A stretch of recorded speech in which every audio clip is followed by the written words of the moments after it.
My, what lovely feet. Absolutely, Marky. I'll get a lift in real quick before we start. Hell yeah, fuck yeah, Flaggin. Hell yeah, fuck yeah.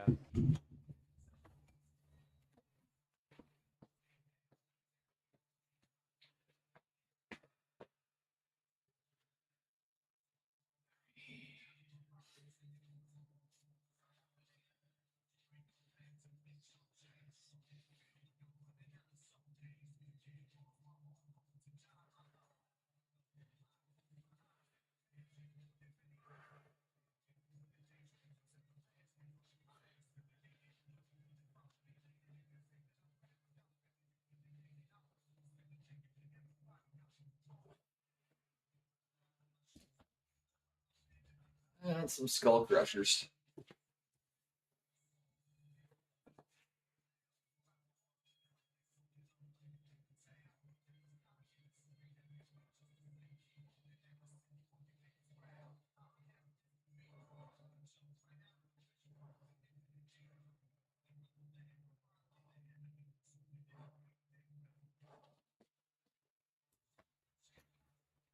Good morning, Darius. Hope you're doing well. And hydrate, nerd. Hell yeah.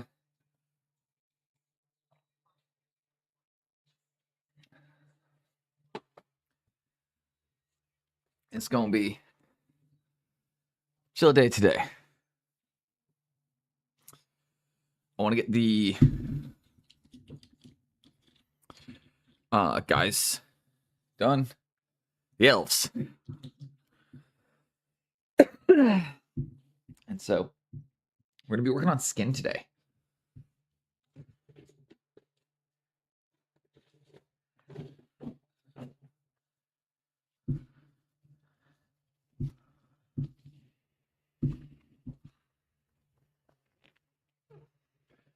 I'm almost done painting my wife's Stray Kids light stick.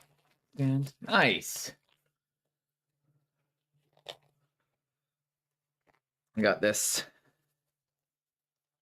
Got some elves to get through here. Then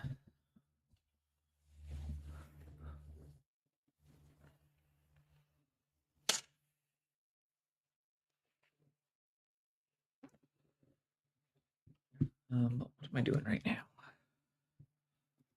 I'm gonna grab some paint. I need paint. That's what I need.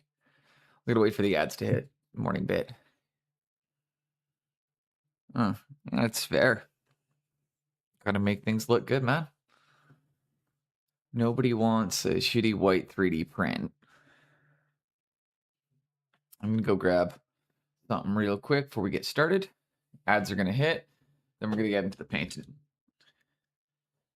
First plan, knock out the skin tone across 20 elves, get a quick wash on them, get them based, get them off to the side. Then we're gonna do some bust painting.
All right, here we go.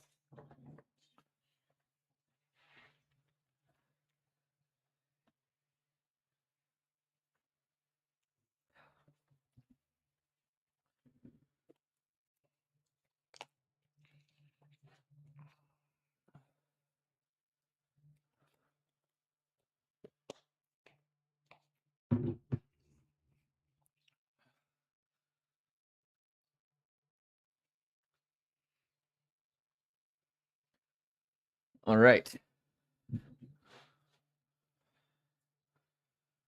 I'm gonna start prepping some colors on my palette.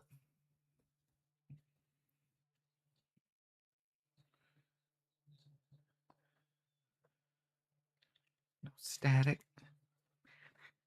No static. Got nada.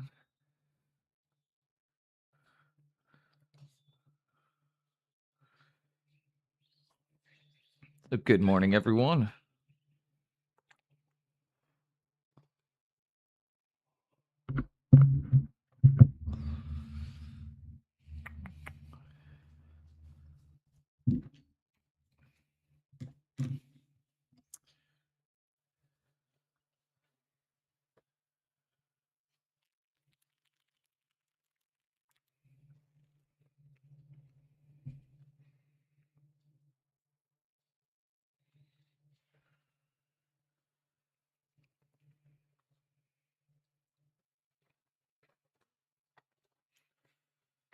Alrighty.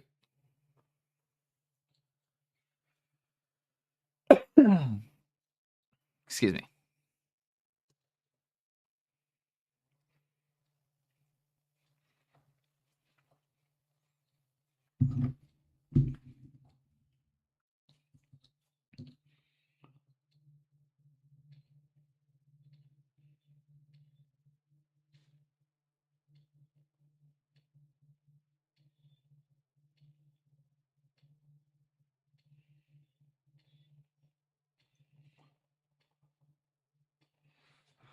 Okay, there we go. Pretty content with that as my starting color here.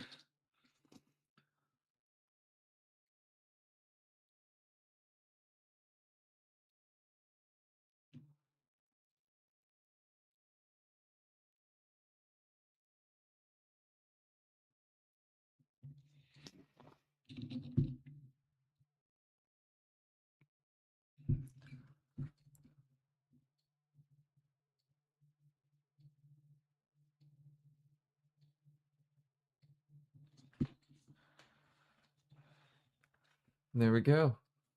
Oh, we're in ads right now. Shit, I shouldn't be doing this yet. Oh well.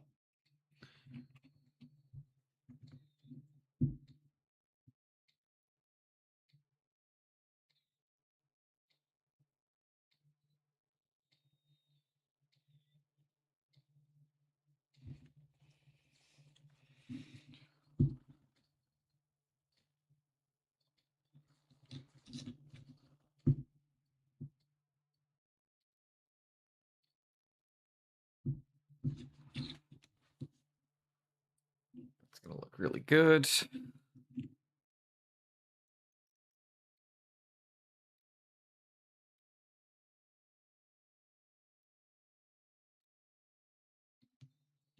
And then you're only going to grab the noses when you paint the faces because you've already got everything else. Everything's going to fall into deep shadow.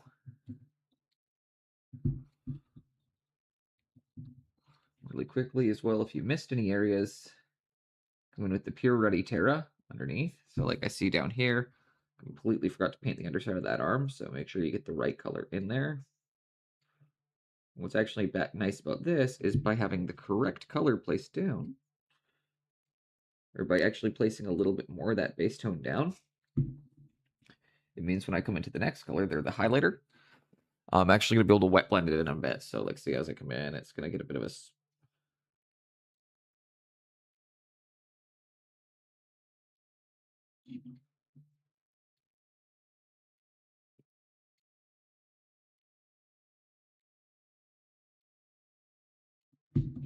and kind of fuzz my paints into each other a bit.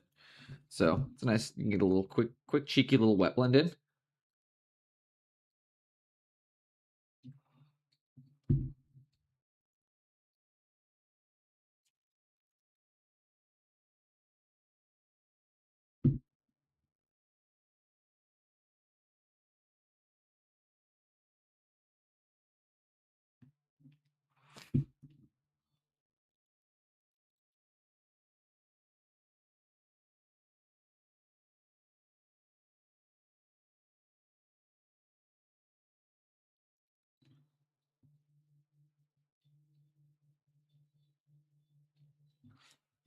I love a cheeky little wet blend, right?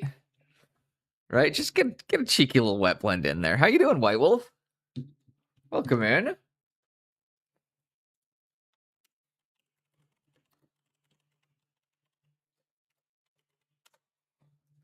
right, another shout out when you get some more people in here, but welcome in. Always a pleasure. Hope you're having a great day so far.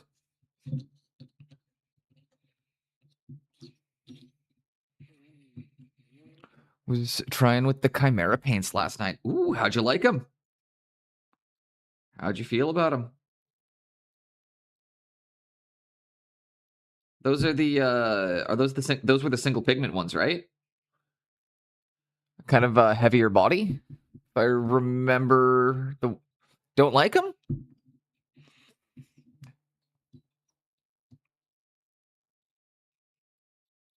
Too thick, too thin? Love them. That's good to hear. They've got those are the heavier body ones though. They're a little bit thicker, so you have a lot of room for blending with them, right?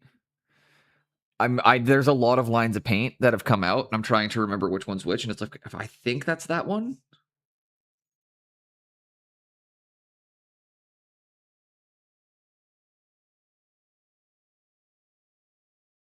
I've wanted to try that set for a while. Yeah, that's one I've wanted to try out. It's nice seeing more products kind of cater to artists and using single pigment and yeah, single pigment heavy body.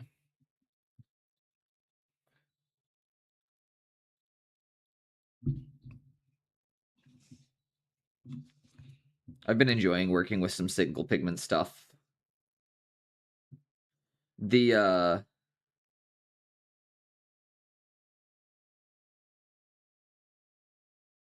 it's the goblin's all single pigment right now.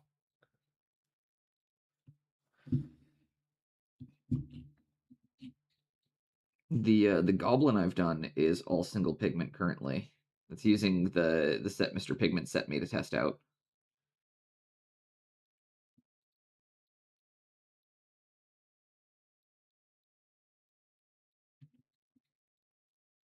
I've really been enjoying the way that like the colors just blend exactly the way they look like they should in your head.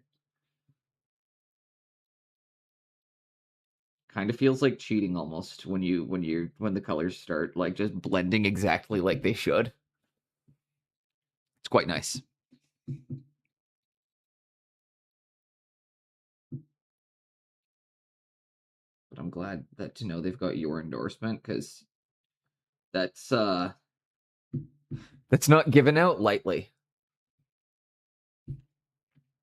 His are so I'd love to. His are kind of the exact opposite of that. I really like them, but his are very thin, almost like they're almost airbrush ready. They do have really good coverage. But I was telling him it's like the one thing the only issue I've had with his paint is that it's hard to get the actual paint texture to build up because they are very thin. Like you can still wet blend with them, you can still do all the stuff with them, but it's hard to get the actual texture to build up, which is I know some people, you get what I'm saying. But yes, I would love to see your tester, White Wolf. Always want to see your work.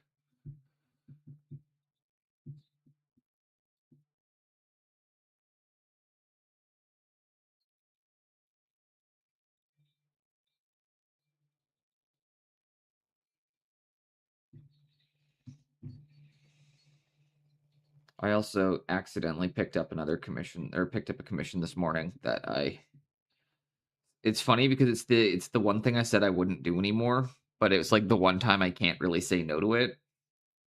My cousin asked me to do something for him because he's super into Warhammer. I'm just the axe head is probably coming. Okay, I've got to see this. Da-da.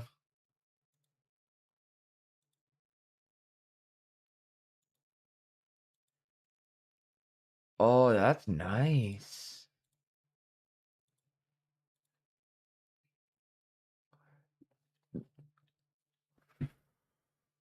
So one of the things I also want to say with that White Wolf is what I'm really liking out of you here is the it's you're doing a really I was going to say you're doing I really really like the steel you're doing because of the environmental lighting you're pulling in there. There's so much it's so much brown and so much green and so much blue, and yet it reads as gray. But then you look at it and you get I really really like your use of color. I really enjoy that first time bring. It's a huge step up. I tried environmental like reflection once and it did not execute to the same degree.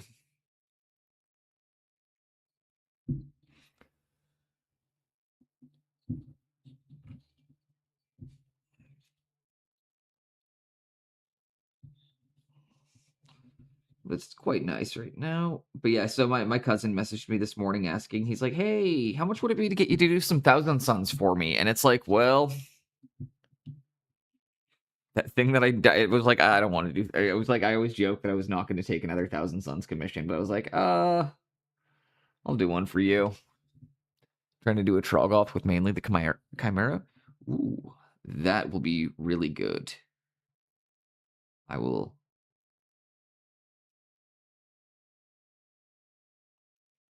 Like the sounds of that. That'll be really fun. The Troggoths are fun models.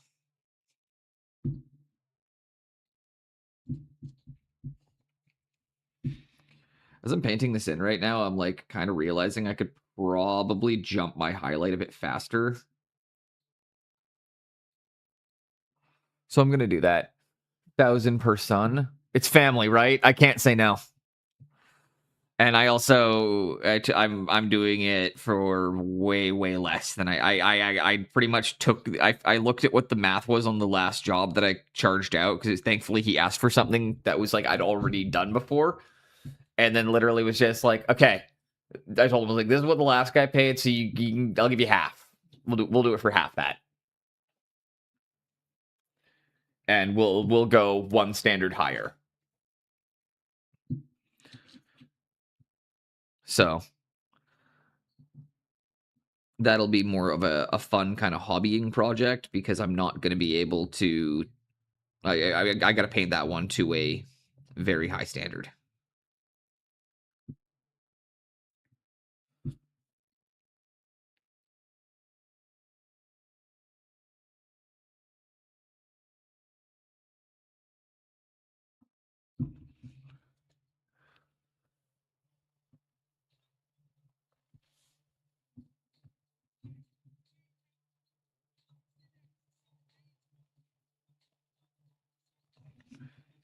And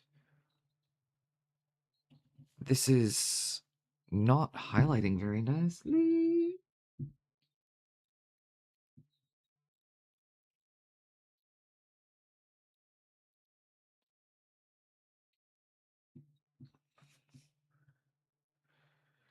Yeah, that's a better highlight color. Now I just got to get to actually flow off the brush. But yeah, no, it's he gets the family rate for it, which is I'm gonna do I'm doing like 1,000 points worth of models for $600, which is really cheap.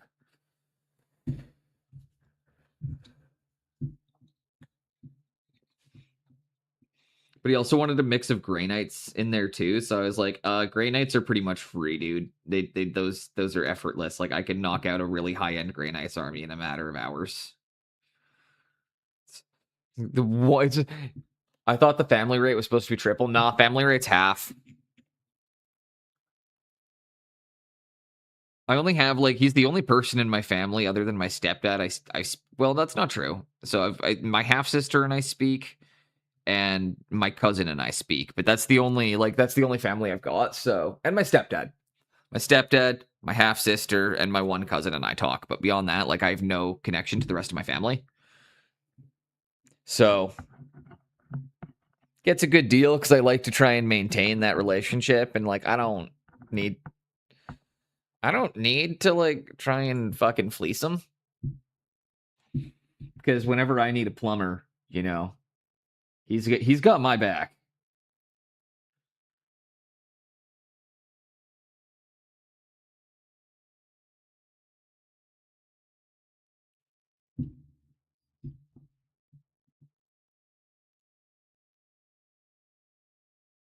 I know he's popped into the stream a couple of times before too, so it's gonna be really awkward if that's the first time he's heard me say that. Because I don't think a lot of the family knows that, like, I got excommunicated several. I don't know that. I honestly don't know that. Other than, like, again, other than my stepdad, I don't think most of my family knows I got excommunicated like 6-7 years ago now.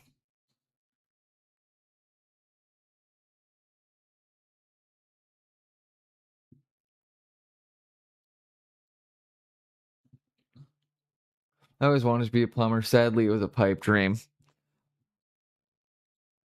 My family are a legion of plumbers. Got a lot of plumbers in the family.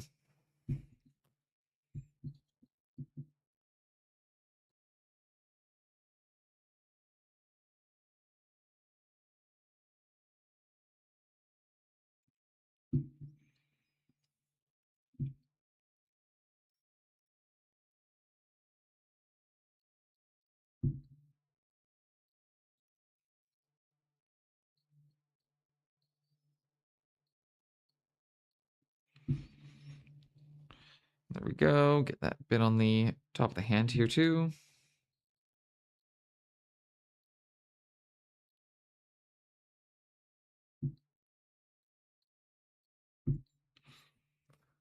Marquinez. I thought becoming an electrician, but it didn't spark. Not even an eye roll. I love it. I love it. One of my buddies is a Sparky. I wish I could make jokes about it, but, like, he makes like 6 times what I do. So I can't really, you know, it's hard to make fun of it. It's hard to make fun of Sparkies when you know they make 130, or they can make 110 to 150 grand a year pretty easily.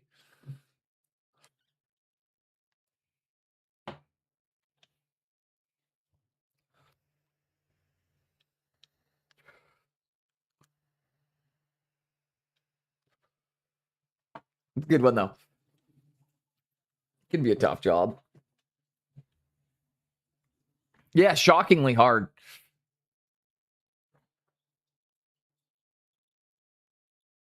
I've heard it is a shockingly hard job.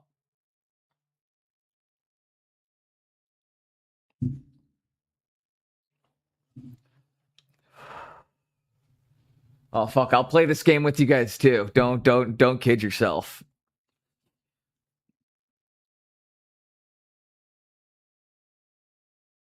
I was the don't remember if you guys don't remember during the 48-hour stream, I was the one encouraging the puns. It's making everyone else miserable with them. Well, ignore that one.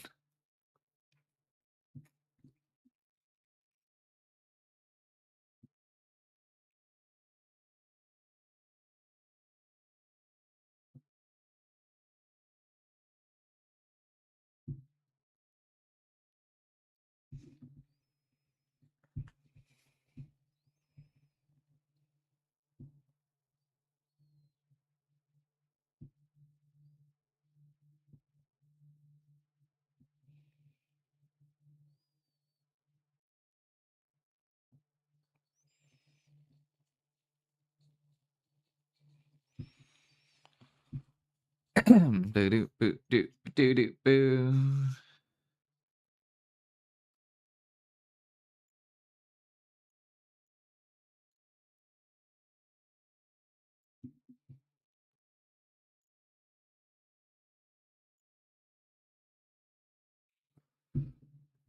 My brother's on a horn for a second CAD years a program job, but I wouldn't want the job. Yeah, that's pretty much how I feel, honestly, dude.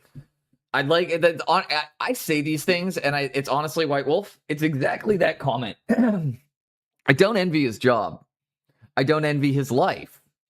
I envy his bank account, and that's literally where it ends because I actually know a lot of what went into getting there.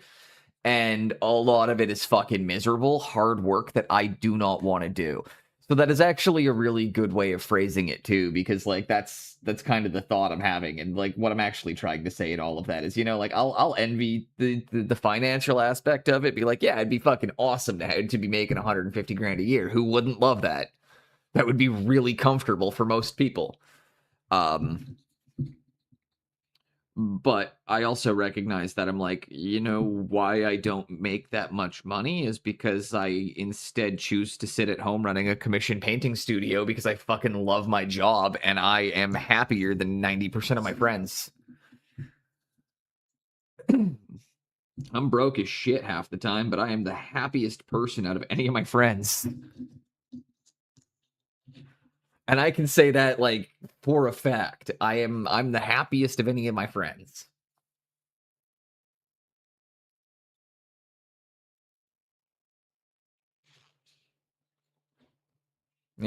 I'm grateful that I get to live a very stress-free life.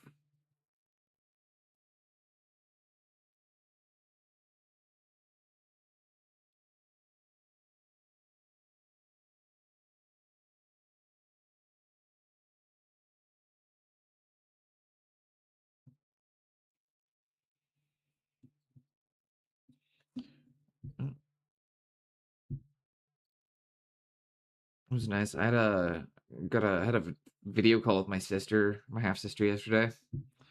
We don't get to talk that often. She lives down in the States, and it was good. Got to like see my niece and nephew on the video call. My nephew's got this fucking big toothy grin. Yeah, I just don't have much to say else other than that. It made me really happy. It was really, really it was really nice. It was nice to do after stream yesterday. I made dinner, and essentially we were just hanging out, chatting, shooting the shit. A couple hours went by. Didn't realize I'd been cooking the whole time, so it ended up being one of those. Do you guys ever have those times where you're just like not even really paying attention to what you're doing, so the meal you're making and like the dinner you're cooking just gets progressively more and more extravagant? Does that happen? Does that happen to any of you guys? Like you start cooking and you're just like, you're on a phone call, you're listening to the music, whatever. Maybe you're just really in the zone or vibing or having a good time. And then the scope just keeps expanding because you're just enjoying what you're doing. And then all of a sudden you realize like 3 hours have gone by and you've made a whole fucking taco bar from scratch. That was me yesterday. I made a whole taco bar from scratch by the time it was over.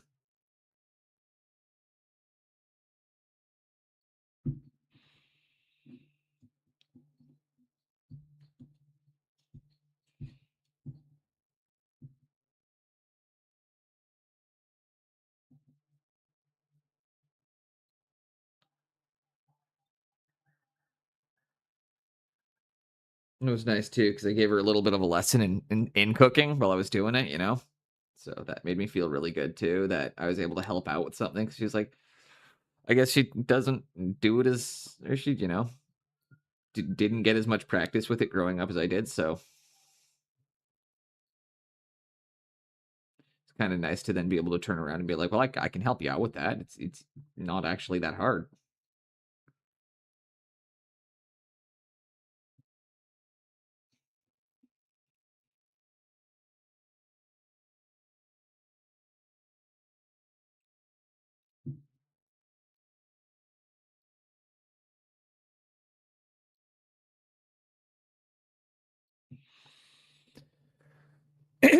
Emily, notice when hand is boiling from being overstirring the pot.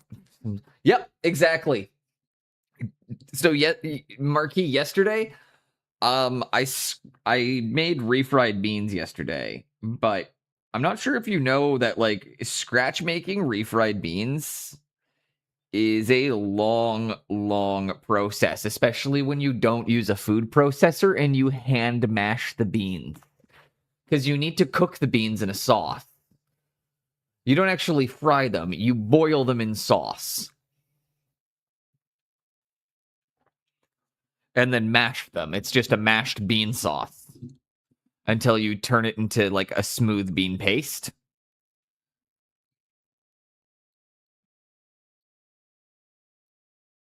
So I made my we call them tasty beans because it takes too long to write the word refried on the because we freeze a lot of stuff. I'll hand mash your bean any day.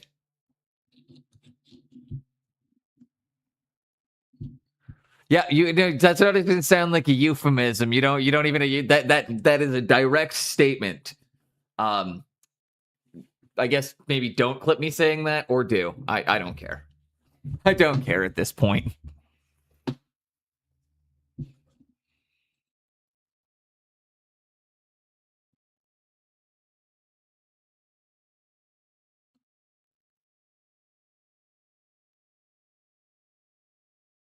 Actually, that probably would make a good clip.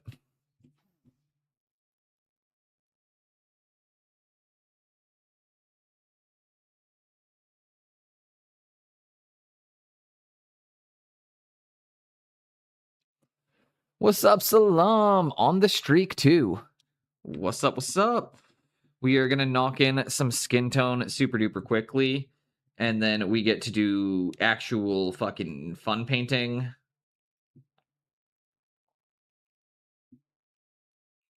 Well, I mean, doing skin tone's fun because I can just hang out, paint, Lyric battling tummy flu. So just okay. I hope your tummy feel better. I know you usually stream today too, and I know you're usually live in the mornings today too, which is why I was looking for you, and I was like, where is he? It's my usual you're my morning guy. Put you on the TV while I get ready. So I hope you feel better, Lokio. Fun painting like the cape. Fun painting like the cape. We're gonna be painting the I mean, we already did the capes, but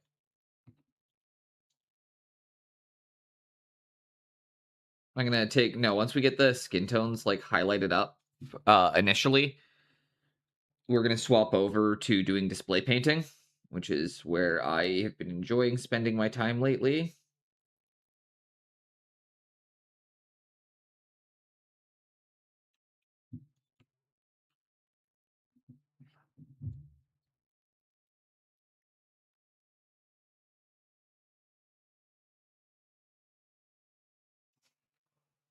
And I will say, fever of 39. So, okay.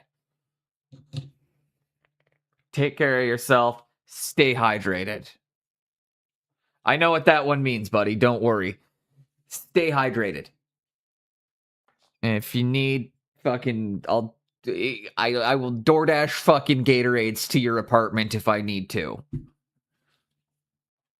You just Discord me, okay? You genuinely, if you need, I will get Gatorades delivered to your house.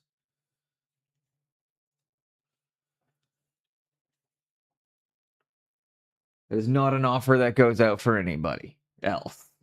Only low Q can get only low Q can come in and say, Boneless, can you send Gatorades? Without asking. I'm glad that you got that then. That's really good. I hope you feel better. And I know that you're in good hands. But do your best, stay hydrated, get rest, and when you're feeling up to it, empty the bucket. Don't assume painted anymore since every stream is from skill level. Most of the time I consider finished. Yeah, so I typically the hard part, Salam, is that I've talked about is that I have various varying standards that I paint to because it's a fight because of like financial reasons, right? I can't actually paint every single model to the best of my ability because then I would never be able to get through my commissions. So I regularly have to call things done or take shortcuts or know how to get something to look good on the tabletop or to make really good cohesive looking units that are super fucking clean. without necessarily actually doing a technically good or finished paint job. Like you want to, you again, I think White Wolf is a great example of somebody who like puts his all into not everything, but like almost every model he paints, he puts everything into. Whereas I often am phoning it in on things, which I always feel kind of guilty about because I kind of have to.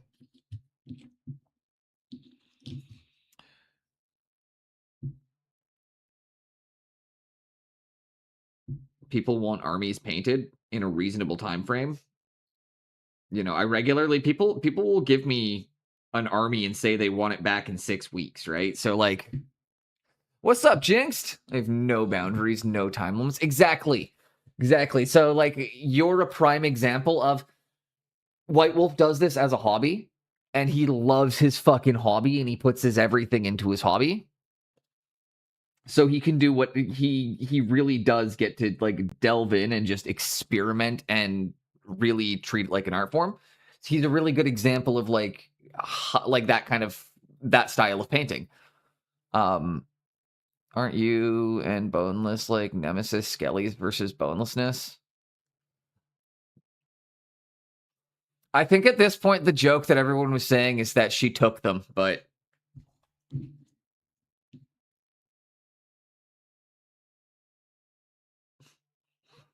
fun fact: Studio Boneless it's actually collagen. It's actually collagen that I don't have. Boneless just rolls a lot better, and it was again due to again, I think I said yesterday, Solom, the name Boneless comes from the time I dislocated my arm in boxing. All right, my shoulder popped out. And because like I was talking to my sister about this, or I don't know if I said this on stream yesterday or not. So my shoulder will come out usually between 6 and 8 times a year. So I don't really go to the ER for it because it's a waste of time, and I know how to put my own shoulder back in at this point. It's painful and I don't enjoy doing it, but like I've got serious hypermobility, so my joints pop in and out a little bit easier than most people's do. So the name Boneless came from the fact that my coach watched my arm come out and I limped over to the side of the ring and I was just like, give me a minute, got it back in. And then like, I was like, hey, I need to sit for 5 and then we're good. He's like, what? And I was like, don't worry. Just give me about 5 minutes and I should be good again. There reaches a point where your shoulder pops out so much that it only takes about 5-10 minutes before you're like, okay, it works again. The first time it happens, it's going to take weeks before you feel like you can lift your arm. And it happened a lot of times before it got to this like kind of level of being a silly trick. But yeah, that's why I'm called Boneless.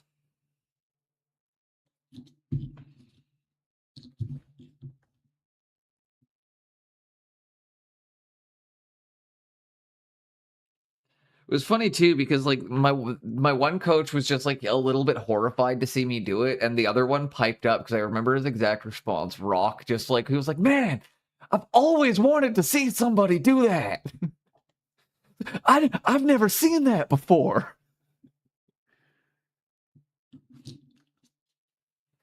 Also, quickly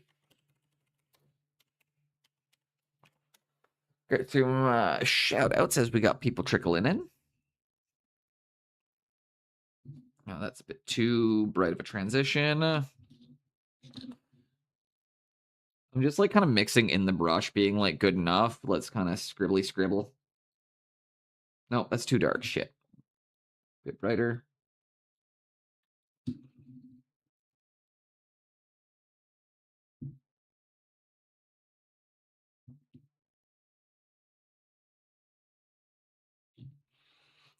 Some quick skins.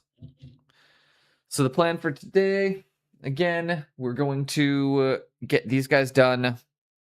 We're going to get the skin done on them so I can get them off to the side. And then we are going to start painting this chunk of brain. The plan is to start working on the back of Astaroth and getting all of the details up to, like, I'm going to start trying to focus on rendering the rest of the details, because my painting lessons are going to be very much focused on controlling my lighting. So I feel like getting all my it's like how I choke so much when I deal with it usually and don't know how the Heimlich maneuver. It's just like so used to choking on food, you're just like, oh. Oh man, we had to learn in first aid how to do Heimlich on ourselves.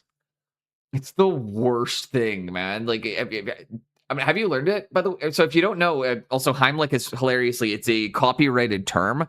So it's no longer called the Heimlich maneuver. They're now called J thrusts, or it's called a J maneuver.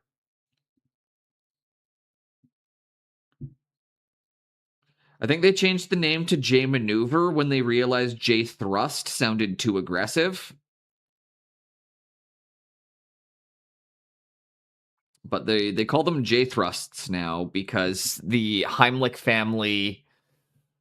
I'm not sure that I'm going to put that one through there.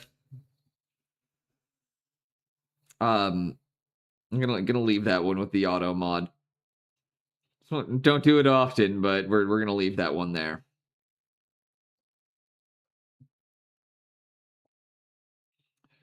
But the Heimlich maneuver is a copyrighted and trademarked term. So when we were doing first aid, they were teaching us how to perform it on yourself if you need to, and you need to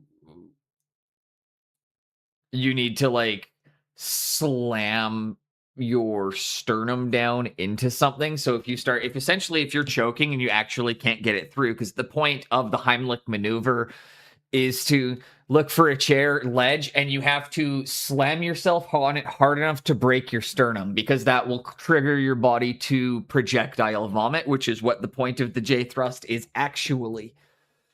A lot of people do not know the Heimlich maneuver is to trigger vomiting. It does not clear the airway, it triggers vomiting, which is how you're pressuring it out of the airway. It's very gross if you do it correctly, but 90% of the time they will projectile after the Heimlich maneuver. And it's the same as like CPR. You'll usually break a few ribs. Doing CPR is fucking exhausting. CPR is exhausting. And you can't even keep track of it the easy way anymore. Well, it's not that bad. Because you used to be taught to, when doing CPR, another one bites the dust is your timing. It's bump 1, 2, 3. Another one bites the dust. Bop, bop, bop, bop, bop, bop, bop, bop, bop, bop, bop, bop, bop, bop, bop. So paramedics were taught to sing Another One Bites the Dust while they were doing CPR. That didn't go over very well. So we've since, and in first aid as well, we've since swapped over. Now we use Staying Alive by the Bee Gees because it's the same tempo. Staying alive, staying alive. And it's just like, so you're literally, when you're doing CPR, a lot of the time, if you ever get close enough, or if you ever hear paramedics, they will often, or a lot of the times to keep their rhythm, they will sing Staying Alive by the Bee Gees to themselves. We were taught to do that in first aid as a way to ensure you can keep rhythm.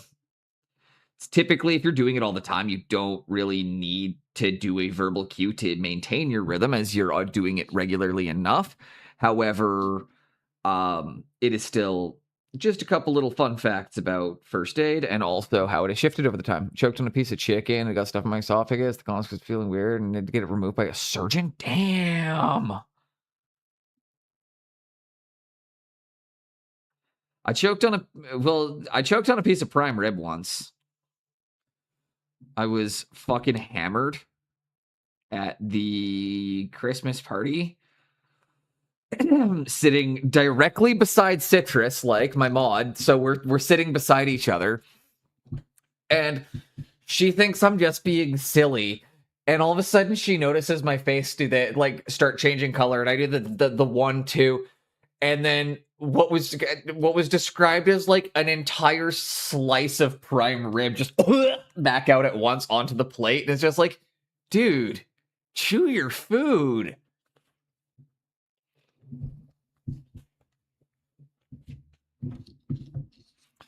But whiskey and prime rib are not a winning combo. At least, I mean, they seem like a winning combo until you realize that it's the whiskey comes after the prime rib, not before.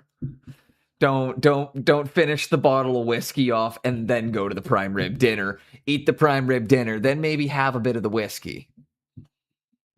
But don't polish a fifth on your way to dinner. Life advice with Boneless. Don't polish a fifth on the way to dinner. Stuck in the entry to the stomach, so I wasn't blocking the airways, but if I vomited or try anything, yeah, oh. So that's an extreme form of dysphagia, isn't that? Or that can often like that's they can't swallow all the way.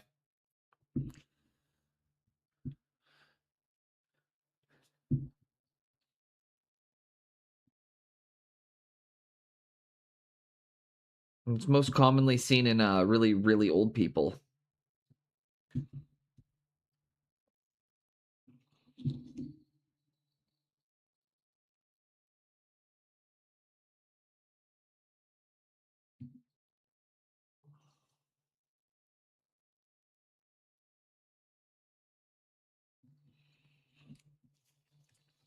That sounds absolutely miserable, Low-Q.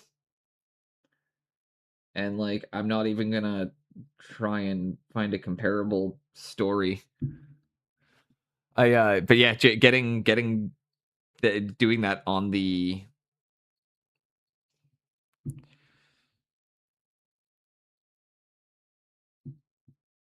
doing the like, yeah, just no. And like, that was my biggest fear when I used to live alone. Like, I didn't know, but like, I didn't know until I lived alone for a little while that it was like end up being such a fear of mine. But the way I ate ended up becoming so much like I started chewing a lot more and taking significantly smaller bites. It was a good habit to develop. Don't get me wrong. Because of the fact that it was like living alone, I was like, oh God, I'm so scared of choking.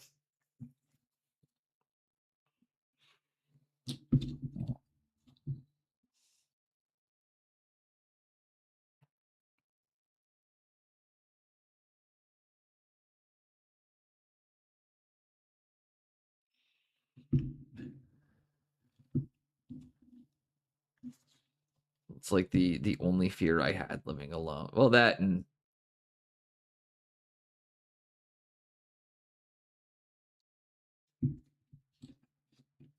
actually, no, that was pretty much it.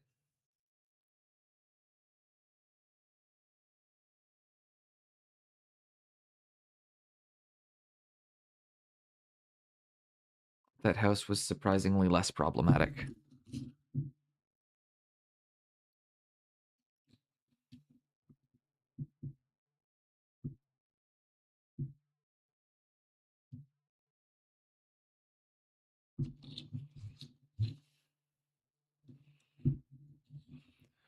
Good enough. Gonna make that can be since they discovered it carbureted and thinner esophagus. Can we use able to eat paste, jams, cheese, and let's take it another knife procedure mechanically.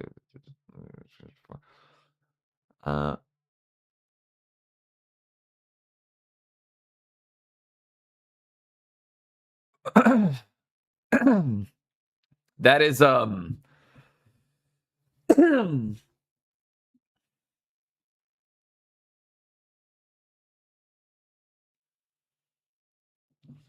that's that fuck, dude. Brutal.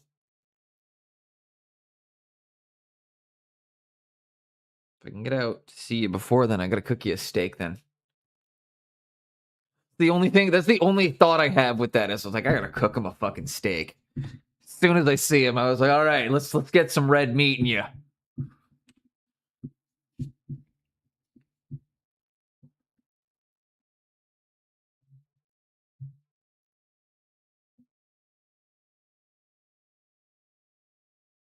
Get him the good stuff, Will, as long as he can have it.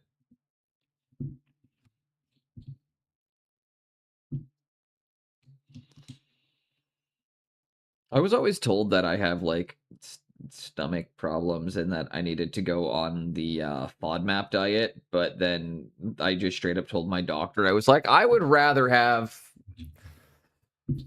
It was kind of funny because I was like trying to figure out why I used to get serious stomach cramping all the time, and my doctor was like, turns out that you have like a ton of mild food allergies and you need to be on the FODMAP diet. And I like turned around and I was just like, okay, so like, what does that mean? And he's like, it's this really restrictive diet. And I was just like, no, I'm just gonna cramp actually, I think. He laughed and he was like, yeah, I'd make the same choice.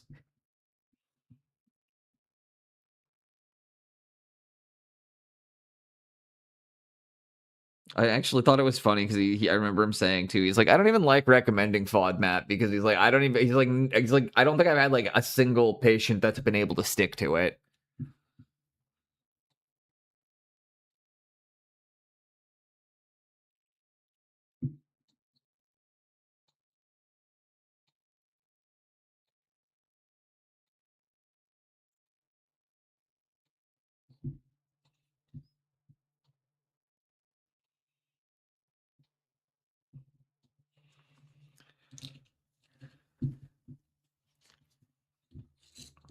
I forget that they do collectible coins, don't they? Got 2 of them. Somebody mailed 2 of them to me.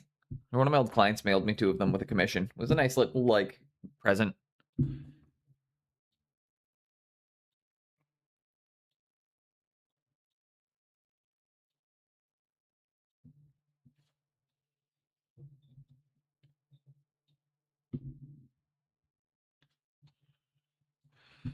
All right. Grab the.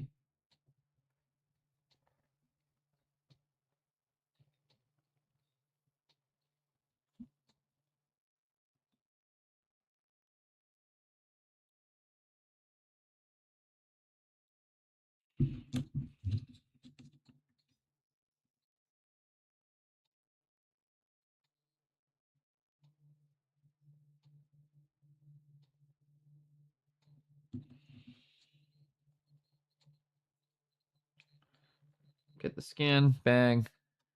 Done. These guys aren't going to take that long. I want to get. I'm excited to get painting on Astaroth. Though. Like, I want to get through these guys so I can get onto the fun stuff. But got to get through work before we get to do fun. Work first, then play.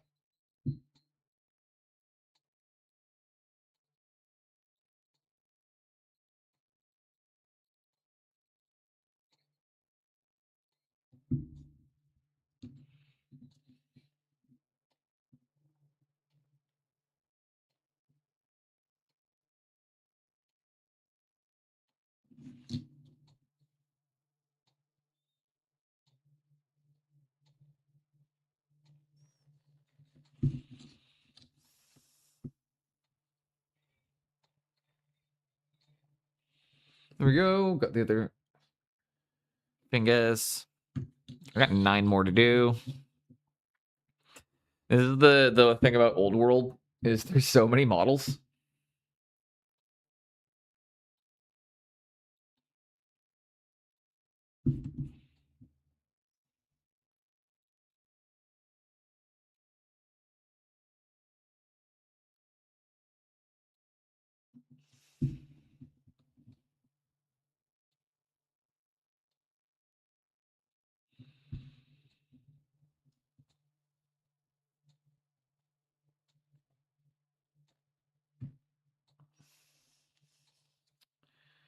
And get the.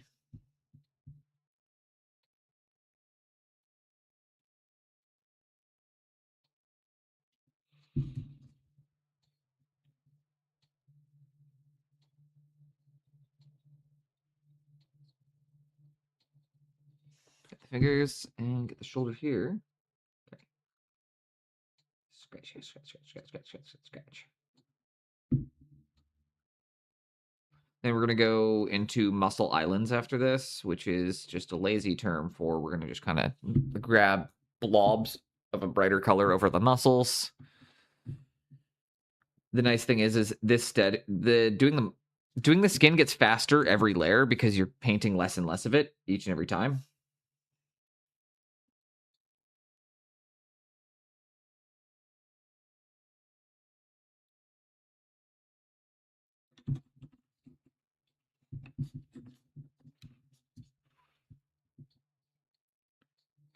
Grabbing fingies, fingies, fingies.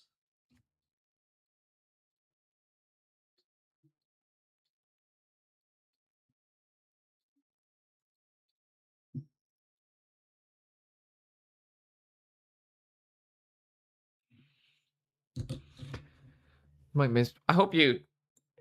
Do they only do them on specific days or?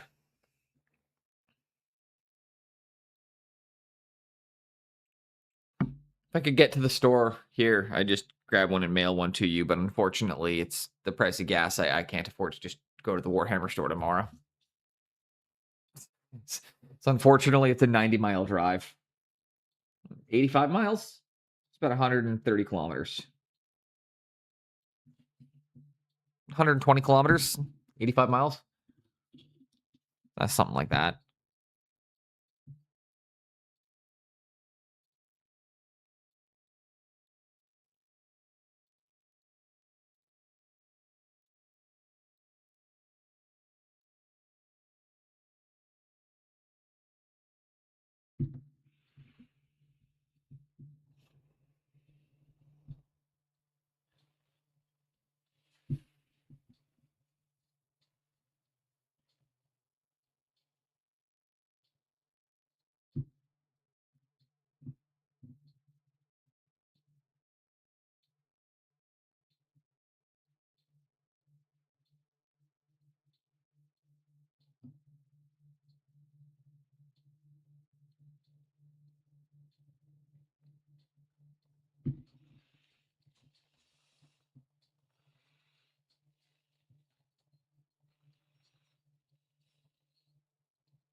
And there we go.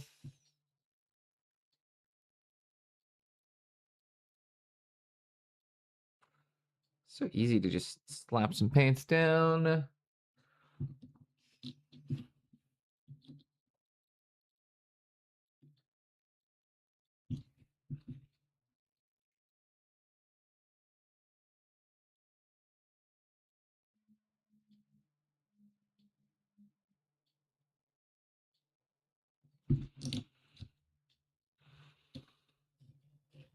There we go. My goodness. I can do this. I can do this. My brain is just like, blur. Do I need coffee? Coffee. That's the problem. Coffee.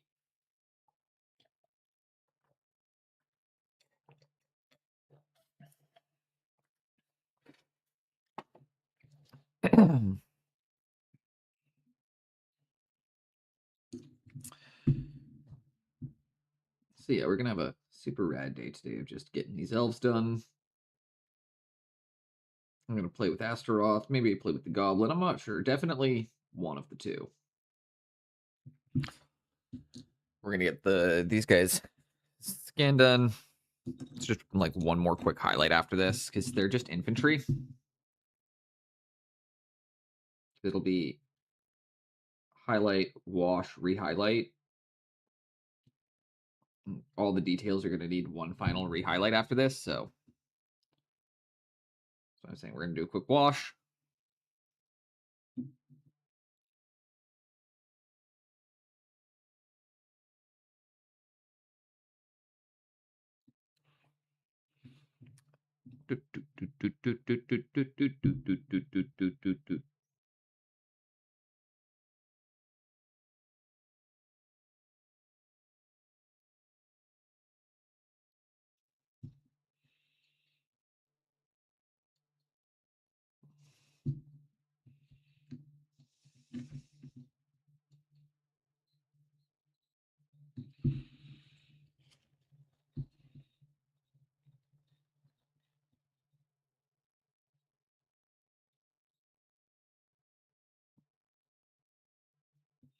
There we go. Bit down the middle of the face.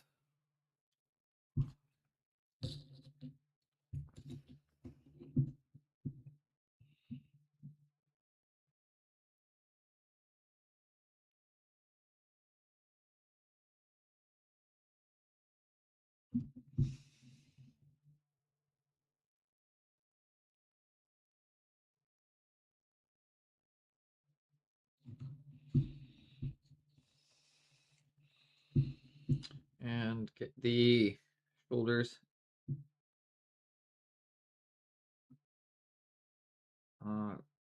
Half vibrate, that means messenger. That's important then. Maybe.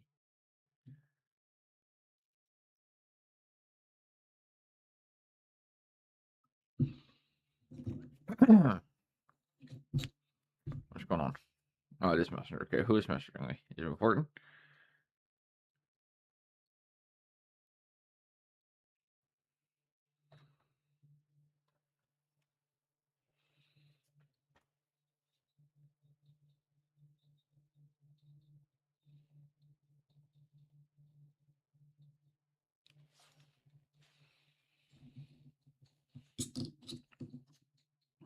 Okay, let's keep going with the skin.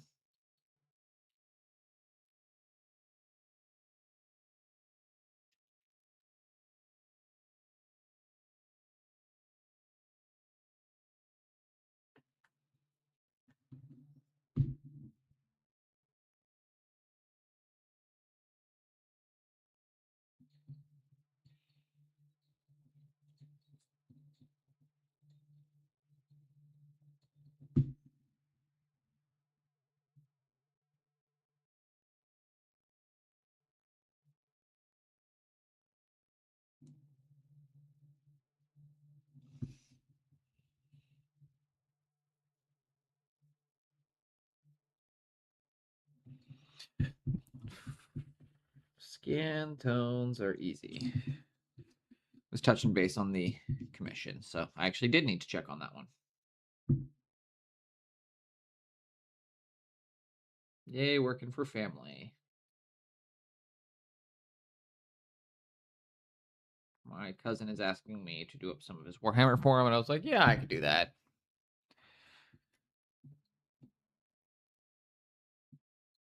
So, we're going to do that. And we're giving him a very, very, very good deal.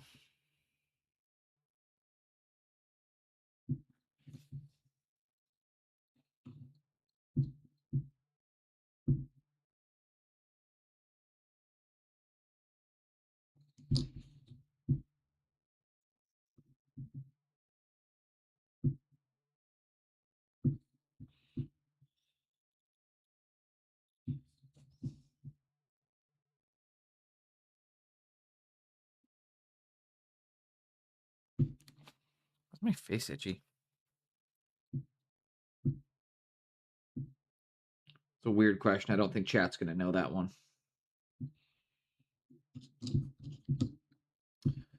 So I'm having an excellent day so far. Hope you all are too.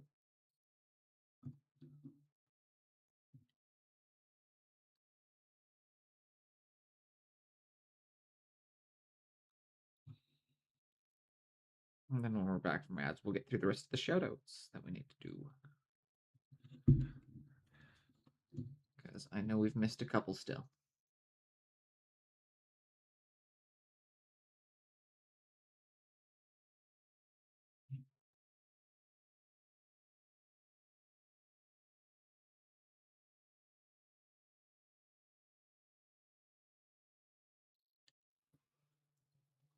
And there we go. 3 more.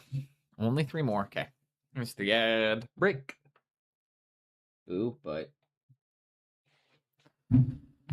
they demand it. They demand the ads. We must give them what they want. Also, going to probably be doing a little bit longer of a stream today. So that does mean I'm going to run down at probably not this ad break, but the next when we get the next ad break, I'm gonna run downstairs. I'm gonna make food really quickly, and make sure the cats are fed and dealt with and all good. I gotta heat up some tortilla shells really quickly, so it's gonna take a couple minutes when I do that. So I'll be gone for like when I do get food, it will be about 5 minutes. But I want to make tacos, so I want my tacos. I have everything I need for tacos, other than I just need to cook some tortillas. So I'll have to whip up some corn, or I just gotta fry up some corn tortillas really fast, and then it'll be good.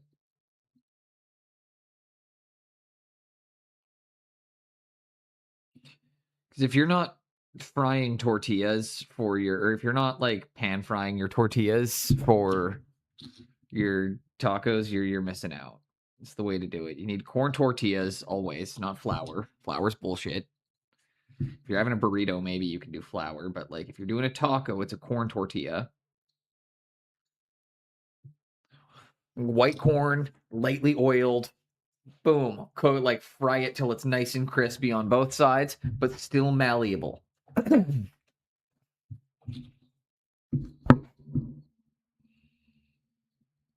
You gotta make sure that the taco shell is still malleable, right? Because like that's the thing is like like a hard taco is great. Don't get me wrong. Like who does we've all enjoyed an Old El Paso. We're not gonna pretend that we're too good for Old El Paso hard shell tacos. But like when I want a fucking legit taco, when I want real tacos, when I'm sitting there, when I spent 4 hours fucking hand mashing refried beans yesterday, I had to hand smash beans for over 30 minutes, and it genuinely, like, I spent 3.5 hours making a taco bar yesterday, so I'm having a fucking taco today. Way too much energy after stream yesterday, and I was like, yeah, I'm just gonna make a whole ass taco bar. Why not? We operate on fucking air rights. We do. Every 20 minutes or so, a smoke break, and if the Leaf makes the playoffs, I'll fucking jump in the lake.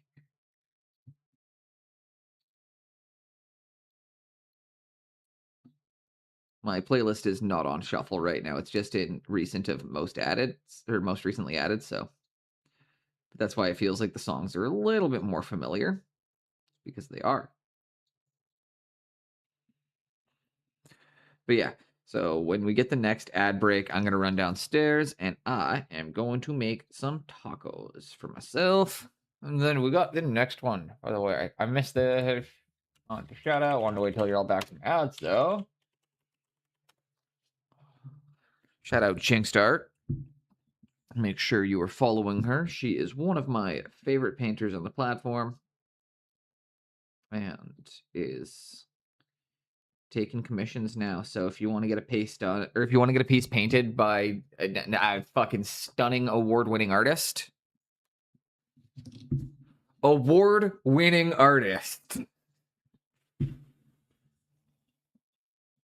reach out, because she's good at what she does, and good streamer, entertainer. So show your love, show some support if you can.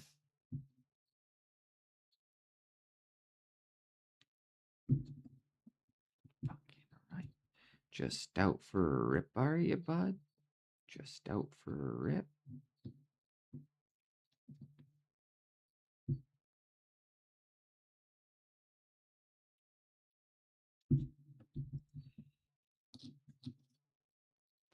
Dun, dun, dun, dun, dun, dun, dun, dun.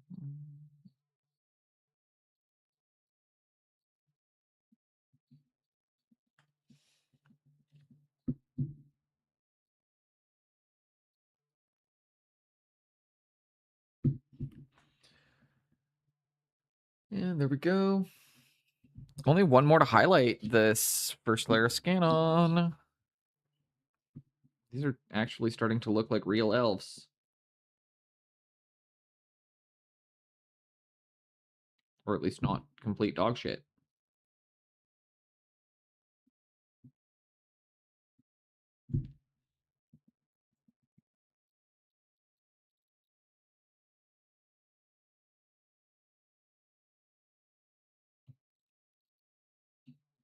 That's unfortunate. I have a paint chip on the forehead of this one. I'm going to have to come through and hit that with a very small touch of the highlight green.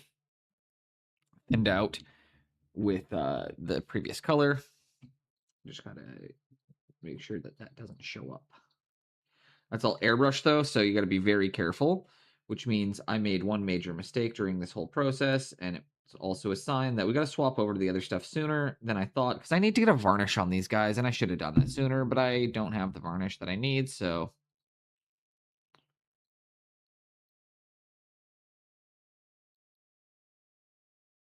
Actually, yes, I do. I can go and gloss coat them right now. I just don't want to.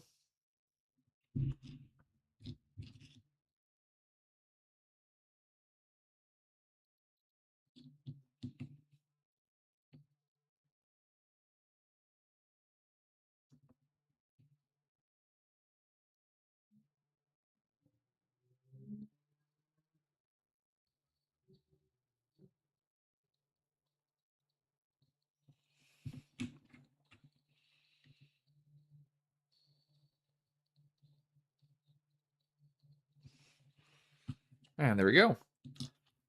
Reality is better than the dreams, but I found out the hard ways. Nothing is what it seems.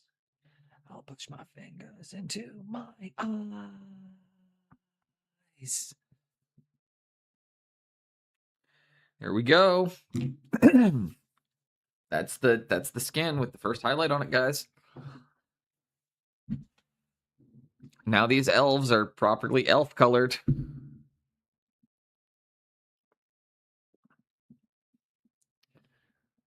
20 of these. This is a really passably good looking unit when they're all together. As individuals, they look okay. As a unit, though, that looks fucking awesome. Like really, really good. So, quite happy with that. Quite happy with how that looks. But we're going to throw one more highlight on the skin. It's going to be kind of bright.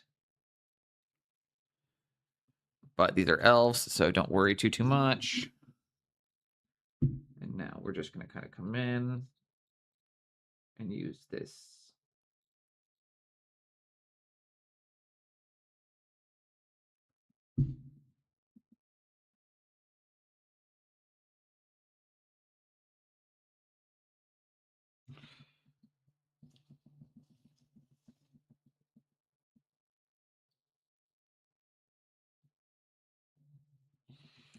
Going to give them some very pale skin on the tops of the shoulders, the fingers, the biceps.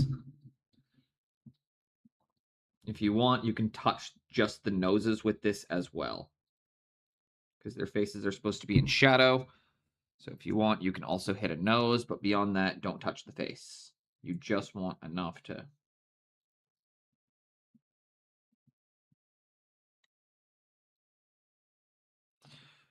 And then same thing there, just grab a little bit at the top of the arm just to give some of the definition back, because that's not actually sculpted on, so you need to paint in detail if it's not sculpted.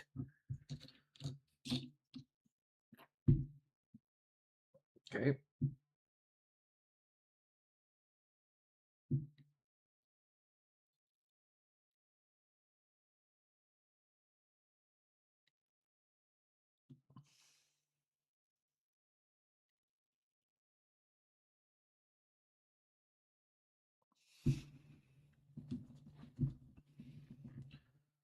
Water, just kind of using my basic skin tone.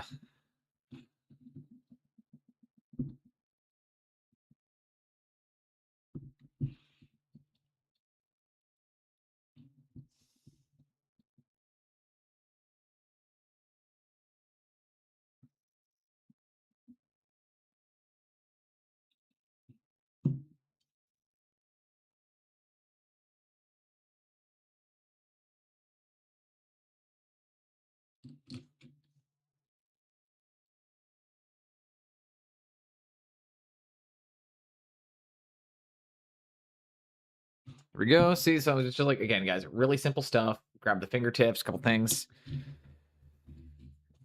You don't really have to do much beyond slap a couple colors. Slap, slap, slap, slap, slap. Getting the tops of areas, fronts of the arms.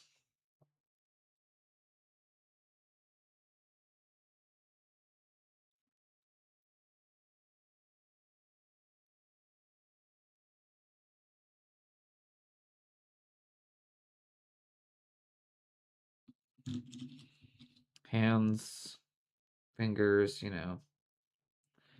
areas that might be a little bit eye-catching, biceps, shoulders, nose. Only the nose. You can do anything on the face, you can only do the nose.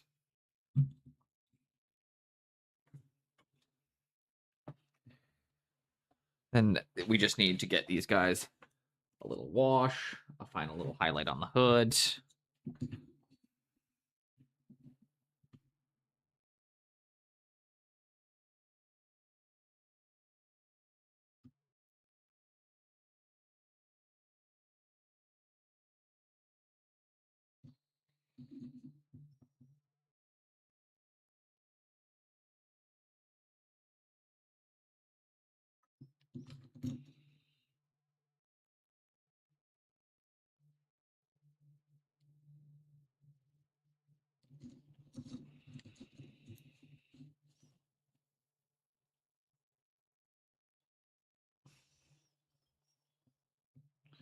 And like such.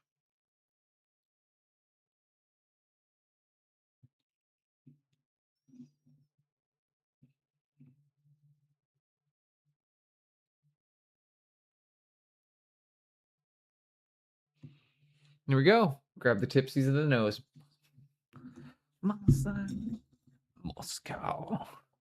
And it's going to be a super, super chill time today, guys. We're just hanging, painting, moving some colors around, and living the dream. I really enjoyed stream yesterday. It was such a fun time hanging out with everybody. Today is proving to be just as rad so far. I hope I hear back about the job that we applied for. I know I'm not going to hear anything today. I know I'm not going to hear anything over the weekend either. It's probably not going to be till Monday I find out anything, or like Monday, Tuesday. But I still have that like small part of me that's like, I hope to get some news, because even finding out I didn't get it at least means that I know I didn't get it, and I can.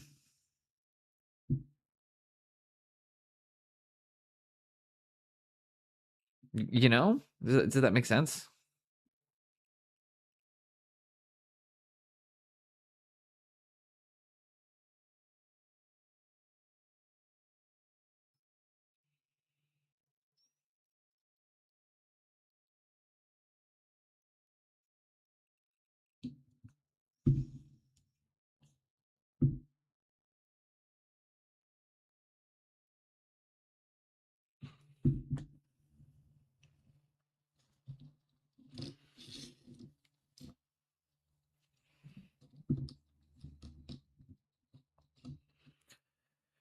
Okay.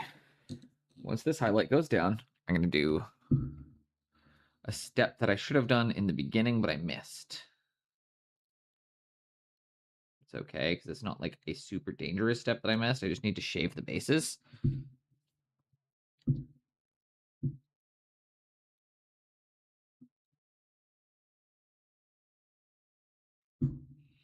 But yeah, when we go and make some lunch at the next break, we're going to be making up some tacos. Unless you guys want me to, we could probably go swap to being from my phone for 10 minutes and teach you guys how to, properly fry a tortilla.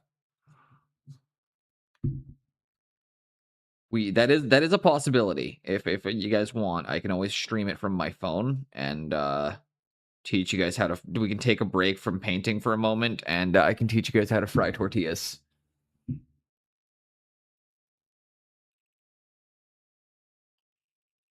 Teach you how Boneless makes tacos.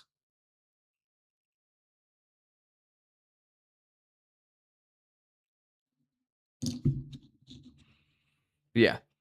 Anyways, sometime in the I keep talking it. Sometime in like the next 40 minutes or so, once we get this all blocked in, everything, we're gonna take a taco break.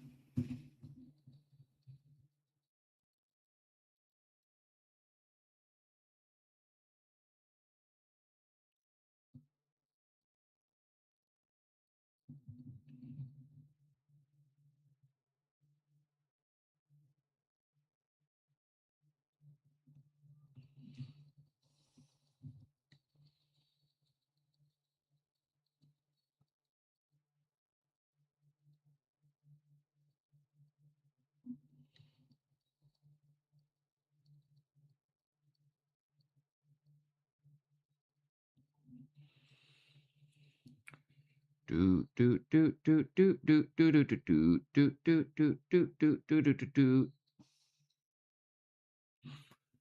There we go. Getting the muscles painted in really quickly. Played a little bit of Zomboid this morning. Before stream, it was nice. I got to play for like 35 minutes. Didn't actually get much done other than I put a bunch of my ammo in boxes.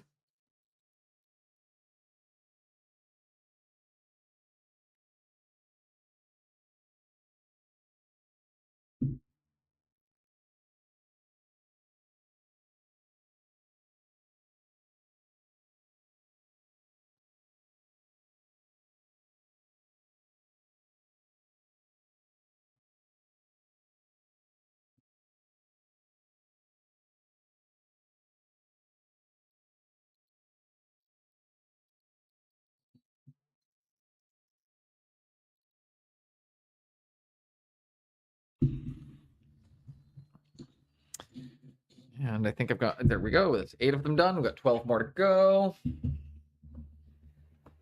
12 guys, and then we're into the wash stage.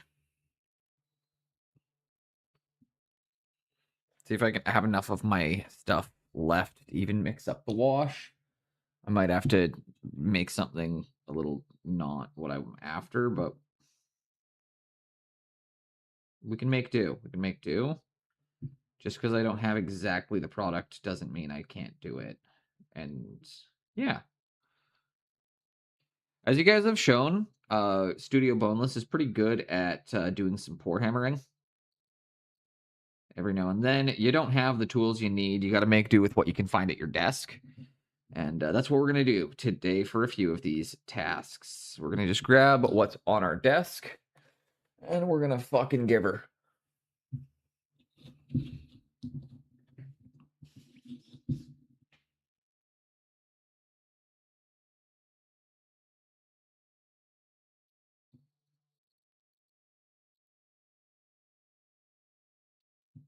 Da, da, da, da, da. Ba-da, ba-ba, ba-da.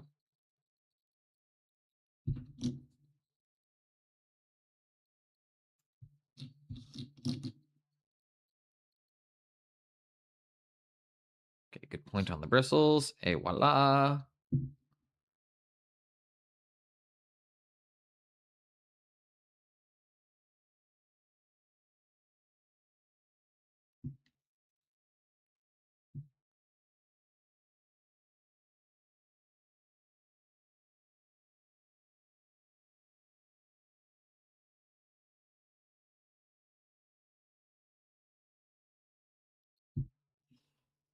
There we go. I like that.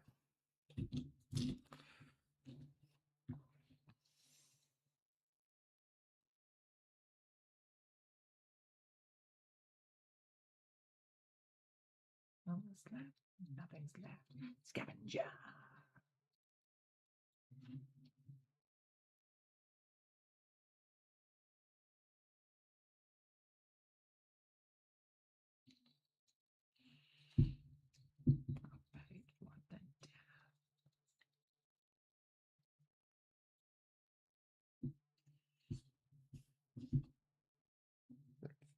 There we go.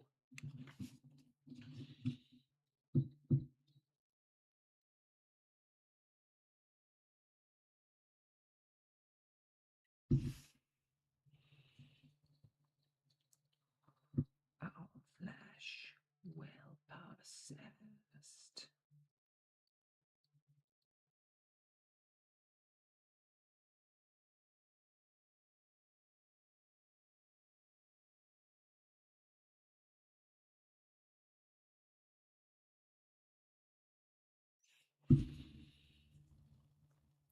There we go.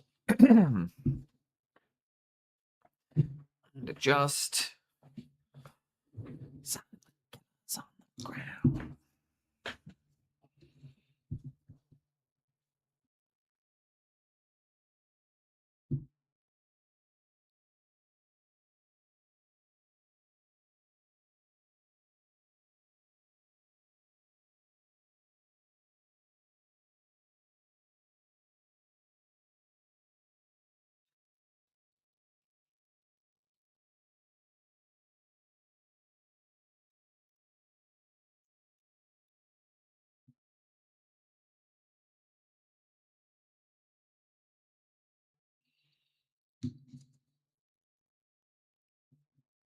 And like such.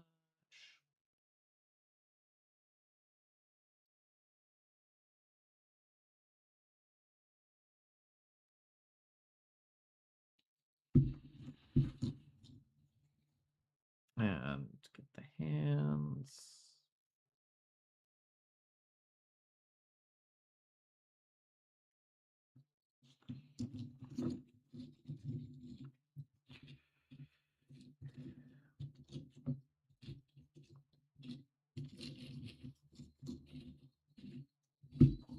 And there we go.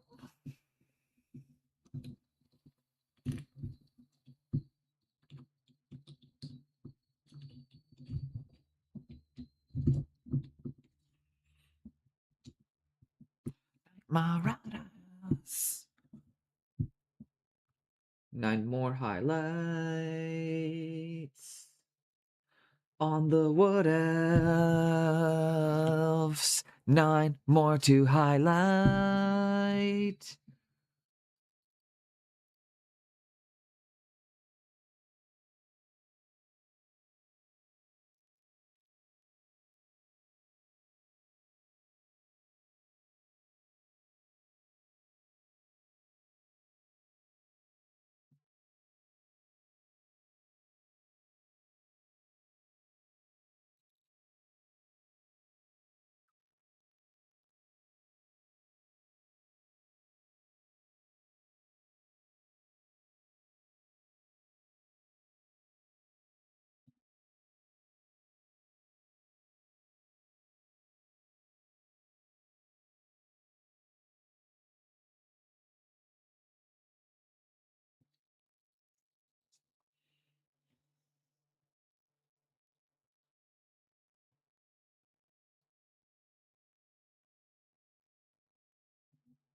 There we go.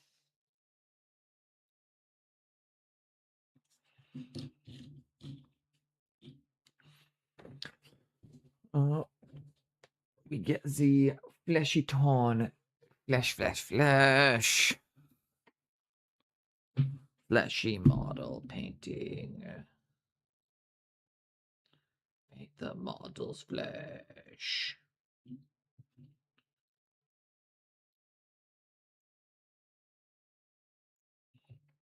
But yeah, someone was asking earlier about like kind of the commission process versus like when a model's done.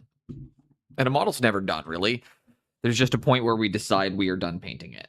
And we're ready to move on and take what we've learned and move into the next project. So yeah, there's always room to keep improving and keep working and keep rendering and keep doing more. Like there's always something you could figure out to do. But there is a level of diminishing returns. And it really just goes, it's really just a thing of how far into that do you want to go? In the commission painting, it's not at all. You do not want, as soon as you get into the diminishing returns, you're out.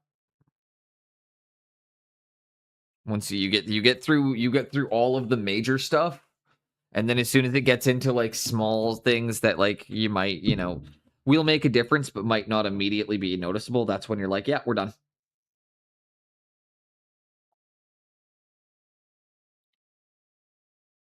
At least if you're doing army painting. If you're doing it depends on the kind of commission, right? It always depends on the kind of commission, and it also depends on the budget. There are commissions where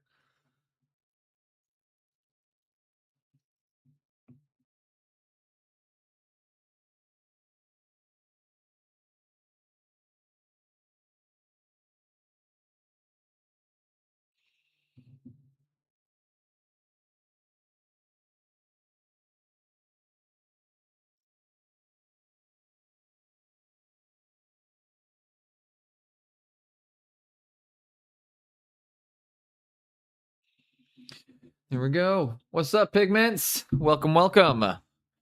We are slapping some color down, getting pretty close to calling these or to phoning it in on these. What else? How you doing today?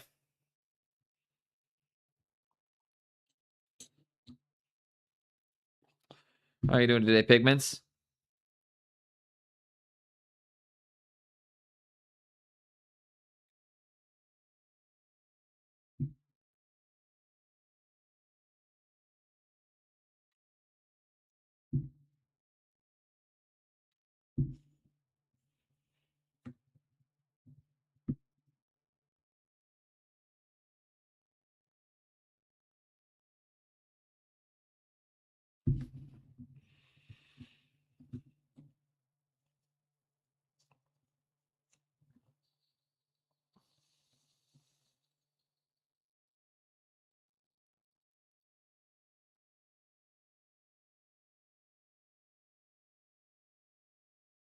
There we go.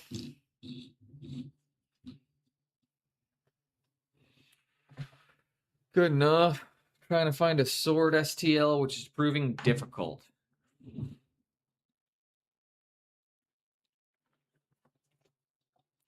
Put a popsicle stick, or sorry, just put a toothpick in their hand and call it a rapier.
Or more D&D characters. Normally I just do that. That's honestly, you just have to. Yeah, that's actually not a bad idea. Yeah, no, for a D&D character, I definitely understand wanting something specific. That makes lots of sense to me. That's actually something I wish I would get more commissions for, is D&D characters, because I like the idea of painting people's like custom D&D characters up to a very high level for them. People spend a lot of like effort getting their D&D characters done as models, and I think it would be a lot of fun to like, really focus on getting those models. I don't know. I like that idea. That being said, I already do that essentially with Warhammer models, but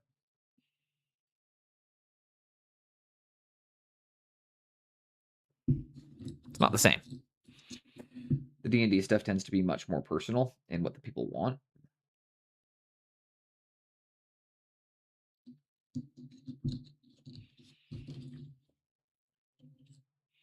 And precision D&D quizzing. I don't do any D&D stuff. I've not done any yet.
Got the hand. Voila. And then we 2 more. And I whip up my wash. We do the bases. These guys go off to the side. They get varnished. And then everything gets its final highlight at the end. Because every model is going to get the final highlights. So we're kind of waiting until that point to do them all. It's going to be across 3 units of guys, so I want it to be very consistent once we get those final highlights on. So that's what we're aiming for, is a level of consistency.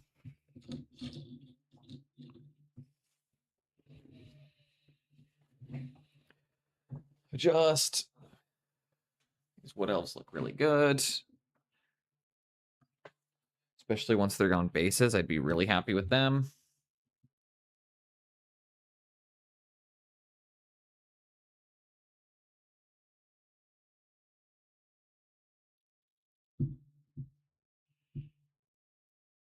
Get the fingies.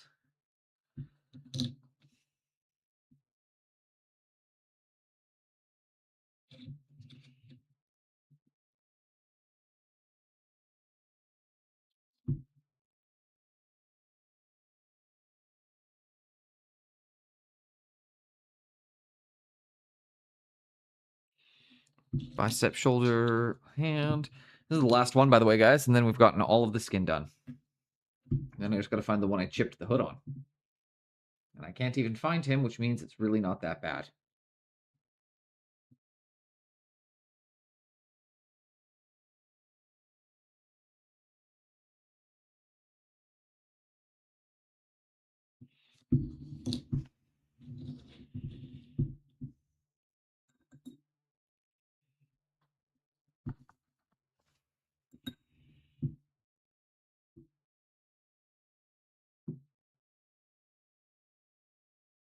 Sorry, just grabbing some brush soap really quickly. I'm using this brush for a long time, so I'm giving it a good wash.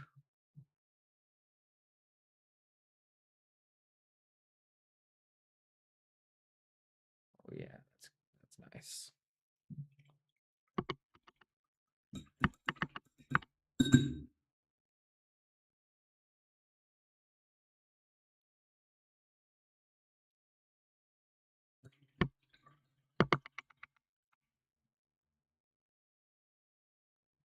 Dry it, reshape it, retip it.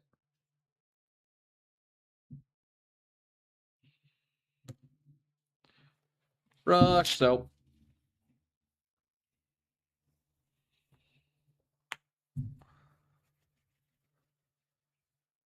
Got some dudes painted. That's good.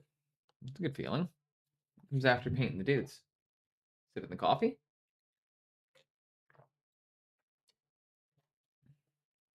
Sit in the coffee does come next. What else? What do we do? What do we do? What do we do? What do we do? What do we do? What do we do? What do we do? I think next up we are going to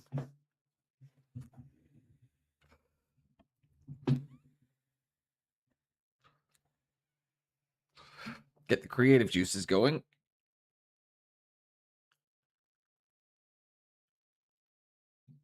Then I'm going to clean the bottom of this container out really quickly by doing this.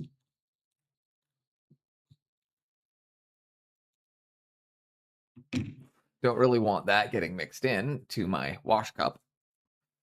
So, any leftover wash, make sure you peel it out. There you go. And that should also help as well to have removed any remaining nicotine from the bottom of the container. So that will also help this wash go on a bit better than the last one did.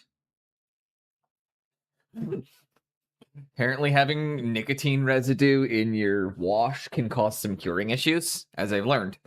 Mr. Pigments, can you explain that to me, by the way? Why would nicotine interact with paint?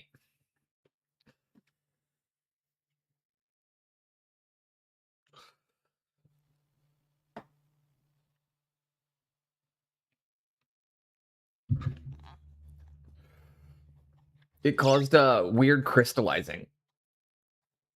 Almost similar to vinegar.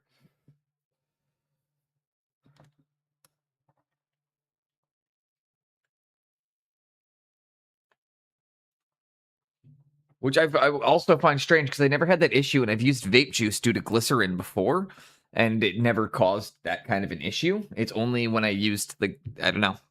Maybe it's something else that's in the pouches. I'm not a scientist. It's the paint that I need. I think that's just looking great. No, Gucci Violet. No. None of those ones. That's good to start. Fuck it. Nope.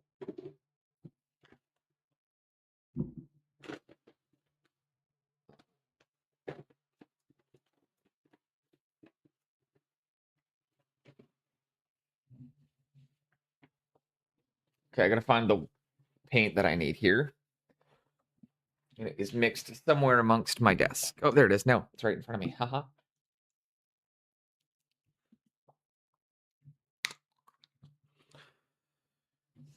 We're gonna start with some Fire Slayer Flesh contrast paint. An alkaloid, so it's probably a pH reaction. I don't actually know why it would. I'm gonna assume it's something else in there then that's causing it. Like the menthol or something. Because menthol would cause more of a pH reaction. That would just be, and that's just an uneducated guess. But if that's what it is, then I would be like, it's probably the menthol then.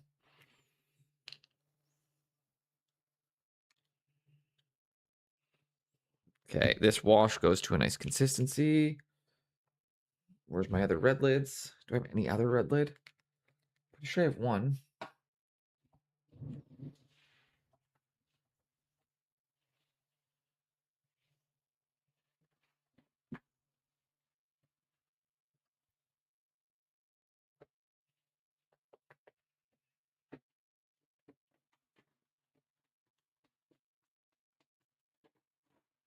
Hey, people, fucking rip, rock, and rollin'. Ripping, rocking, and rolling. I don't have what I'm looking for, so okay, we'll just mix up some. We'll just have to make sure that we use extra water and a bit of thinner as well. So, contrast and Army Painter wash. Give it a nice hit of water. That a bit thinned out.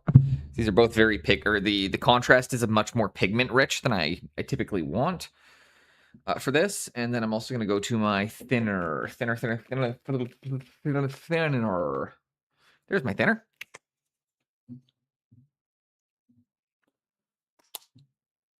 Let's get our size 4 brush for mixing.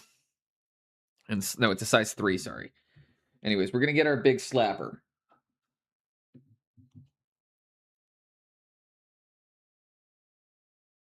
Grab your big slapper.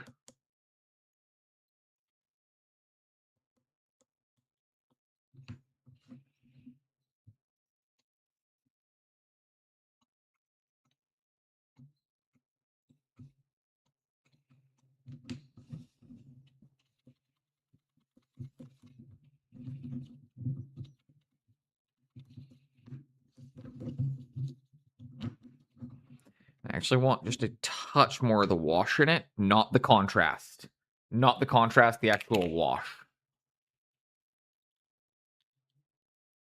So a few drops of the Grimdark Shadow.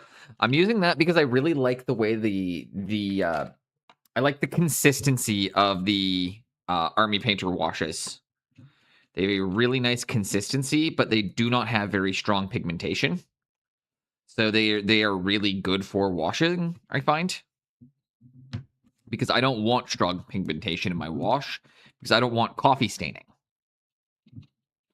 And if you use something with a really, really strong color, you're gonna get coffee staining. So I like the stuff that's like really thin and easy, like really, really low in. It's like I find their washes are very translucent. They're not intense colors at all. Very, very low intensity. I don't know if I'm using the right words, but anyways.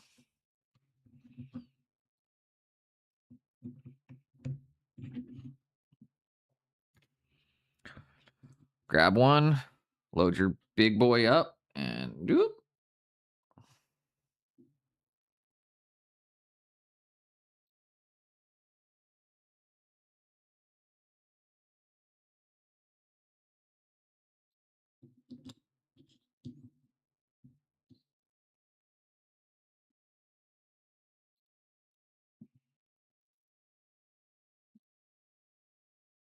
The only thing I'm actually finding before this is I want to go and condition the brush really quickly because I'm finding it to be just a little stiffer than I want right now. And I'm afraid of scratching the paint.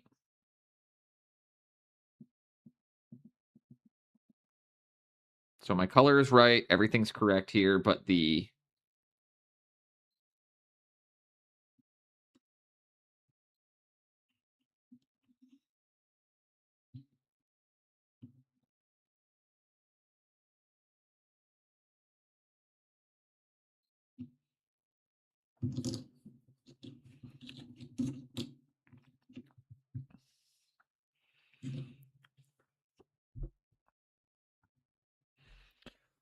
I don't know what's going on with this brush, so I'm actually just going to give it a proper wash. Yeah, I'm just going to do this really quickly first. So again, as you guys are seeing, my brushes are being weird and not behaving correctly. This is what I do to them. Because of the amount of soap I loaded into this, I am going to go rinse it in the actual sink and not just my rinse water cup because I don't want all that soap in my rinse water.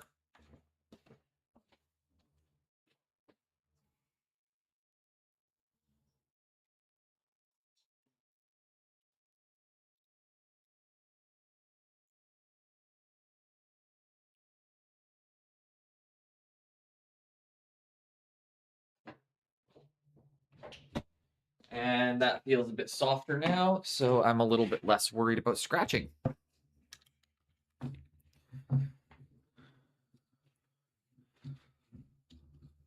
I am going to throw a glove on my other hand, though, because I am scared of that. I got my brush hand and my glove hand.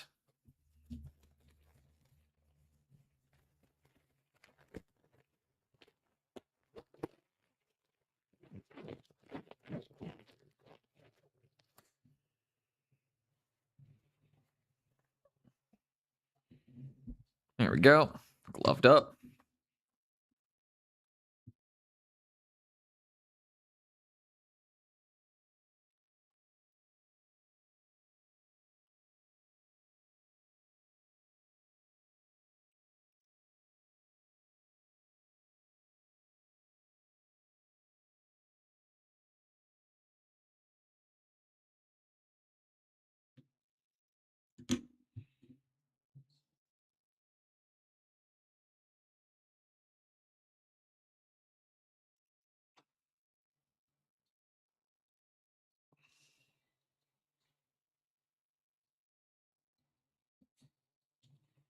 You can give them a nice, like, heavy wash. Trust me. And just let them. Yeah. Maybe not too heavy that it's like pooling at their feet. That's a sign that you might have done a bit too much. If that happens, you can just go in and grab from the pools at their feet on the next model. Use it as your literal.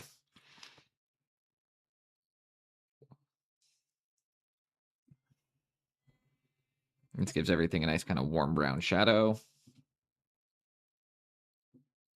Keeps everything nice and adds just a little bit of definition and detail to everything. Whoop.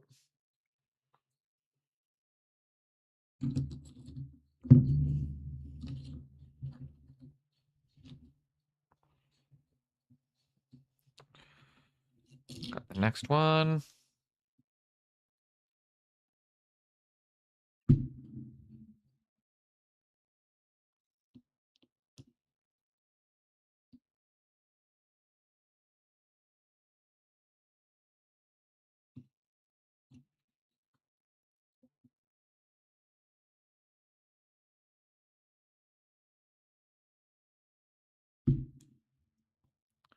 It's kind of a messy stage. It's okay though.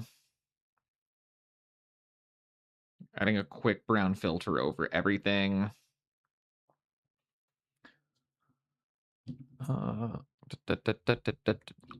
Right about now, the Funk Soul Brother.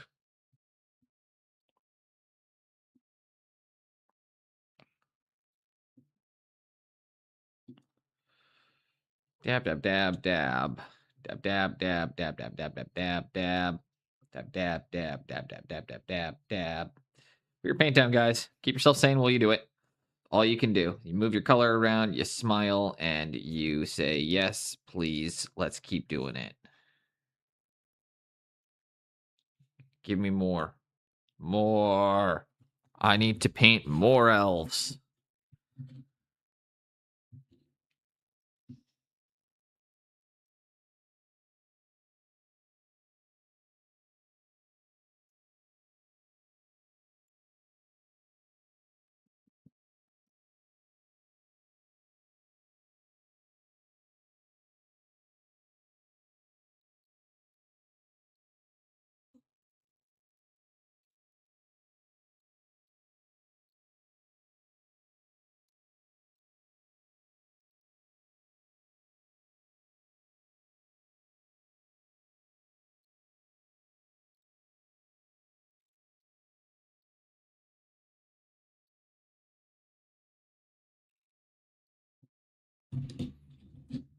There we go.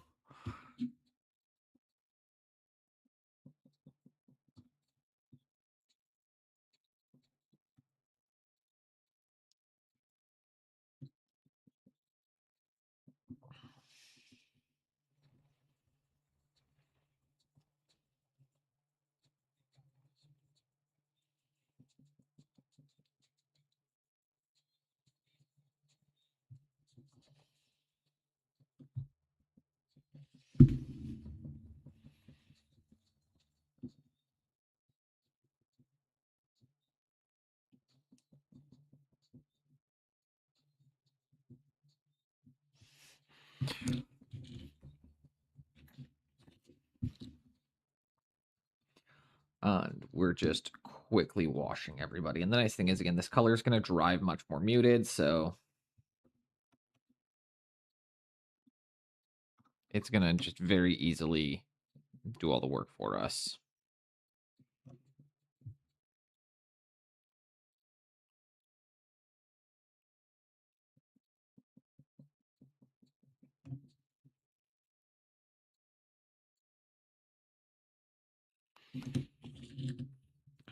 And then I am also, once these guys are dried, we will have to re-highlight everything just once. Just re-edge highlight all of our details just to get that final little bit of pop.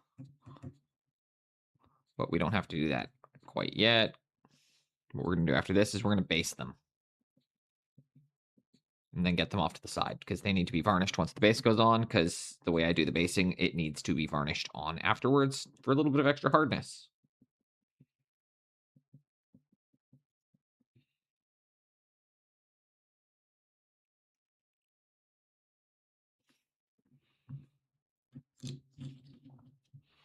So we're taking the elves and we're getting them wet.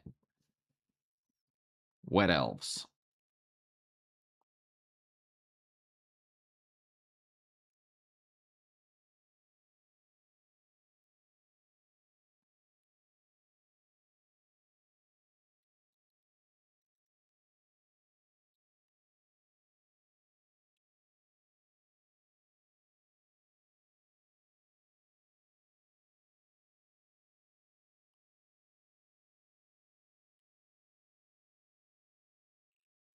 There we go. Let them drip if we need to. Fuck it. Why not? Just keep moving quickly. We can hair dry them after. And then get them based.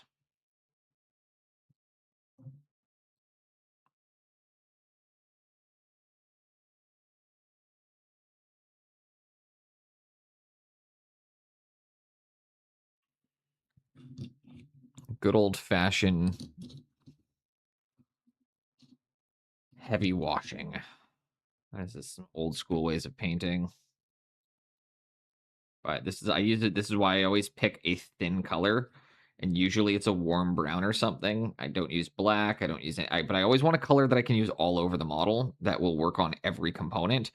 Because I don't like having to individually swap areas out. I don't like having to be precise with my washing. I want to just be able to do it as a quick slop, slop, slop, slop, slop. And let the wash actually just act as a wash.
There we go.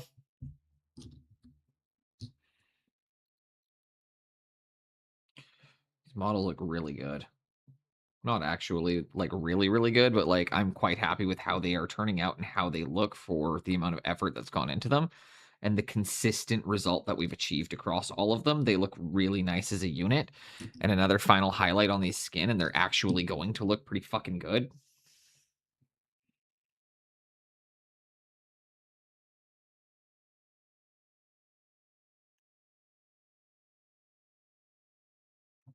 But the wash is much, much more mild as it dries, so you guys will see. It looks really good. It looks really good on the ones it's drying on.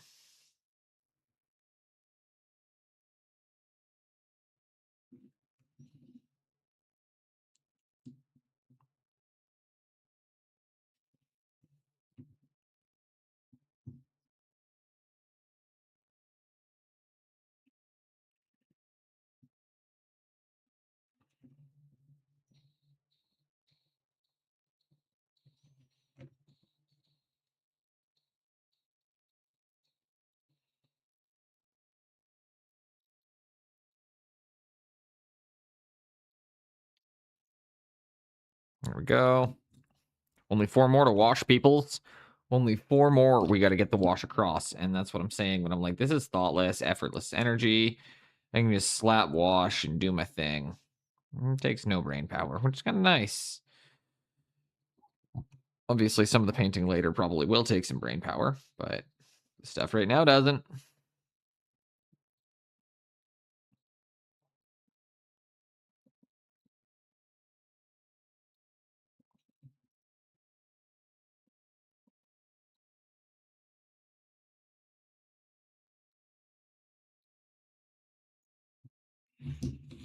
One, two. And the Bannerman after this. There are 2 more and then the Bannerman.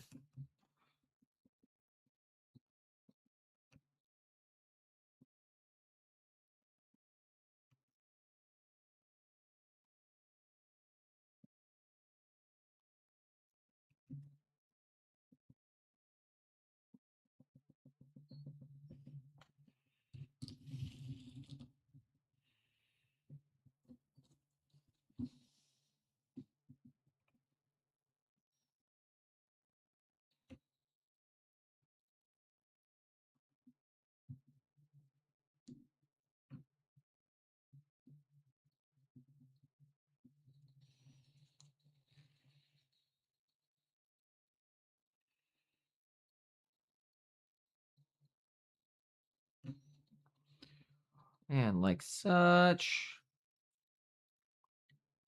Makes me really happy to just be able to paint and slap colors and really not have to do too much. We've got an ad break hitting in just a moment, people, but we're about to get the wash across the last one. I'm going to hit these with the blow dryer, and then when we're back from ads, I am going to do the basing. And on the next ad break is the taco break.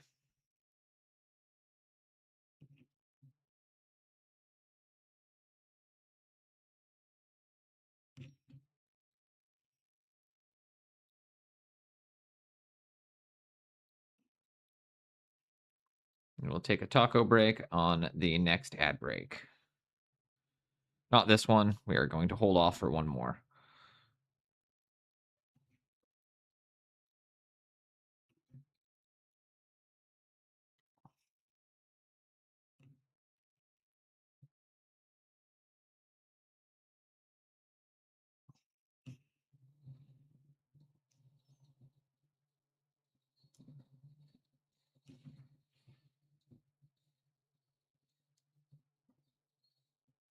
I don't normally wash it that heavily. I found the STL for the new carrot 70 is perfect. Not gonna sculpt a bunch of things. Sounds like a good challenge for you, though. I gotta blow dry some models because I am dripping wet with wash.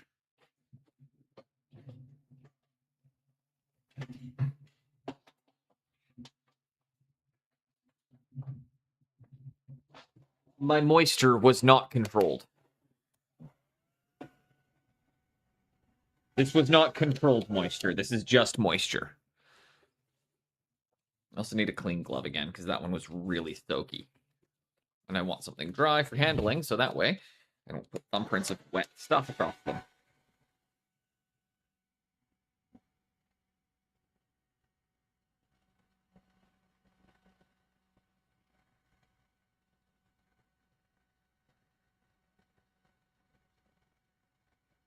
And there we go.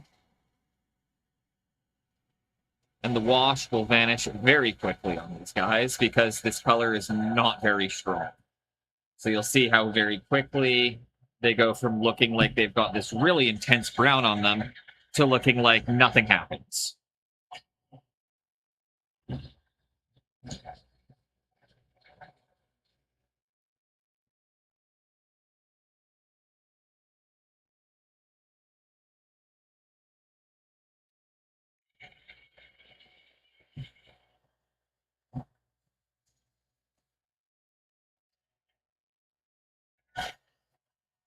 So let's get them dry.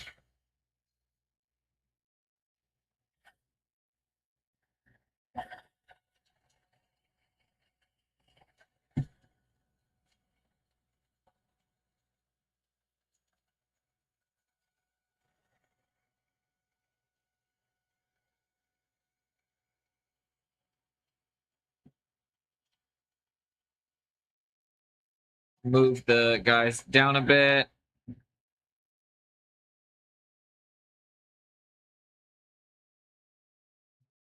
So you guys can see as we just get the blow dryer across them and make sure they are nice and good to go.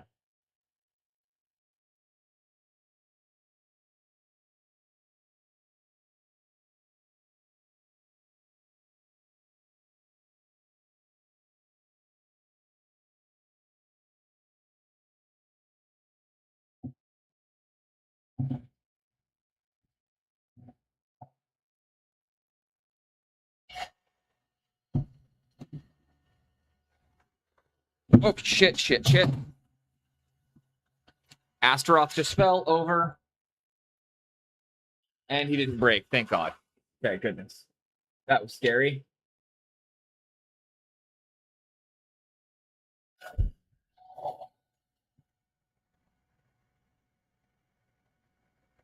That was unpleasant. That was not a pleasant feeling.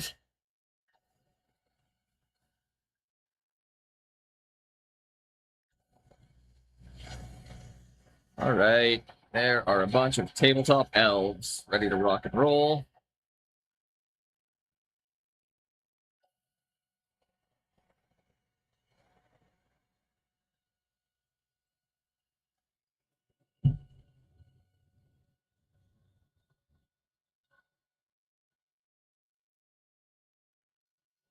Cook around the pizzas.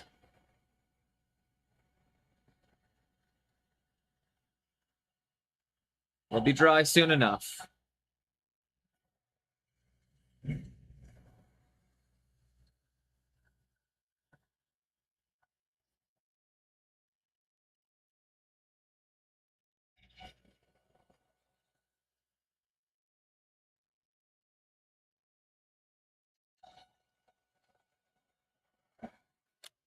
Okay. That's kind of dry enough, I think. Where's old Bendy? Old Bendy!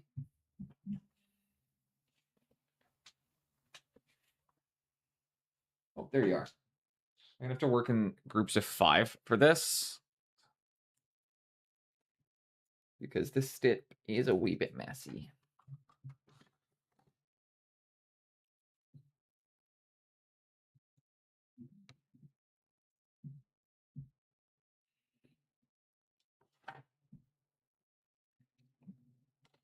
Not that, not that. Where is it? There it is.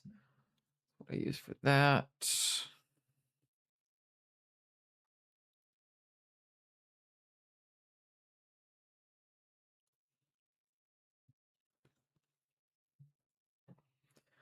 Okay. All right, the elves are going to go off to the side until they're ready to be... Well, we're going to do the bases, and then we're going to varnish them. Before I do the bases, I have to actually... I keep forgetting there's one thing I need to do. Some of these bases have little nubblies on them, and these need to get trimmed off. Grab your hobby knife.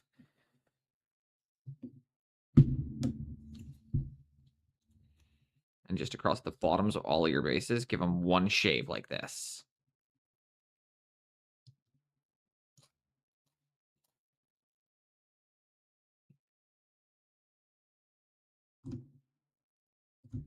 And that just helps a nice smooth fit of all of the models when they're in and based.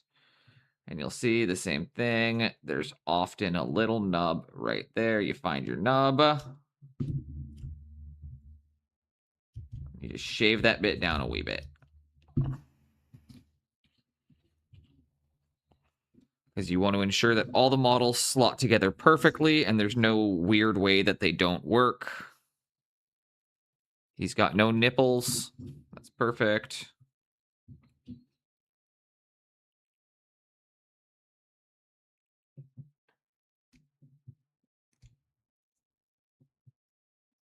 Shave it, clean it.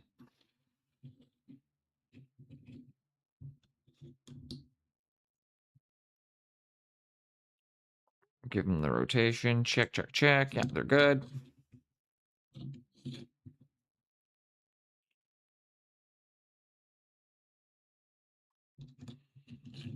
Some of them are fine, some of them aren't.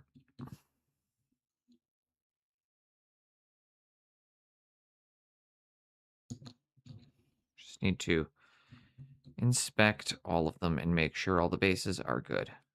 It's typically something you would have done before you got to this stage, but I didn't. So you just have to do it now. Before you paint the bases, before you get them based, just make sure, oh, that's another imperfection. Cut it out. We don't want those. There we go. Thank you. You're gone. Clean them.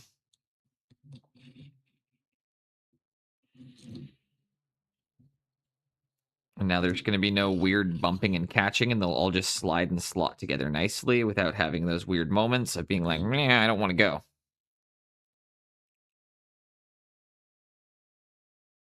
He's got a nipple. Not anymore. Found a sword that's good enough. Hell yeah, good enough is my favorite kind of enough.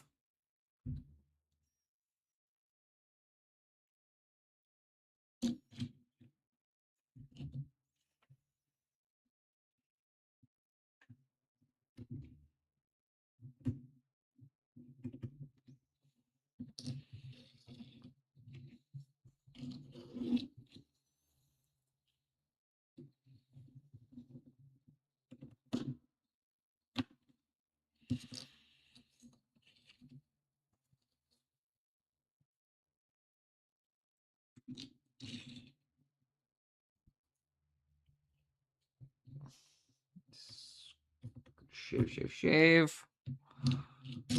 Ah!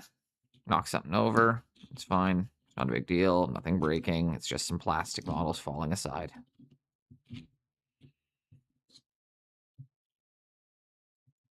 You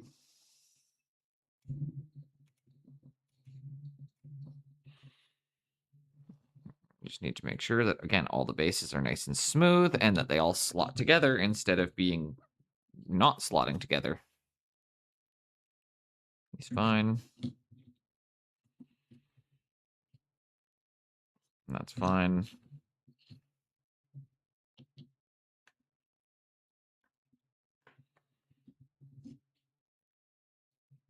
That's not fine.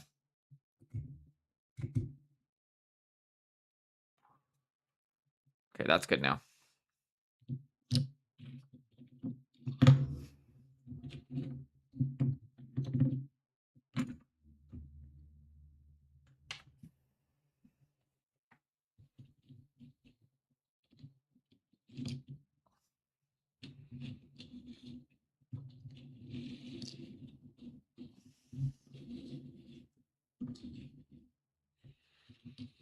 And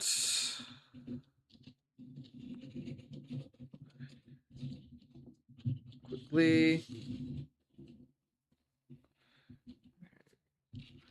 they slide better now. Yes, they do. They slot better now. Yep. Heck yeah. We did it. We did it. We saved the city.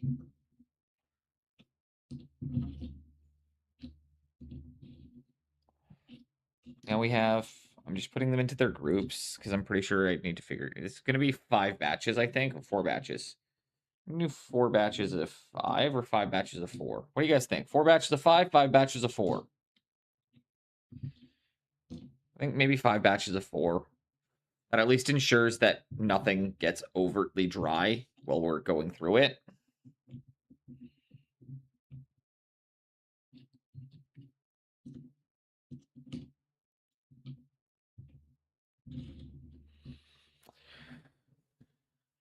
It's time to do some grass. Good old-fashioned static grass.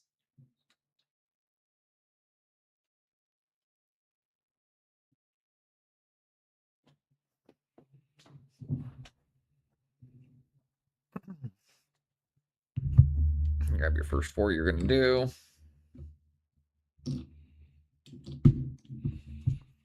Grab your European mud or whatever mud texture you use. I find this is the best way to do static grass. So I've been using this as my technique for static grass for about a year and a bit. I really like the result, and I really like the way I can do, or like I like the way I do grassy bases. If you guys do too, you're gonna get the know-how on how I do them. Quite simple. The steps are just applying a mud texture down first to ensure that you have texture, brown, and, you know, anything going on underneath that might be necessary to create a layer of existence and earth that, welcome in, Spoon. Sniffing it is a good plan. I'm just gonna, smells like glue. Smells like texture paste. I will throw you a shout out as soon as I got this texture paste down. But I hope you are having an excellent day so far. Happy Friday, Spoon. Meant to pop in last night, but I fell asleep at 9:30.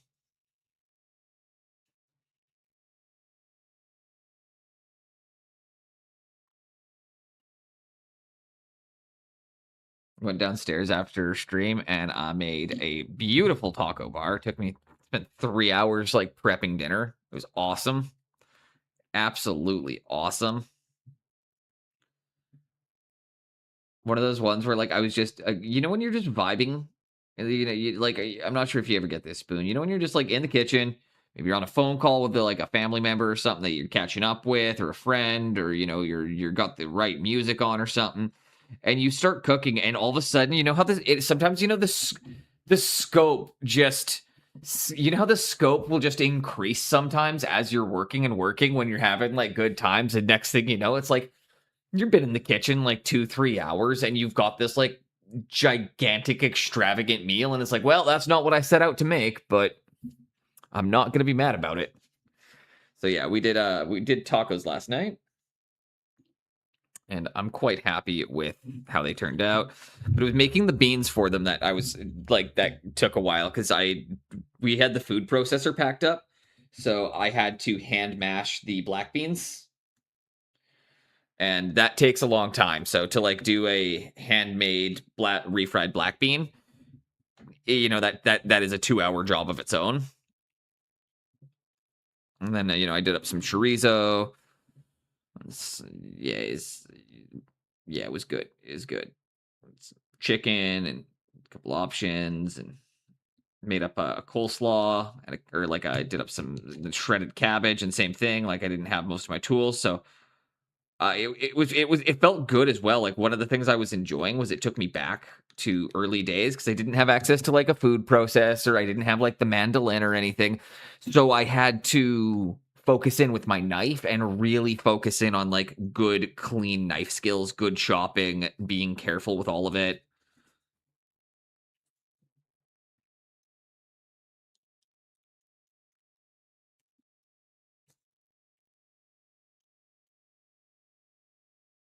There we go.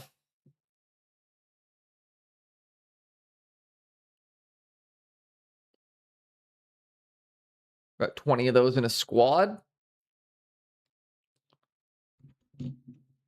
You group 20 of those together, that will look fucking awesome. I know that on their own they don't stand out that well, but they don't need to.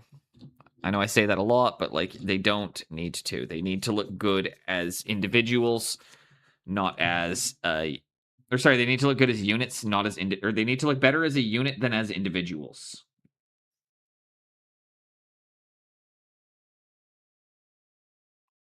But yeah, so when we get to the next ad break, I'm going to take a couple minutes and have a quick taco break. When I got to go give my cats some food, give them some pets, some snuggles really quick. Be like a 5-minute break because I need to cook some corn or I'll need to like pan grill some corn tortillas. So I was asking earlier if we should try and figure out how to swap to the phone temporarily and teach you guys how to make the proper way to do your tortillas. How to do you because if you're doing tacos, like one of the keys that people don't realize of like what makes a good taco is the tortilla. Like a good grilled corn tortilla is a huge part of the experience. Flour tortillas are bullshit. You can maybe if you're doing like a burrito, but flour tortillas are not. Nope. You need a corn tortilla, white corn tortilla, not yellow corn. Yellow corn gets too stiff. Yellow corn is for deep frying, white corn for grilling or like doing on like a flat top or in a pan. But yeah, we do a fried or grilled tortilla, a little bit of slaw, a little bit of chorizo, got some black bean, maybe a little cheddar, some pepper, some cilantro.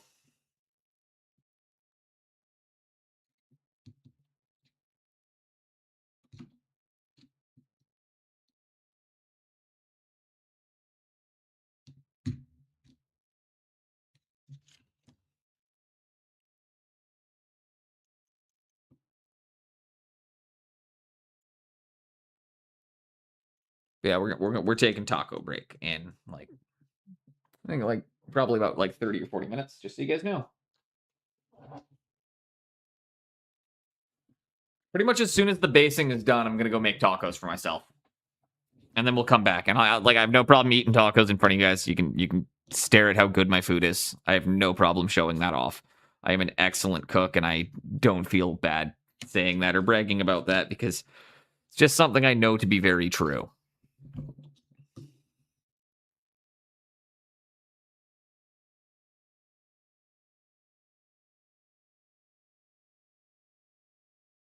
I know food is very subjective, but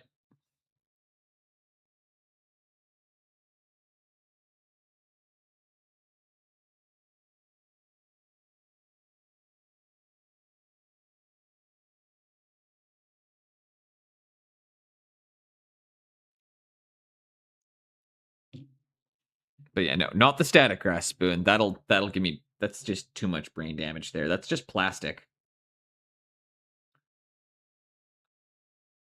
In fact, I dislike static grass is like so kind of just like you to me that I make sure I don't. You notice I don't handle it without gloves.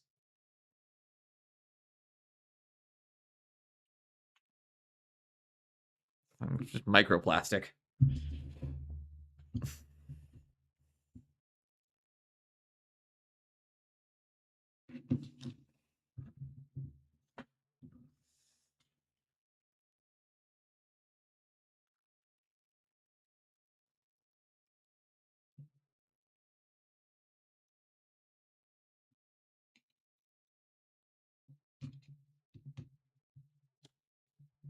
As you guys see, what I do is I put the mud down, I put the grass down, I give it the tap tap tap, wipe out your edges, get them looking clean, and that gives the grass something to stick to.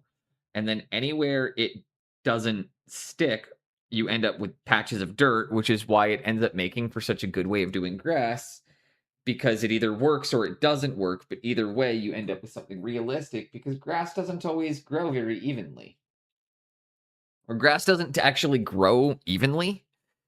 So when I'm doing grass and when I'm doing stuff like this, I want it uneven. I want that kind of like everywhere. Like I don't know. I really like the grassy bases personally. I think they're a lot of fun. I like doing them. They feel very classic Warhammer to me, but I feel like it's a modernized version of the classic Warhammer way of doing it, and that's where it adds a lot of that like fun for me.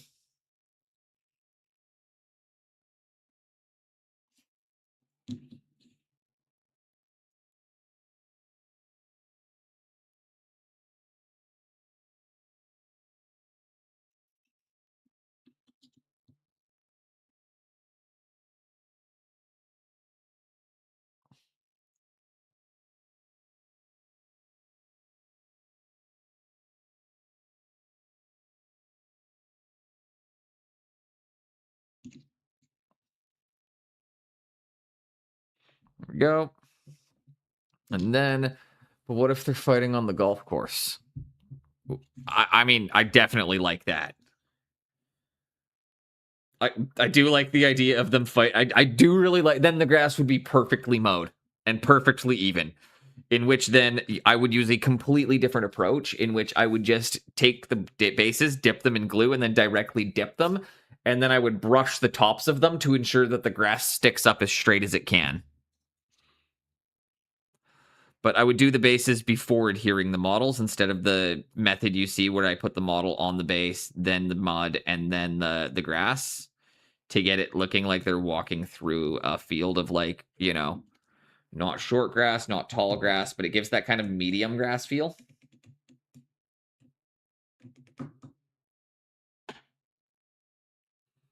And it gives it that they're stepping into something, that there's weight to the step. That's part of why I like doing it this way.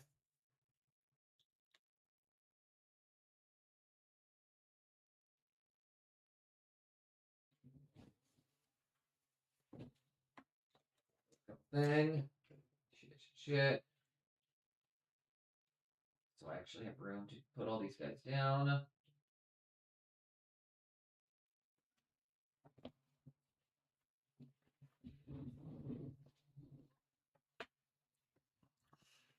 Same thing. Remove your excess grass. Grab 4 more.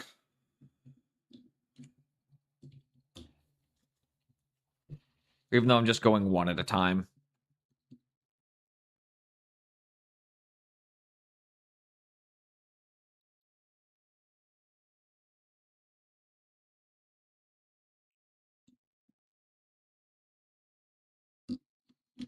I am a high roller.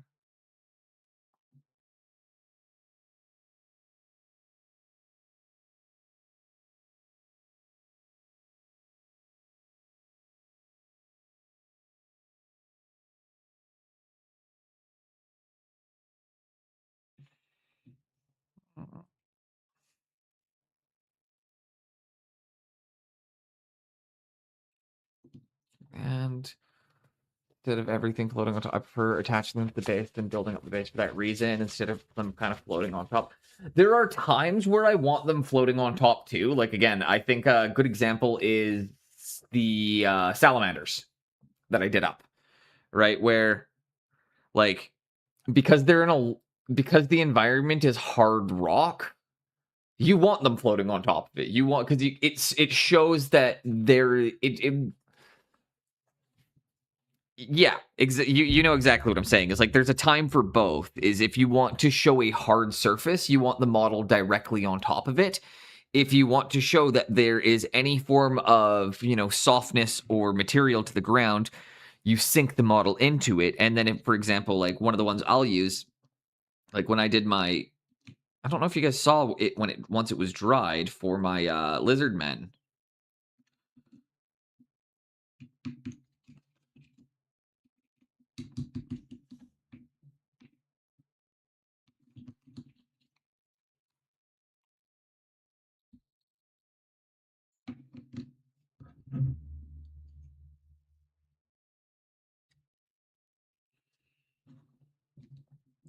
Like I'm not sure if you guys saw how I kind of did the water effects on them, because like I wanted them to look like they were in a swamp environment. No worries. Take your time. But when I'm doing something in like a wet environment, then the model goes very far into the base. So the amount that a model is sunk into the base is relevant to the environment that they're in. So when I was going for like, I'll grab one of the models just to demonstrate quickly.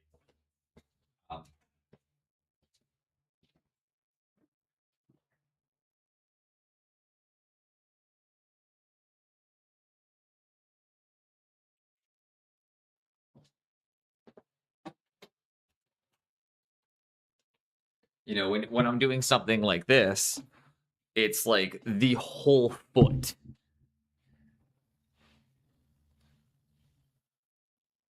Or you can have, yeah. So it's the way it's submerged in these ones goes even deeper. Like the whole foot is underwater.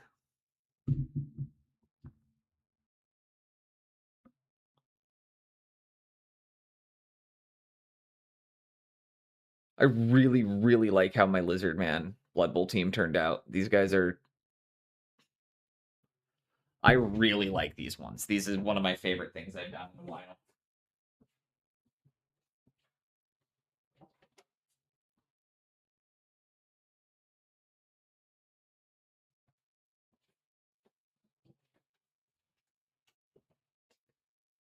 I also love that I have like 5 finished Blood Bowl teams. 5 or 6. Dwarves, Nords,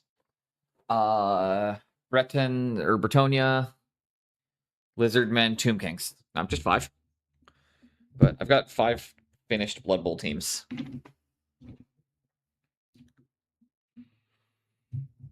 Painted, based, transfers, everything.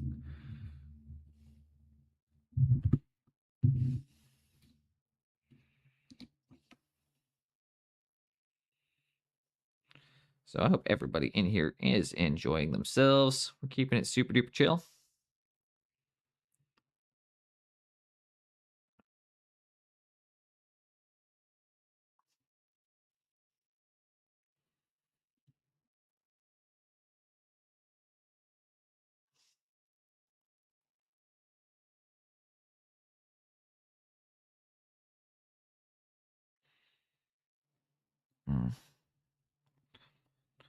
Da, da, da, da, da, da, da, la. Well, you know what I'm gonna do tonight? Because I do have the time. You know what I really should do is I should make up a like a chip mayo. I should whip up some. I should do up like a chipotle aioli for the tacos tonight, because we got enough for leftovers, right? Or like we got a bunch of leftovers, and I'm gonna have like 3 hours after stream before my wife gets home where I can just kind of putter around. And I'm like, well, if I'm utilizing the leftovers, why don't I expand upon the leftovers by making a chipotle mayo and some Spanish rice?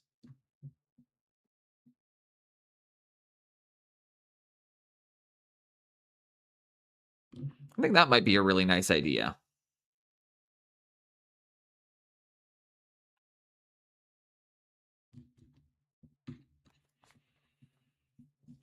Because, like, I personally, on my nights to cook, I don't like to cop. I feel guilty if I give like a cop out meal, or if I'm like, oh, we're gonna have leftovers because I cooked way too much, and it's like, yeah, it's fair because like I did cook too much, and we do need to eat the leftovers, and it's not a bad thing. But it still feels like a cop out that it gets me out of cooking on my days. So, because I do Thursday, Friday, Saturday, Sunday, or well, I do Thursday, Friday, Saturday. Sunday is usually we just end up eating like something easy, or we'll do takeout sometimes on Sundays because that's our Friday. Or like she works Thursday to Sunday, so it's her Friday. So that's kind of like if we're going to do a pizza or something, it'll often be that night. But then she cooks Monday, Tuesday, Wednesday. I cook Thursday, Friday, Saturday.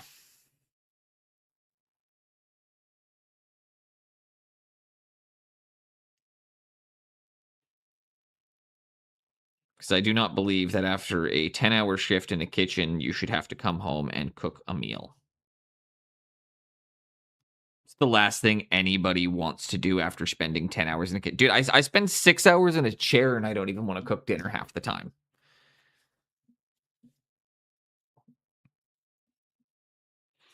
So, but because of that, I'm also thankfully able to understand and explain to myself. It's like, yeah, but dude, you spent 6 hours in a chair. That was 10 hours in a kitchen. You don't want to cook after that. You don't want to eat after that. You just want to not. I don't know how many of you guys have done food industry in here before, but it's a job. And it might pay well, but it is still difficult work.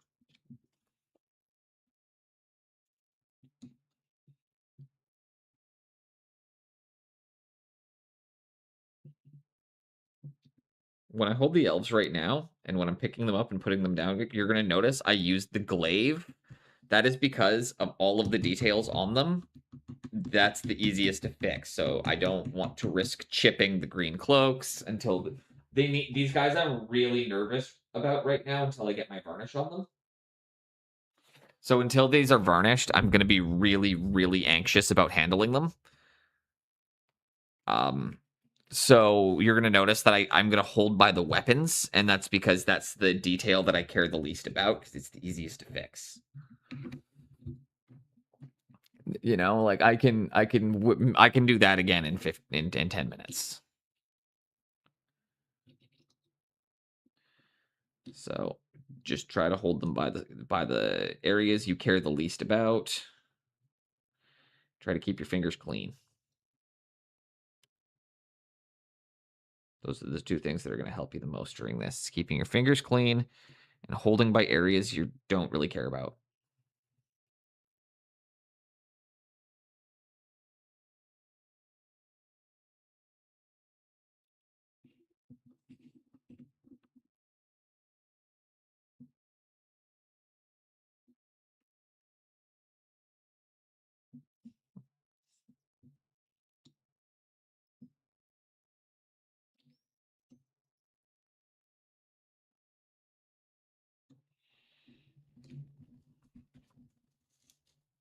And next load of grass.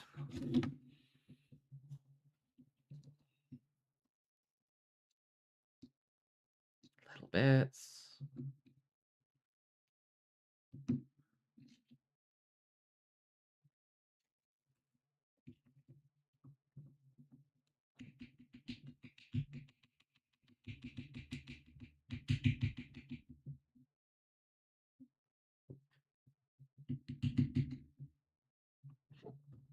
Yeah. Crap. I gotta try again. I just didn't get them all in one go. Missed a spot. It's okay to have a couple spots you missed, but because that's where it will look like it's torn up. But overall, if it's a big chunk of the base, you gotta go back in and clean your details up. Give them the old tap, tap, tap-a-roo. Make sure you knock all the excess off, like such.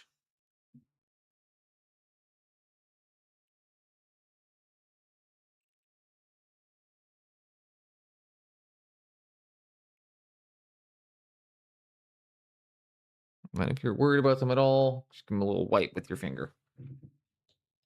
Yeah, that's 8 done. I got 12 more to base.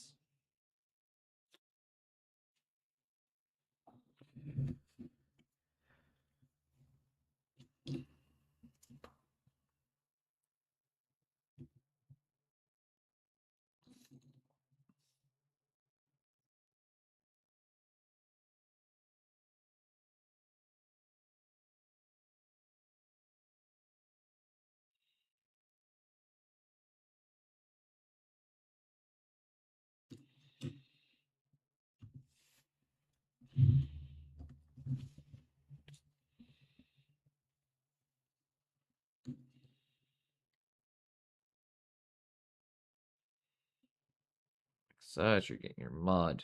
Mud, mud, mud.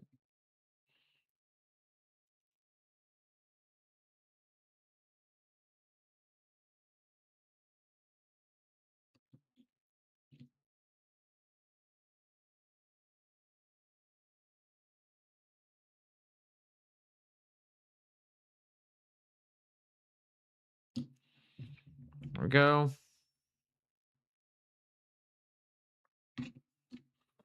This time I'm going to use the bag because I'm just going to be lazy about it.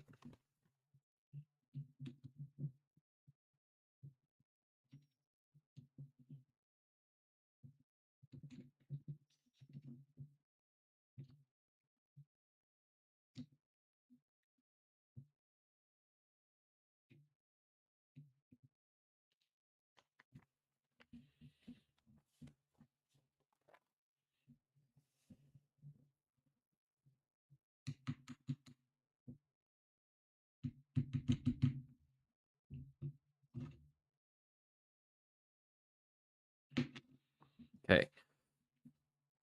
I know this is like not the most exciting stuff, guys, but I don't care. It needs to get done. And then we get to move into the exciting portion of the stream, which is tacos and bust painting.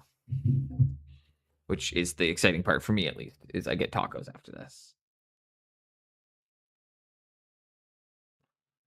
Maybe not. It's already almost 1 o'clock. I might actually just hold off on the tacos. Maybe we just finish these guys up, and then I go do my regular, like, 3 o'clock stream thing. And then we just go and, after that, have some tacos. We probably wait another 2 hours. And probably wait 2 more hours for lunch.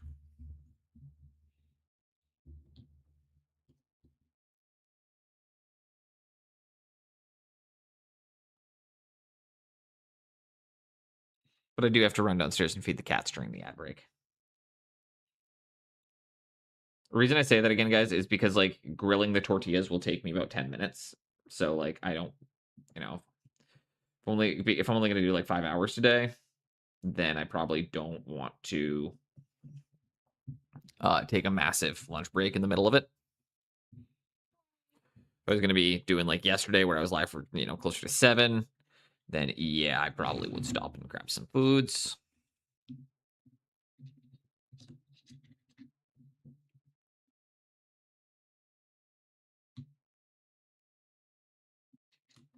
But I will post pictures of them in general chat because I've been talking about the tacos all stream, so at least you guys can see what they looked like.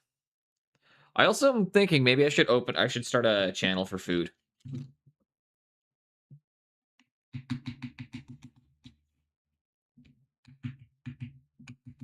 Where you guys can see that Boneless eats the same meals like fucking... I mean, most people do. Most people only actually have 12 things they eat on rotation. Or between 10 and 12 things that they eat on rotation. If I'm blowing your mind right now, I'm sorry, but it is true. Humans actually do not have a very wide rotation of what they eat, usually. And they predominantly will make the same things.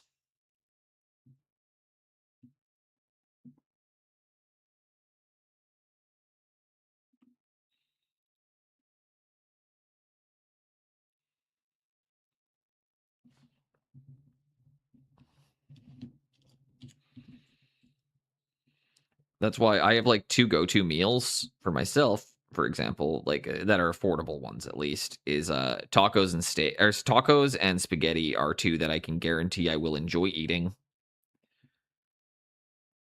And like I'll make like a nice meat sauce, and I'll cook my tomatoes down, and I'll put a lot of effort into it. But like the only things, even if I'm not hungry, the only things that I'm like guaranteed can be like will get me to be like, okay, I can eat maybe. If you put tacos in front of me, I'm like, yeah, I'll have a couple bites. Next thing you know, or it's if you put it, what did I just say? It was tacos, and it's spaghetti. Spaghetti, you can almost always get me to eat.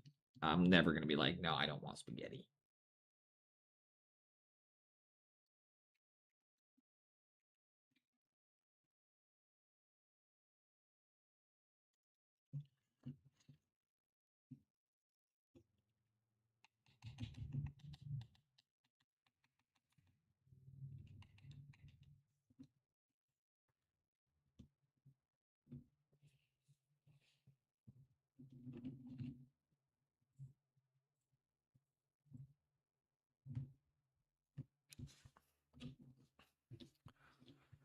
Don't know about you guys. Oh, that's another. You know what? That's what I might make tomorrow. No, we're still gonna have more leftover taco stuff because I made so much fucking food yesterday. It's gonna be tacos for 3 days, honestly. Maybe Sunday if I'm feeling up to it. I'll make Swedish meatballs.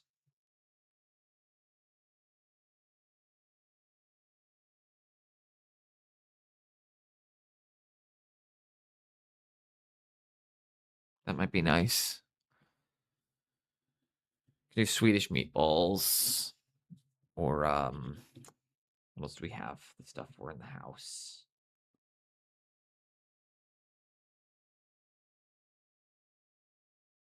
Actually, we don't have the stuff. I don't have the breadcrumbs I need for that.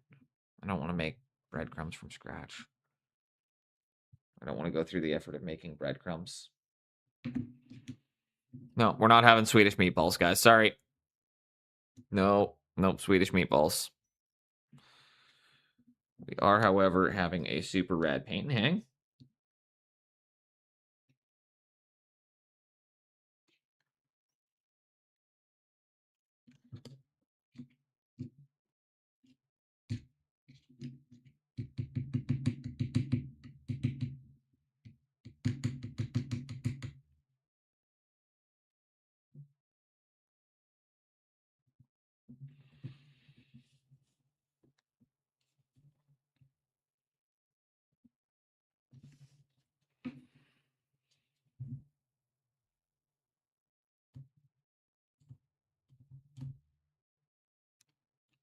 And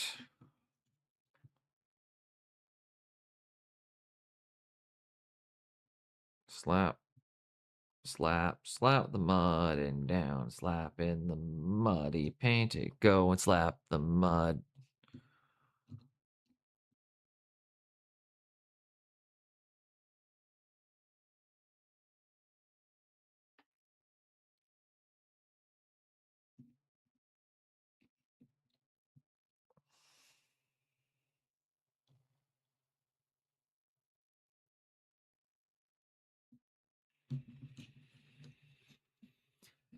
And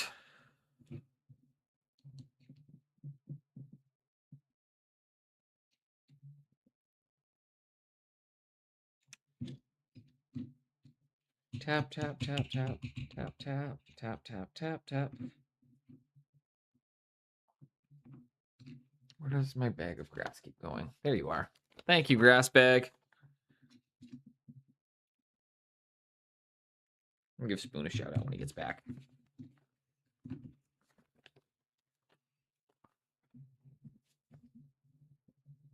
If you see something like this really quickly.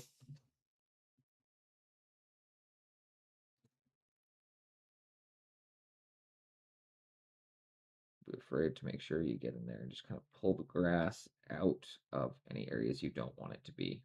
So it gets up on the cloak.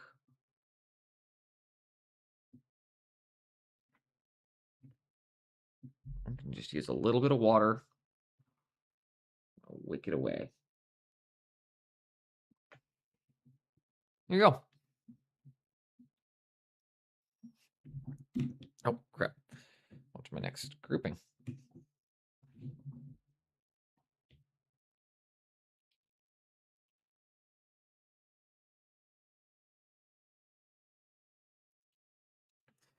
I'm ensuring that they get dried in a very specific way right now because I want to ensure that the units hold together perfectly. So that way everybody has I want them to move nicely in their trays, is all I want to make sure of. So.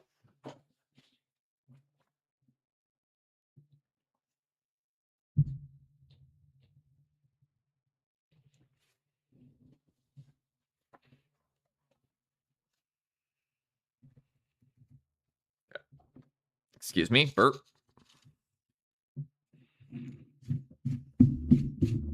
I hate this stuff. It gets everywhere. No matter how careful you are, it does get everywhere. Excuse me.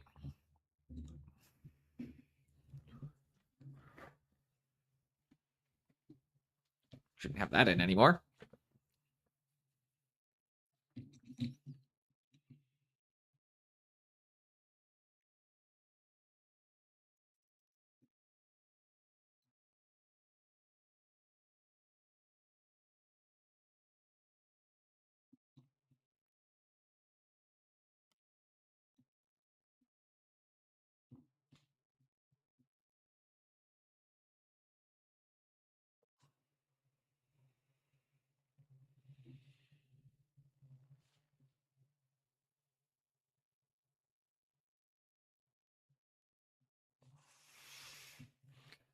And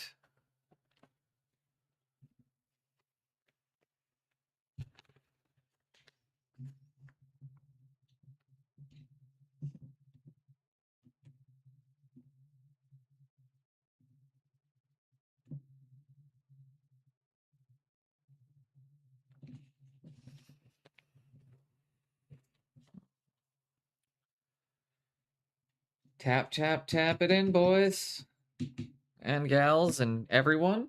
We got 6 people left to do basing on. Wow.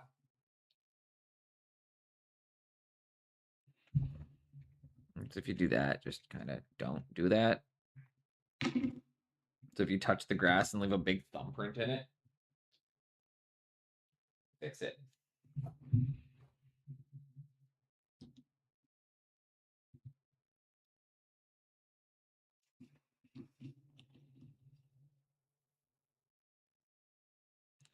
Slap, slap, slap it in.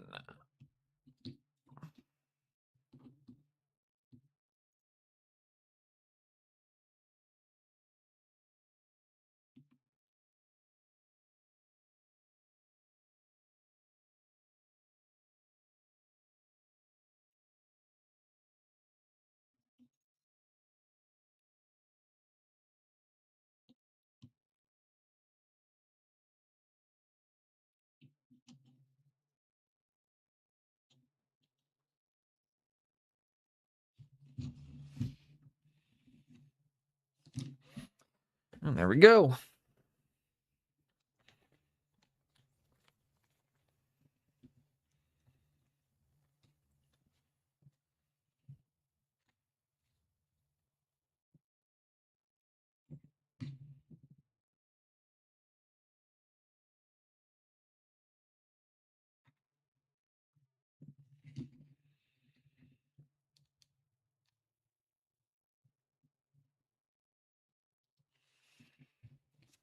There we go.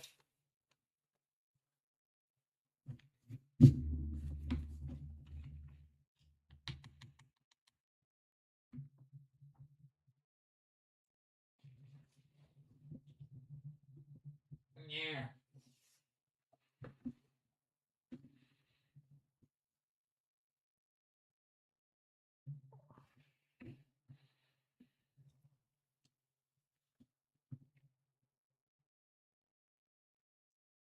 Why is putting any idea when you might probably Monday or Tuesday. So Thursday's restock day, and they're looking to hire somebody for a Friday, Saturday, Sunday shift typically. So that leads me to believe that they're looking to fill a shift on that day, which means they're going to be short staffed on that day, which means the probability of the manager being able to make a decision on that day is very low. So I knew I wasn't going to hear back Thursday. Probably not going to hear back today. I don't anticipate to hear back over the weekend. So if I don't hear anything by Tuesday, I'm going to follow up with them and just ask if they've made a decision. So that way I know whether or not I need to continue looking for something else or if I should, wait for their answer. But I don't really have I'm not the type of person that feels weird about doing a follow-up phone call. So like if I've interviewed for you, fuck it, dude. If you took the time out of my day, the least you can do, or if I took an hour out of my day to come and have a conversation with you and do all that, the least you can do is take 2 minutes out of your day and make a phone call and say whether or not they got the job. You expect them to be on time. You expect them to be 10 minutes early. It is the expectation with the expectations that get put on interviewers. By the interviewee, I have absolutely no qualms about calling and asking, did I get the job?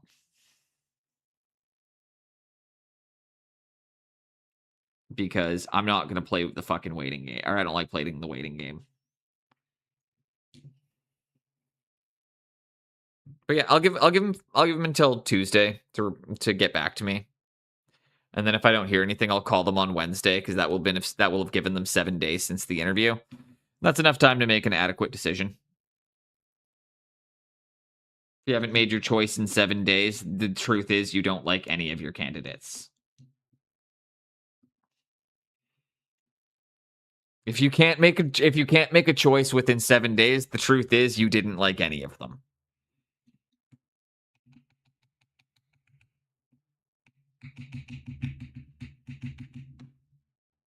Repost, get more applicants, you know?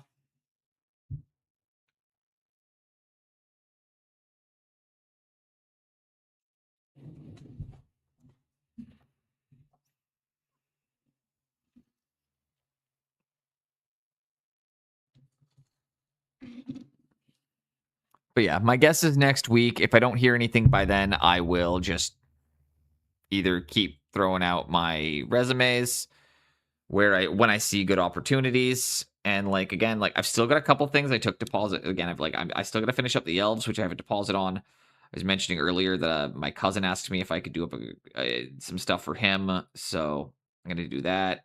And then after the elves, I still have one more army I have a deposit on. So like I've still got commission stuff for another month and a bit, or for another couple months. So I'm not really stressed about like moving into part-time work quite yet. Getting some extra income would be nice because again, like who wouldn't appreciate an extra $1,000 a month, right? Like I don't know a single person in our age demographic, Spoon, who could just sit there and honestly be like, no, I probably don't need it. At least not very many of us are in the position where we can say, no, we don't need an extra $1,000 a month. So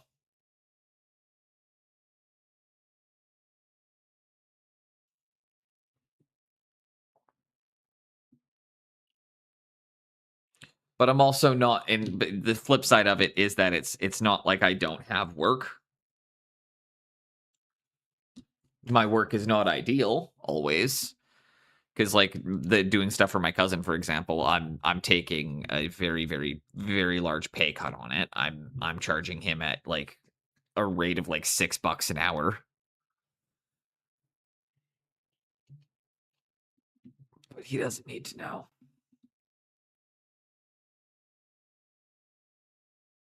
I don't normally work for under 20.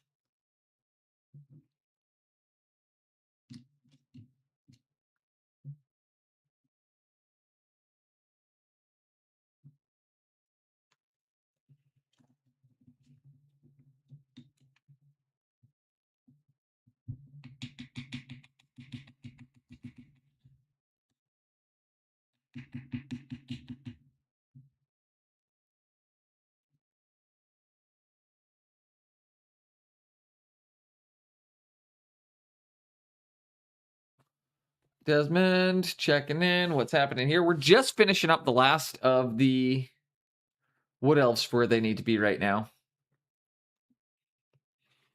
Getting the bases done. We're going to get them varnished. I'll get an extra highlight on them, and then we'll varnish them a second time. But yeah, we're just getting wrapped up on the elves.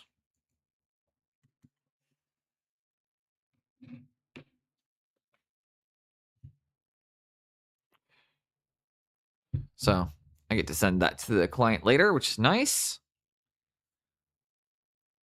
He's always happy to see a progress picture. Born to be alive.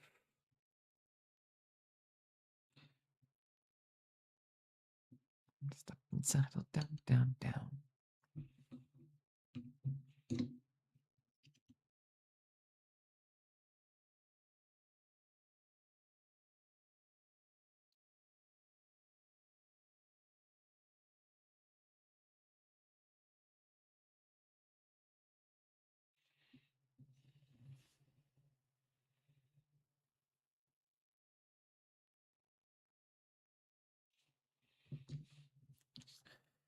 Yeah, pretty happy with the results we're getting, pretty happy with what we have to do, and pretty happy with the fact that I'm getting through this project at a pretty quick rate.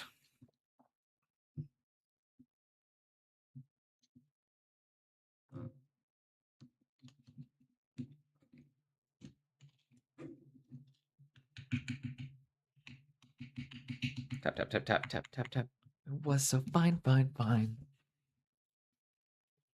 Suitcase and an old guitar and something new to occupy my mind, mind. You see, we're born to be alive. You see, we're born.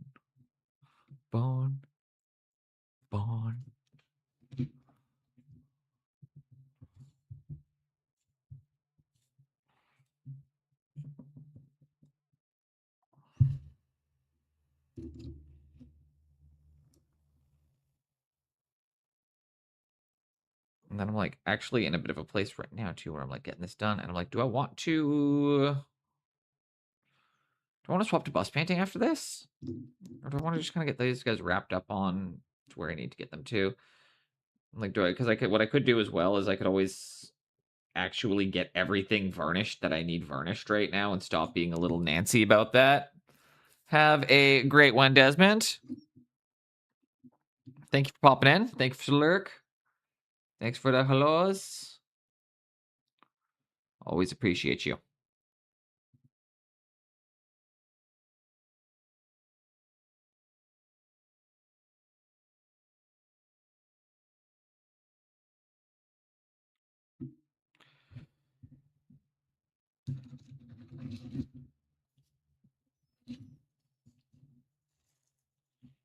I mean, thin the varnish. I will thin the varnish. But yeah, I think I'm gonna varnish. I think I have enough to do a tiny varnish layer. But I'm all scared that I'm like, I need to get these guys done or they're not gonna you know?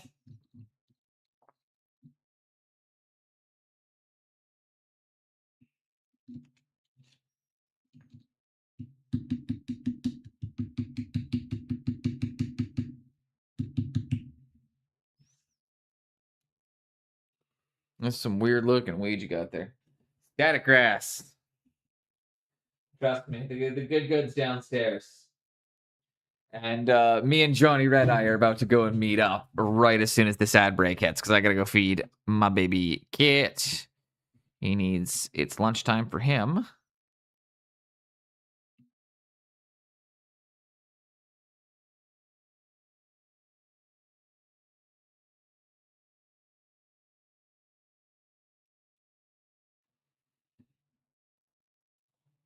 Johnny Red Eye's downstairs. This is my static grass.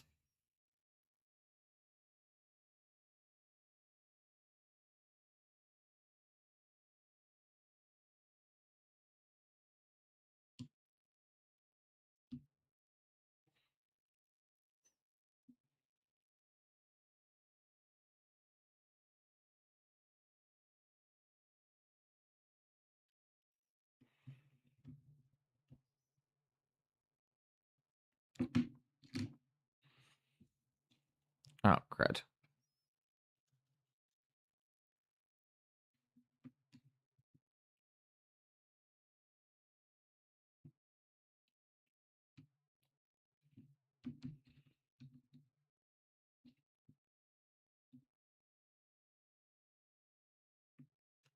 There we go.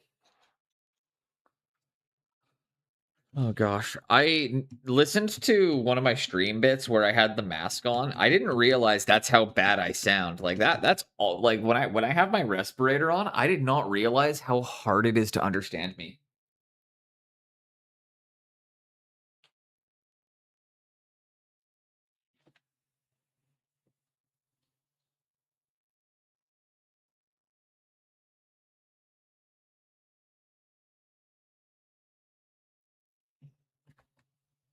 Okay, I'm happy enough with that right now. That's off to the side. Rinse the paintbrush. I'm gonna rinse old Bendy. God, you've served me so well for so long now, old Bendy. Does anybody have a brush they love so much they named it? Have any of you guys ever named one of your paintbrushes? Old Bendy is a brush that has been serving me for several years and is now become my texture paste brush after after 4 good years of service as a paintbrush. It's spent the last year and a half being my texture paste brush and my brushing Mod Podge brush. So Old Bendy now handles all of the tasks that I don't want to use my other brushes for.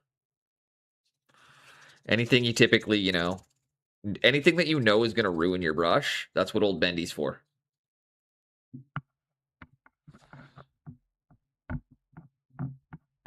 Love this brush. Actually, fucking love this brush.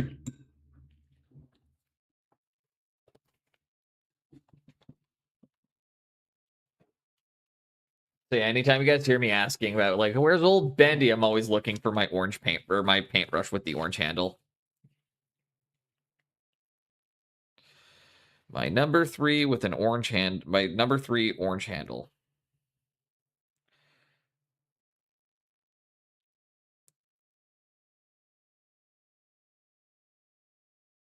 Yeah, love this thing. It's a great brush.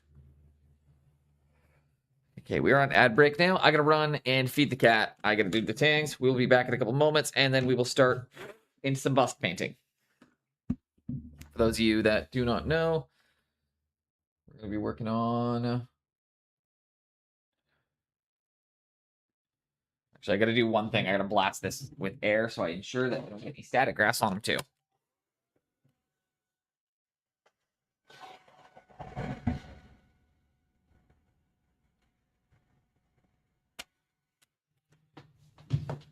All right, this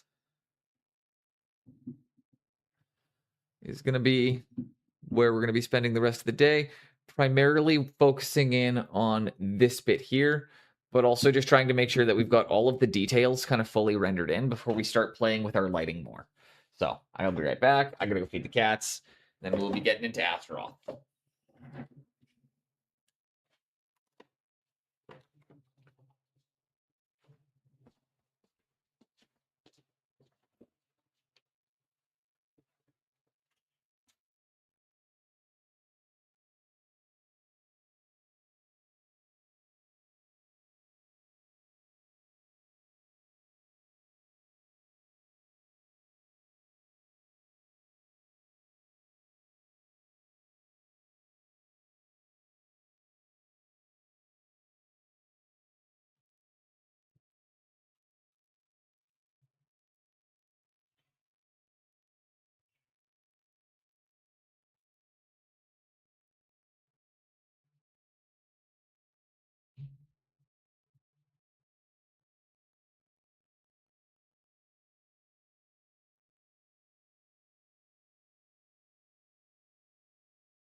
All right. I appreciate every single one of you who hung out. Well, I did that. Remember when I said I wasn't going to make tacos? Well, technically I didn't. Because I figured it would be like a little bit too much work to get the like tortillas grilled and all that. But I did whip up I did make a burrito. So we're going to stop. We're going to have a burrito.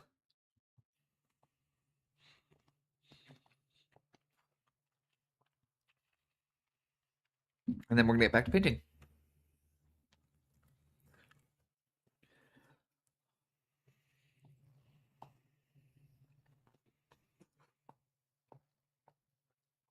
Mm.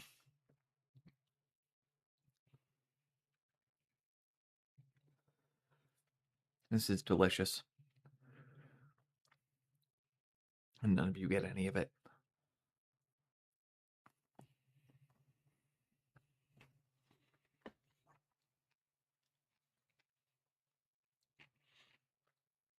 Delicious, delicious burrito. So if you haven't stopped to get some lunch yet, if you've been painting for more than 3 or 4 hours, get up and move. Have a stretch. Have a bite. Ooh, nice and spicy. Mmm.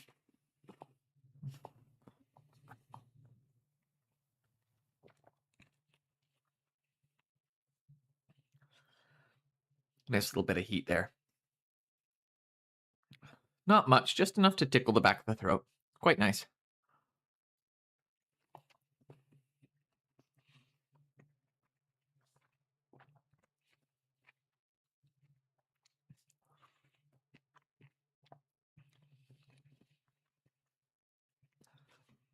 Gosh, this is delicious.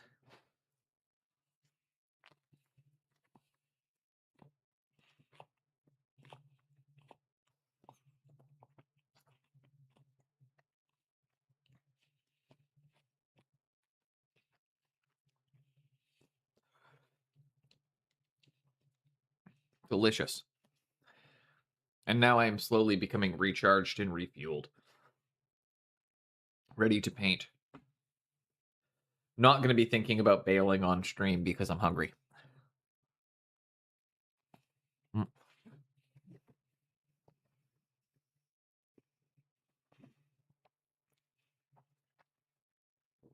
Well, I don't mind that song. It seems to show up there, that cover. That seems to show up way too often in the playlist.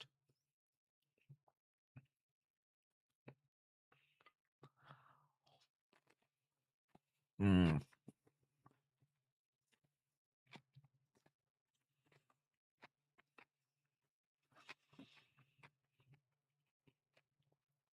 Mm. The real key to like good burritos and good tacos is being a grown up and understanding that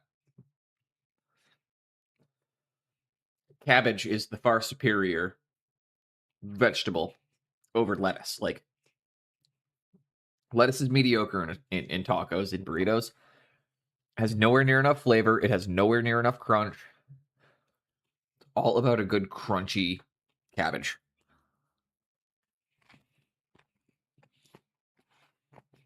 Mm.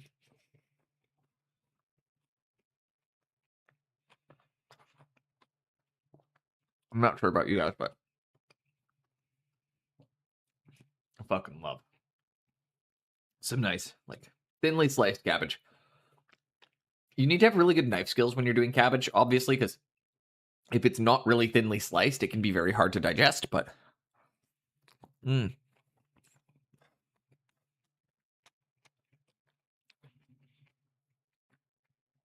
get long, paper thin strands of it, and it's just like a pop of nice, fresh, crunchy texture in there with all that, like, nice spiced bean and chorizo and just cilantro, some pepper, some cheese in there. So it's really nice to have that bit of fresh to cut through all the fat.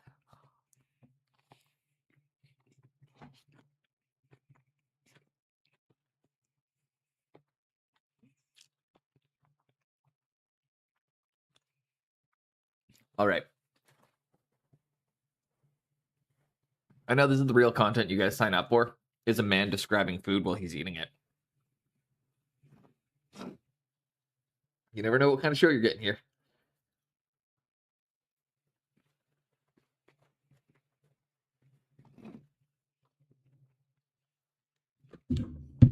And I'm just going to run the plate back down.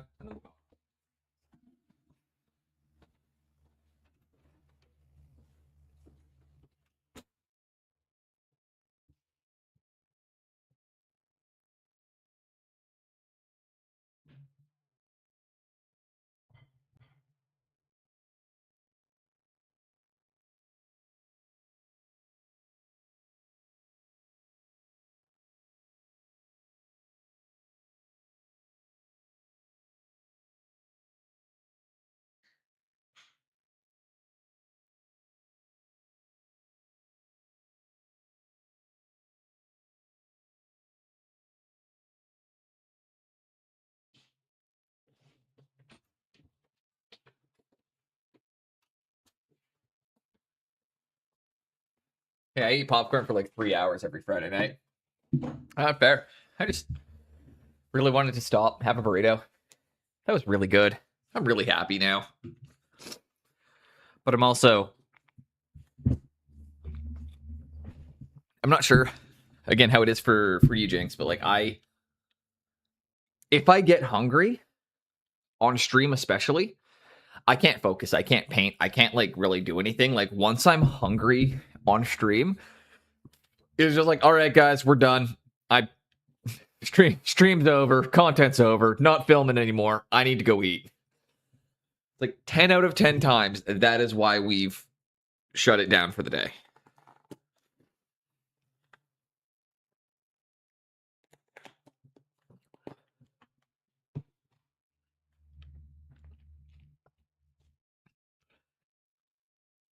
So, we're back. So with Astaroth, we have some really nice texture in the skin. We've got kind of the gore going on here. And I kind of just need to start picking at them a bit. I'm going to use the Ruddy Terra that I've been using as to kind of get some of the base colors in. I always have munchies during streams, so snacks. That's also fair. You know, for a guy who smokes as much as I do, I surprisingly do not eat very much, so. You might have noticed, is I don't usually eat on stream.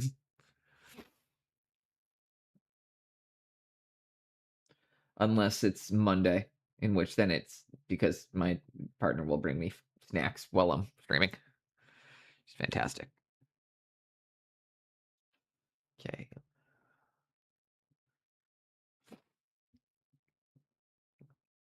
Right away, I can see that's going to bind, like, not very well, so. Start working up. It's going to be a piece of skull.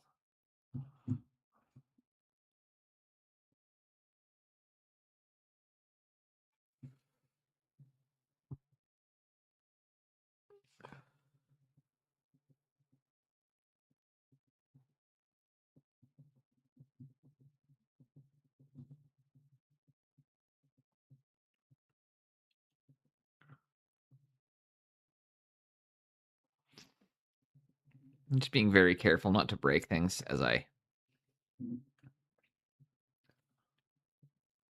start working that in. Just grabbing some progressively brighter and brighter colors that I've got on the palette here, as you can. It's got a bit of a yellowy in it, but I'm like, yeah, let's wet blend some of that in too. Yeah. Just blend it. Just blend it, guys. No big deal. Just doop, doop, doop. Maybe you grab a bit of your ivory. I don't know if my ivory's even still on the palette. It's not. Oh, no, yeah, it is. Whoops, there it is. Whoop. Grab some of that ivory. Blurp, blurp, blurp.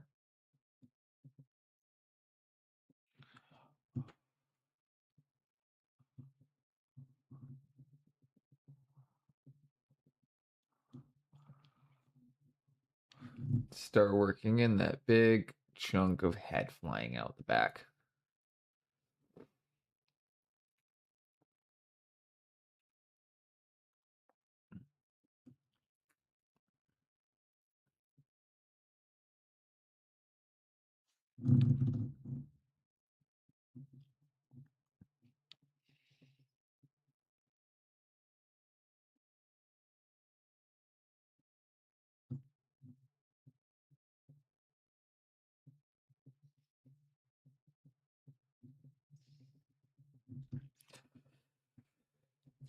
Excuse me. Cough, cough. Just grabbing a bit more ivory, just nice and wet in the brush.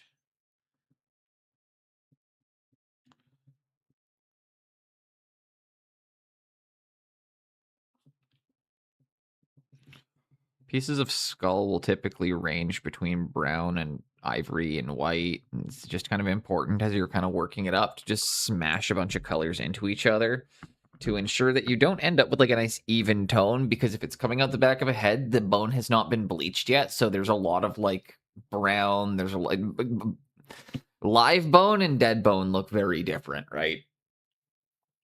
It doesn't blast out like a piece of perfectly clean white skull. There's a lot of like browns and yellows and even reds.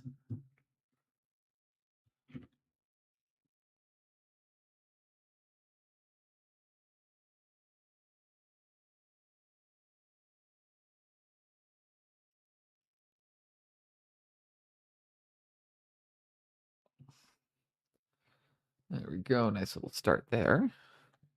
I say that as if I'm not talking to I'm talking to everybody in here, not just the person who knows more about painting skulls than anyone else I know. So this is directed at everyone. When I say that you want to include a lot of color and lots of different tone in pieces of bone, and that to know that a live bone and a dead bone look very different. Live bones, much more color in them. White is caused by sun bleaching usually. When you see those like white polished skeletons, it's always, a lot of it's sun bleaching that causes that.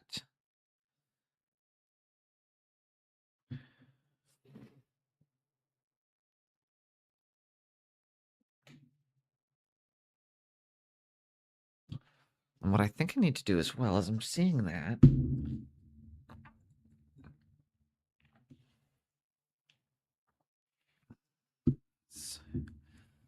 I need to go back to using the fancy paints that I had out. So this one, we were using yellow oxide light.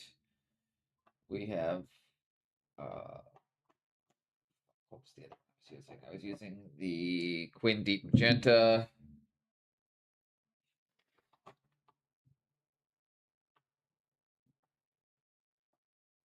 And it was Cobalt Teal. Those were the colors I was using for this. Okay.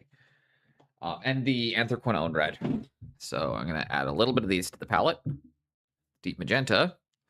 We're going to start folding some of that in. I like to just kind of slap down those initial bases with the cheap paint. And I'll layer in my fancy, nice, bright paint on top of it. But there's no reason to not just, like, mash colors in.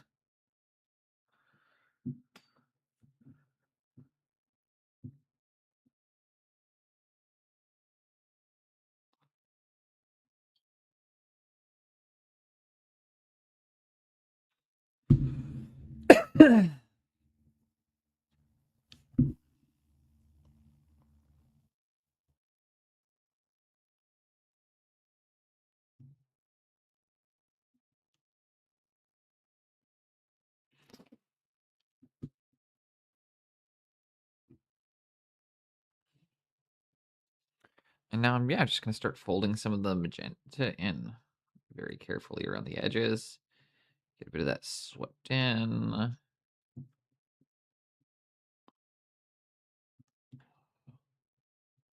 Really quite like the way that looks. It's coming together very quickly. It's kind of funny how, like, little details will often just be a level of impressionism where you're just like, smash, smash, smash. That looks good, you know?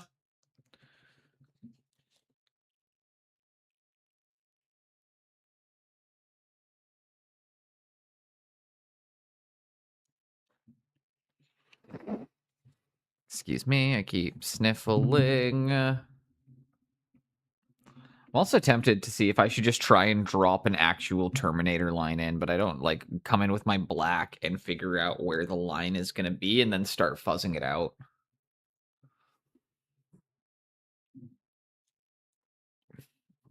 Do I gotta start just like following along all these muscles and pulling thin black lines through the middle of them? Like that's where I get scared. Is I'm like I don't fully understand the idea behind it.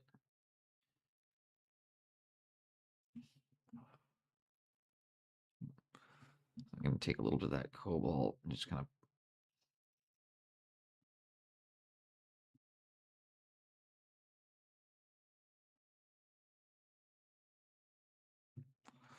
Bit of blue in there, just for some fun.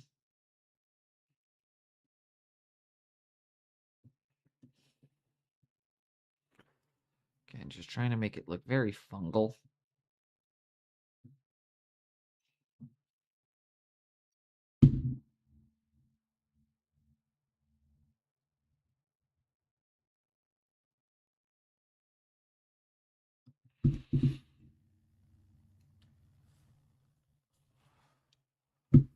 Okay, give that a moment. I should really change out my paint water because there's texture in it now. So yeah, 1 second. I gotta swap out my paint water, and then we will keep going. Give that a moment to dry on Astaroth.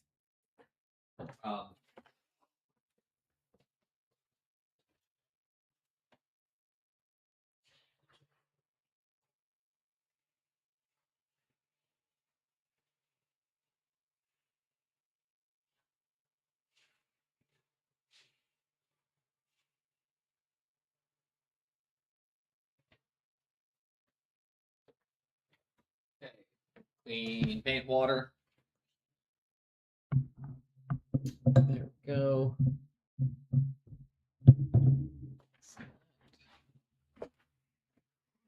Excellent.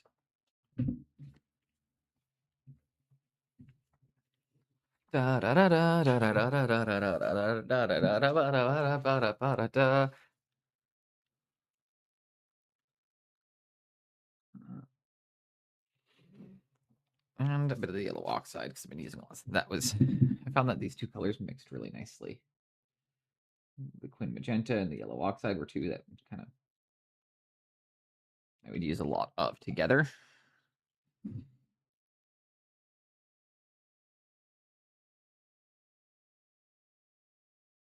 Loads of Mogai.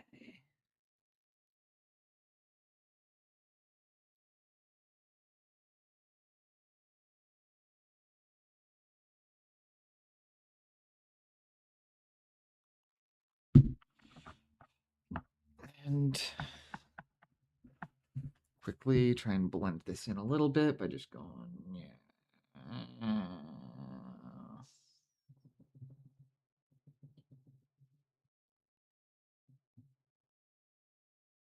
Blend, blend, blend.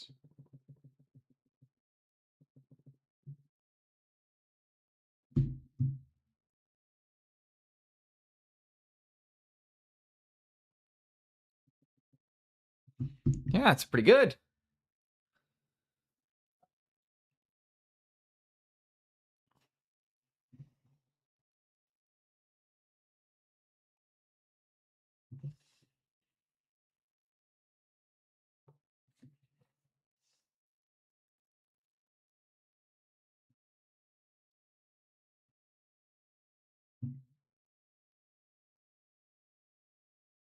And it might not even be a piece of skull. We might be doing it as like a piece of mushroom. Who knows?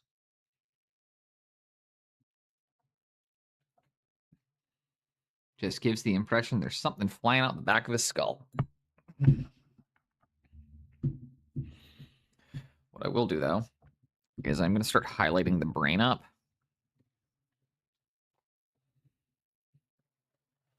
Because I do want that to look good. So we're going to grab a... We're going to take the Quin Magenta and the Titan buff.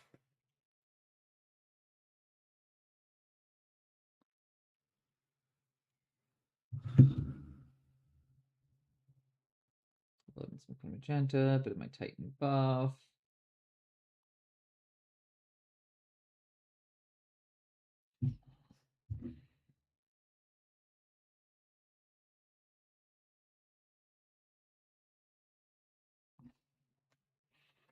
Bit more of that pink in there.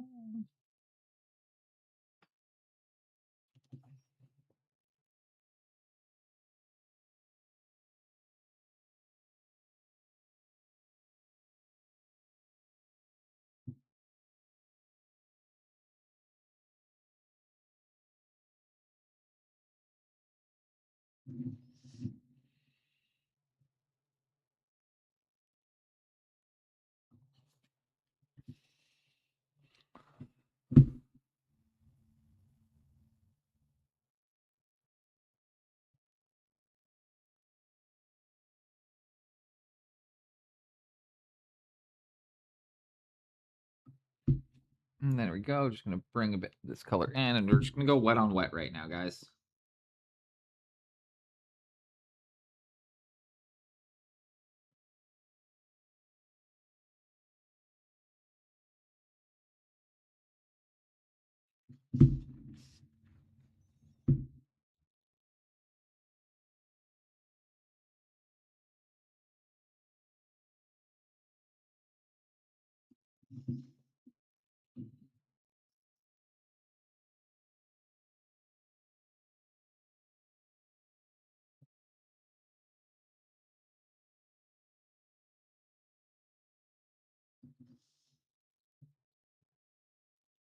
Okay, starting to bring some texture into the brain.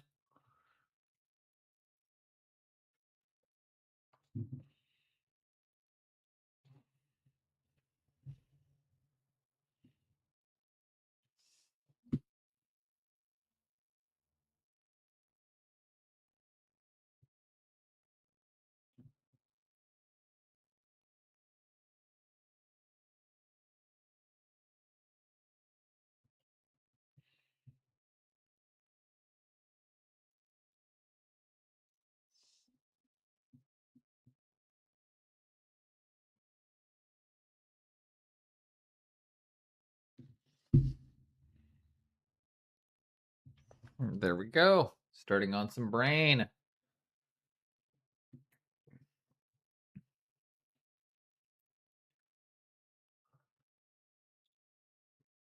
Because we need it to look like his brain is slopping out the back of his head.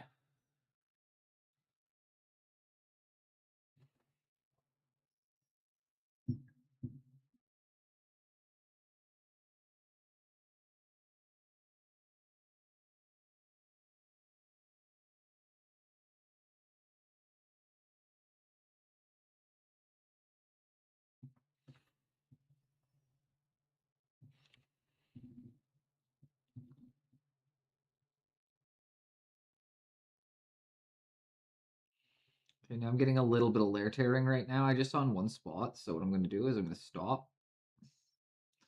I'm going to let everything cure. Because the paint doesn't want to keep being overworked. So very carefully, last couple spots where you need it.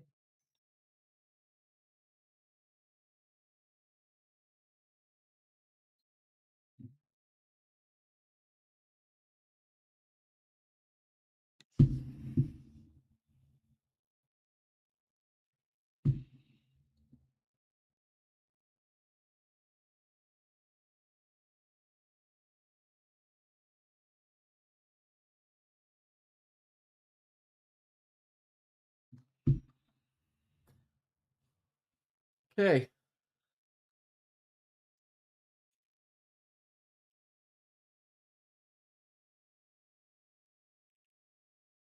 How do I don't know. I gotta get something to make the blood a bit brighter in a few spots. Or maybe I gotta just make it darker underneath. I don't know.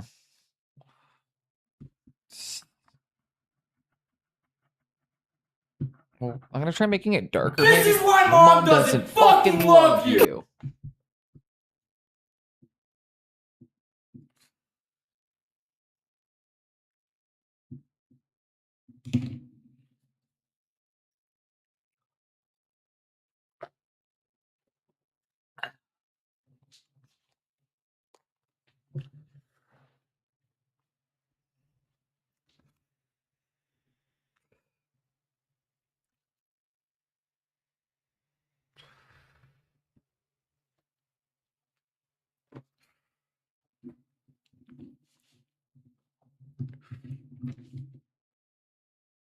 Bum, bum, bum, bum, bum, bum, bum, bum. Hey.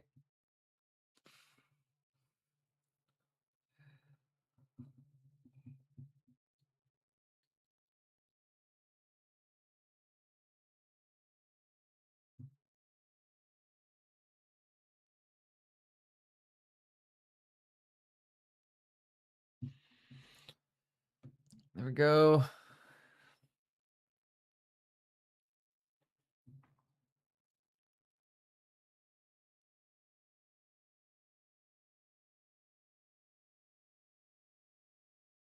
I'm feeling good. Careful, touch, touch, touch. We're having a good day so far, Marquis.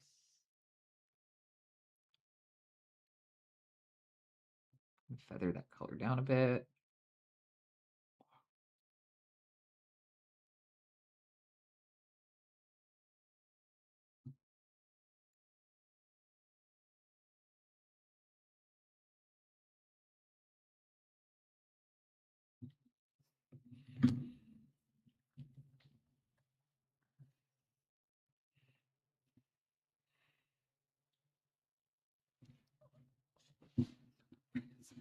Antidepressants. Watch me make an entrance.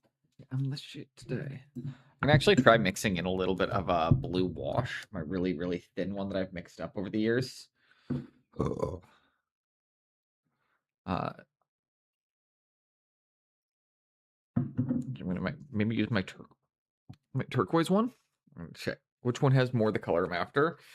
But this blood is it's not, it's too red.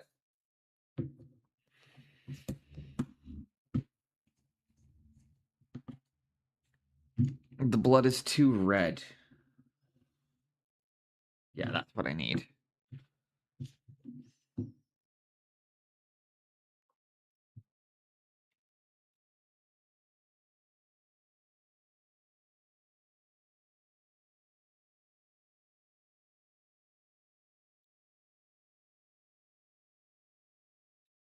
Let's start bringing some shadows into the blood.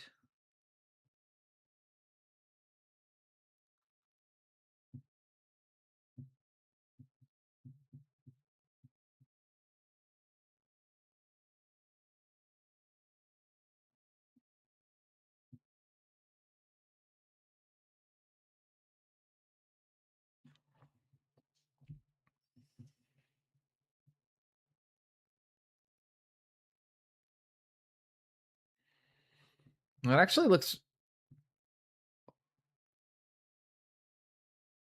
a lot better with that in there. A little bit up here, I think, too, just to kind of, because I can always fuzz it out too, right? Like, but if I want to get an area of shadow or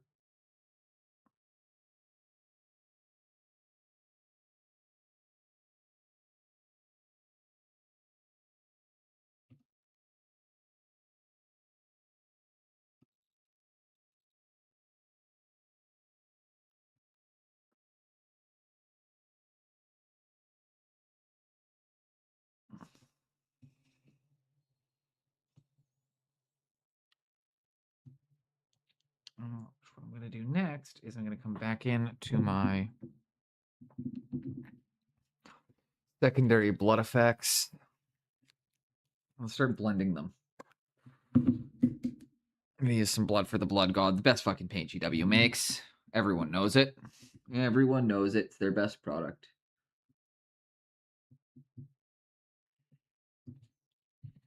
You see how once I got a bit of a blue in there, how we get that more.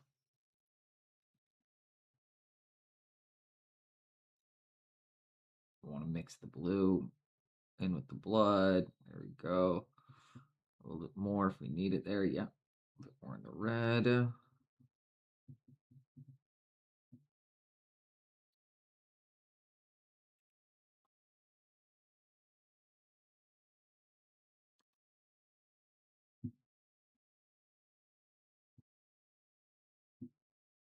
And this is actually just doing mixing in that little bit of blue is making the blood look a lot more aged. Kind of giving us more of that, you know.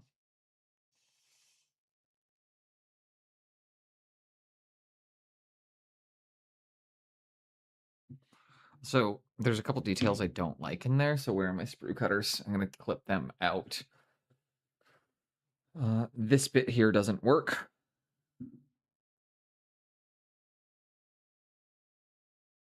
Cut that. And that.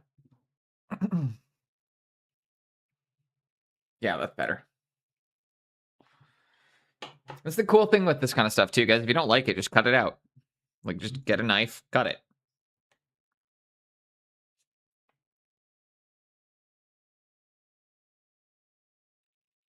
Next up, one of the tricks is next is you're going to slop. Anywhere you see where you get the glue going between the two areas, heavy, heavy, heavy coat of fresh blood. So we'll have to smooth these details out a little bit afterwards to make it sure that it doesn't look like it's weird.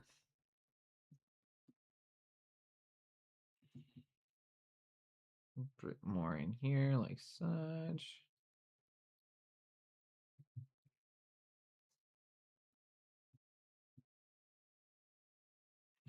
Then what I'm going to do is with the water in the brush, very, very thin amount of this.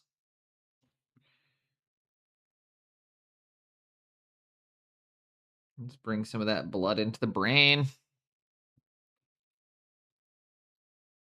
Come on, brains are juicy, guys. You got to get the brain juice. Can't forget about brain juice.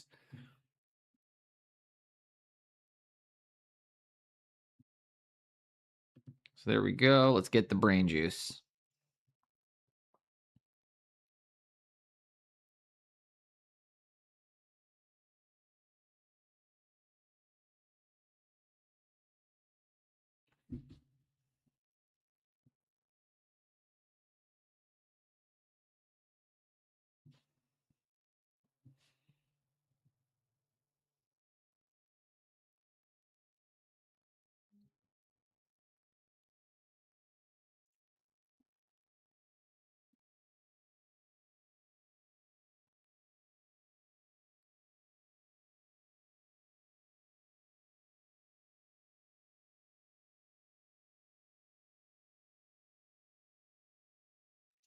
There we go. Got the brain looking nice and juicy.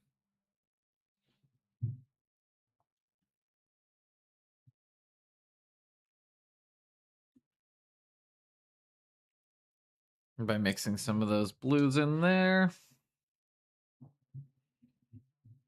Again, we can come in with the clean fresh blood and just kind of a little bit more on top and create those areas now, right? You'll see how it goes. Maybe a little bit.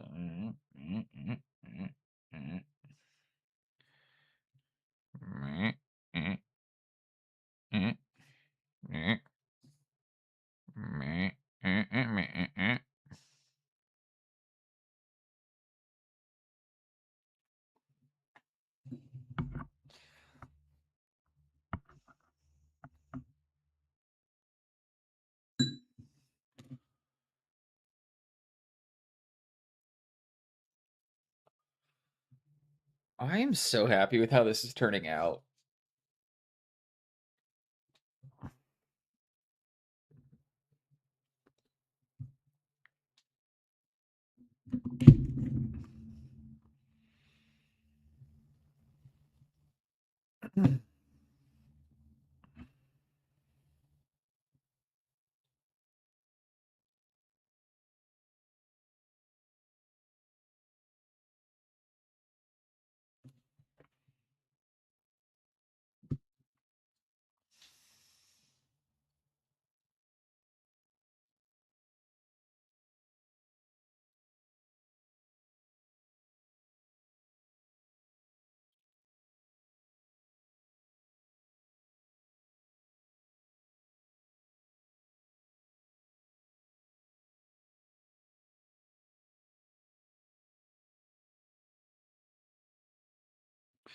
All right, time to do the Vellatura.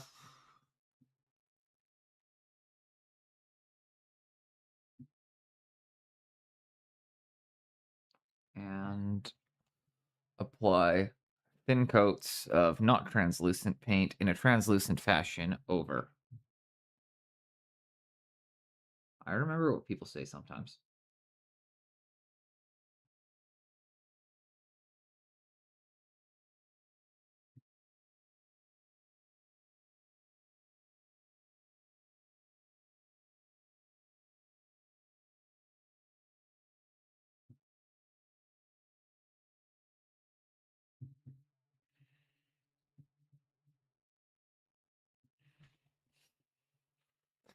Good use of a proper art term. I mean, I'm trying. I'm trying.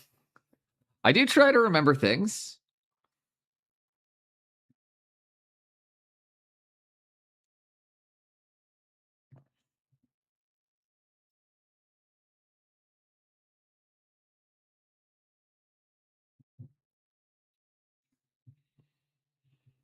Although technically, no, this one wouldn't be because I'm using the yellow oxide, which is not a very translucent paint. So yellow oxide. Oxides typically aren't super see-through, if I remember correctly.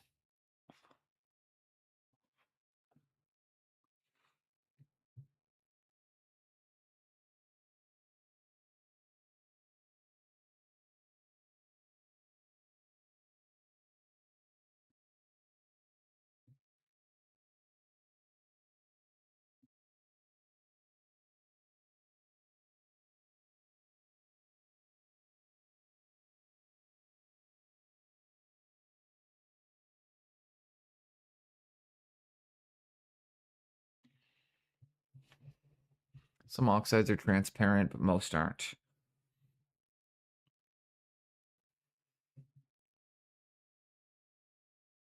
So not a guarantee, but a safe one, or a safe way to remember. So you can't rely on it to be 100% accurate, but if you don't know, that's one thing in the naming convention you can find.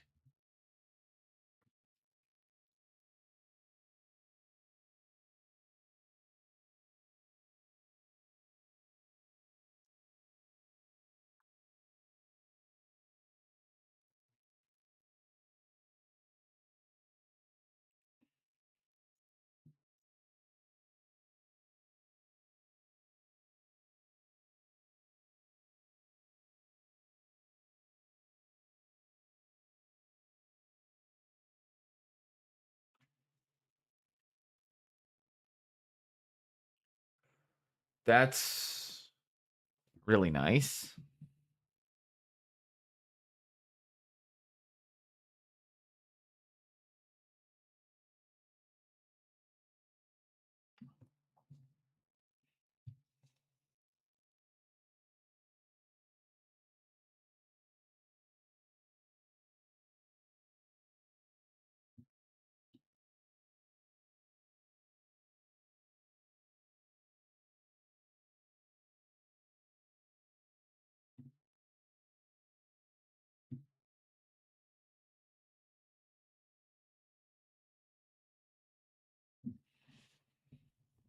Okay. Let's start bringing some more color in.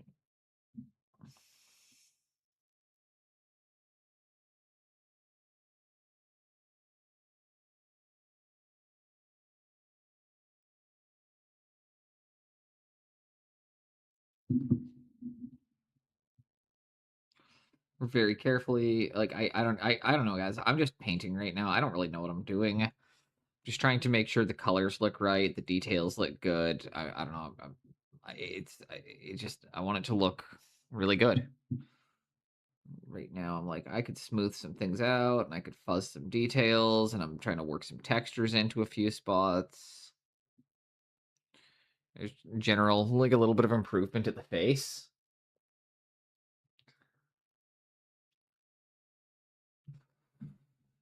What I think I need to do, though, more than anything, is I need to work in more of a human fleshy tone around the face here. So we got to start doing now.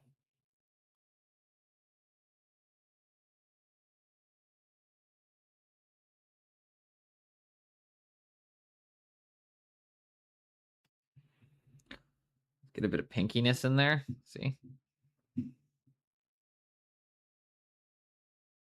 Let's start bringing some life into the cheeks.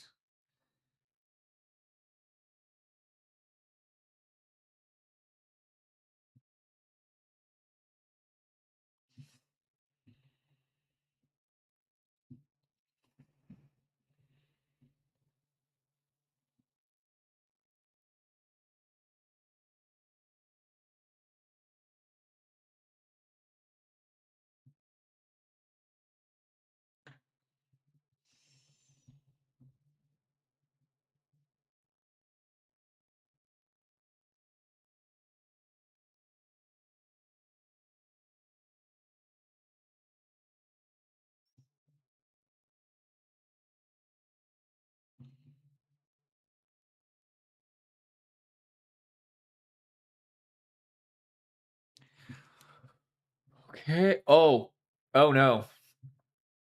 I started painting up what was where a nose might be, and now it looks like he actually that's huh. Okay. We're gonna keep playing with this.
What do you guys think about deciding to pull a patch of like flesh back onto the face?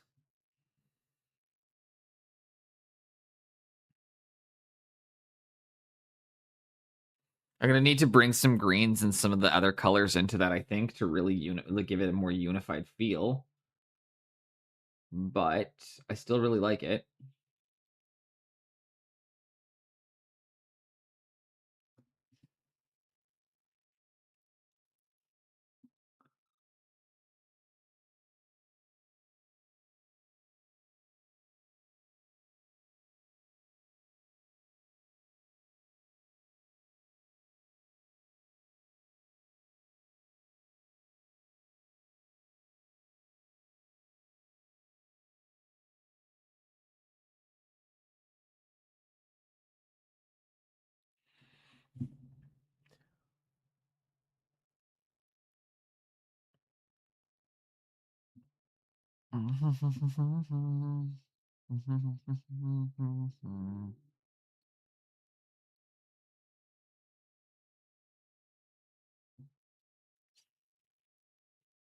Need a bit more of the Titan buff down.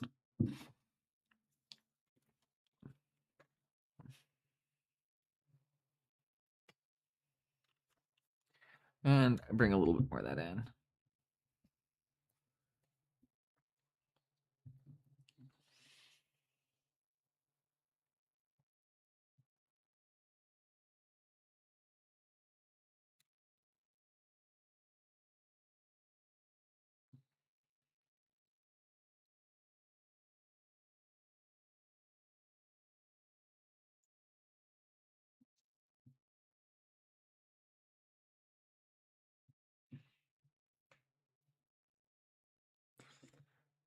I like that.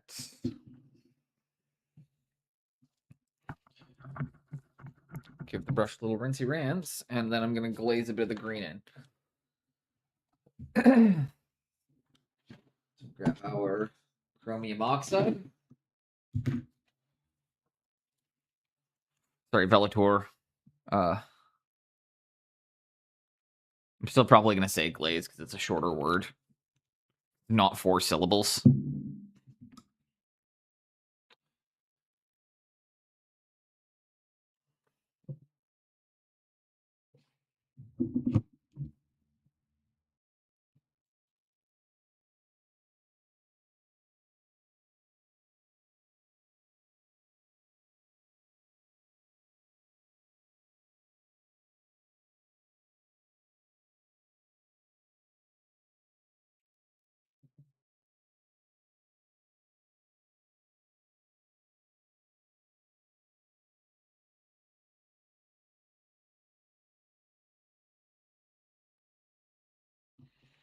There we go. Bringing a little bit more of that in. Oh, I'm already to the next ad break. Holy shit.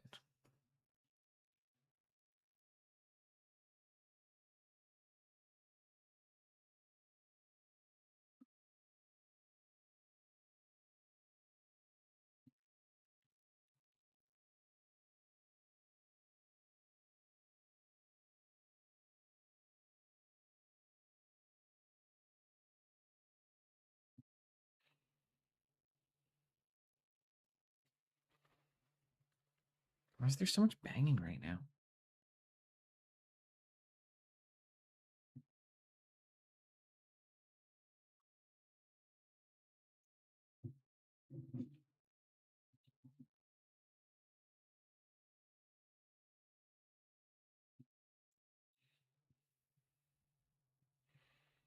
Come into your fleshy tone that you have.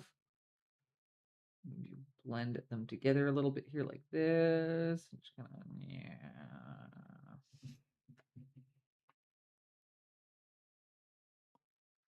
I really like that, where that's going.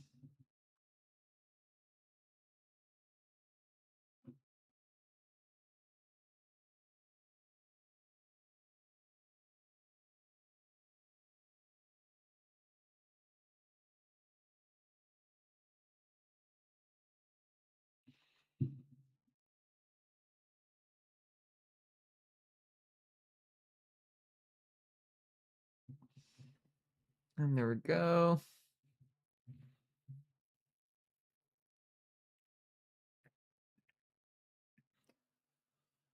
What do you guys think about bringing the face further up? Do you think that gives me more, or like bringing kind of the flesh further up the face? Do you think that gives me more of that impression that he's now had his head blasted out?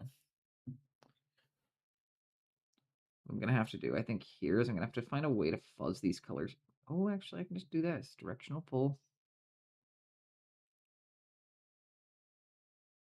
A little bit of that in like that. Go back into the other color and just kind of make them fuzz them into each other so you get a bit of a indistinct line as to where the two colors touch.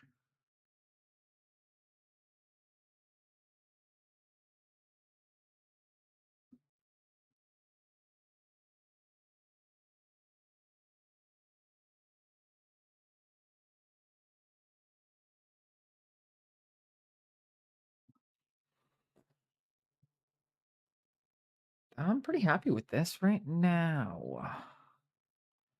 Not for like a finished result, but where it's at, I'm very happy.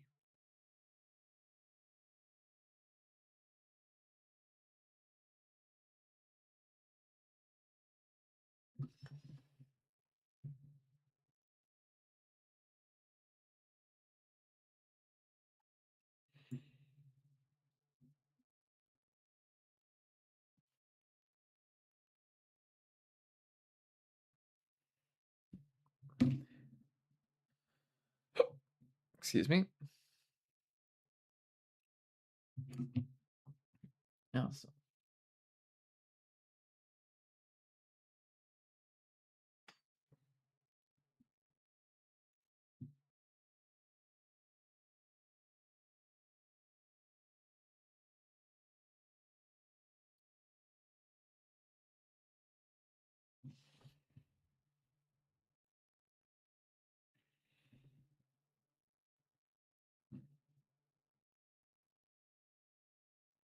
Like again, we're just working in bits of texture, lots of different color, lots of little dots. So that way it ends up looking like a brain, or at least a piece of brain.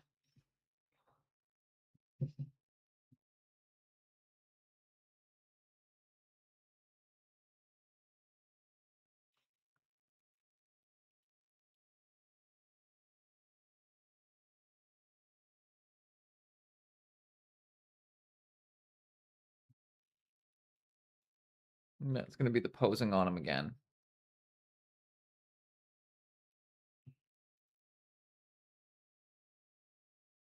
It's just after 2 o'clock.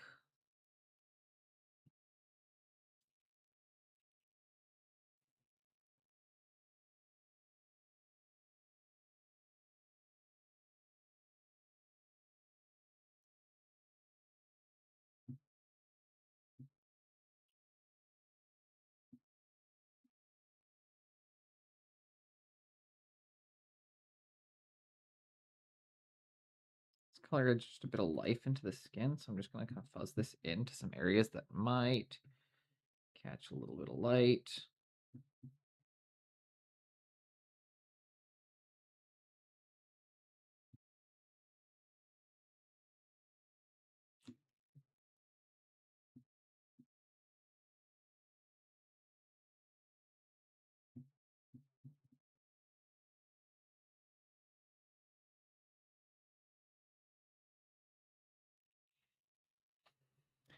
There we go.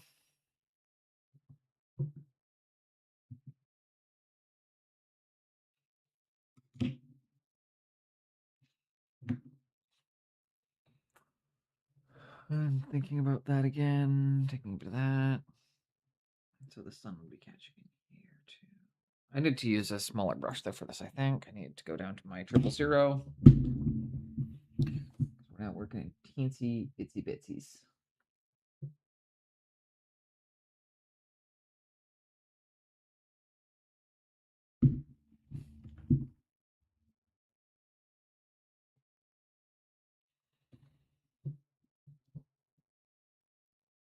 Oh, my cats are freaking out. You know what?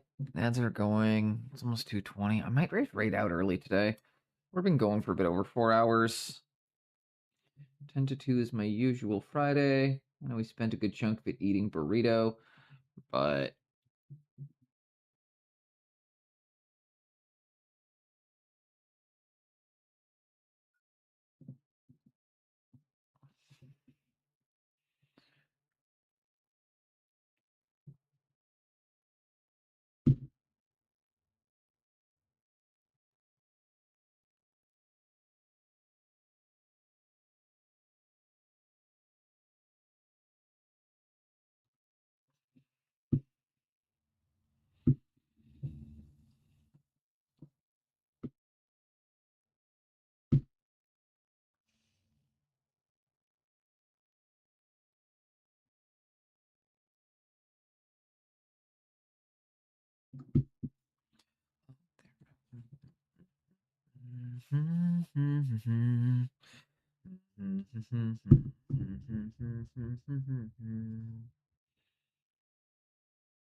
yeah, I'm actually going to take a look at who's live here because I'm getting ready to end the day.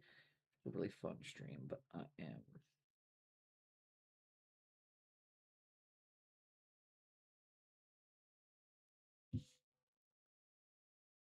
actually very sore from sitting in the chair for 7.5 hours or for over 7 hours yesterday. So I apologize that we're doing it after, like, when you guys get back from ads. We'll probably do another 5 minutes or so, wrap up a few details on this guy, but we are not going to be going for much longer.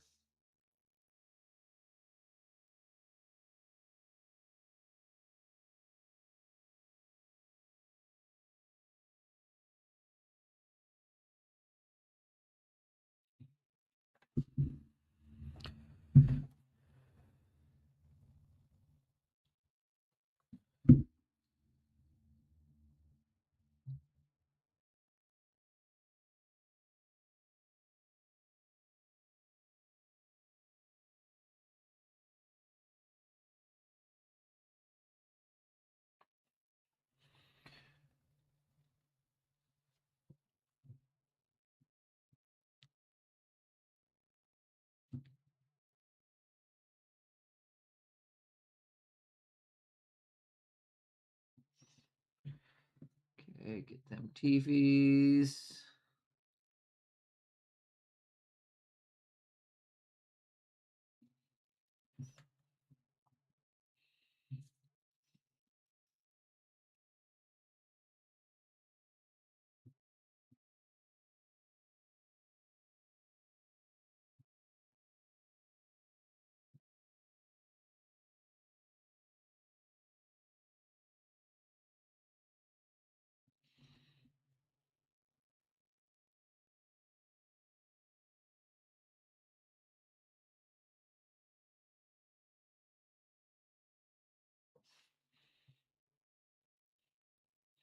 Bit more on the one here. And yeah, guys, it's going to be an early day, I think, today. We'll shut it down to about 10 minutes. I'm pretty caught up. I'm going to be painting again tonight, so not live, but I paint on Friday nights too, so I might go take a nap. Spend some time with my cats.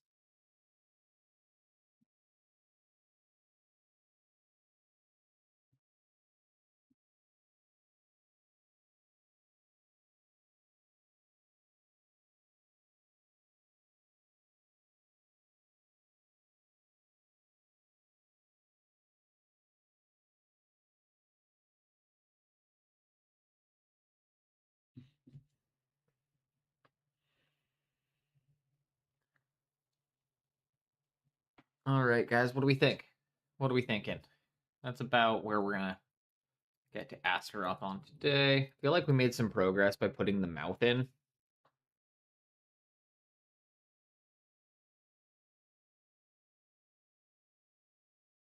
I feel like we're making some progress on him. But I'm also hitting that point where I'm like, I constantly, like, I can do a little bit, I can poke around a bit, but I don't really know what to do or how to keep improving him right now or what comes next.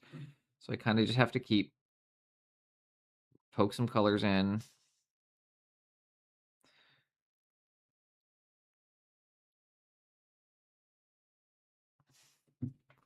You know.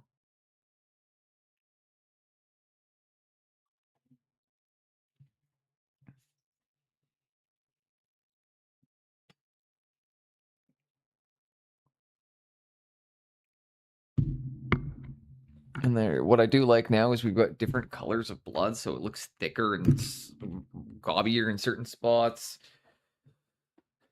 We got that starting to read as actual brain now, starting to get some textures and some more color worked up in there.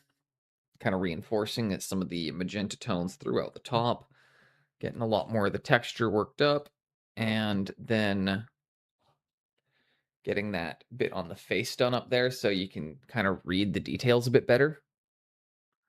I quite like that.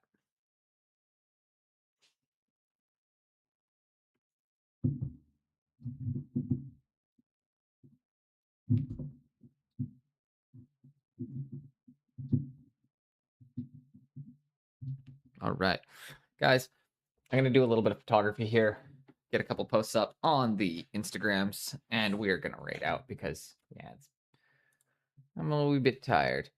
White Wolf is still up. I know he's going to be done pretty soon, but let's go raid into him because I never get to raid White Wolf.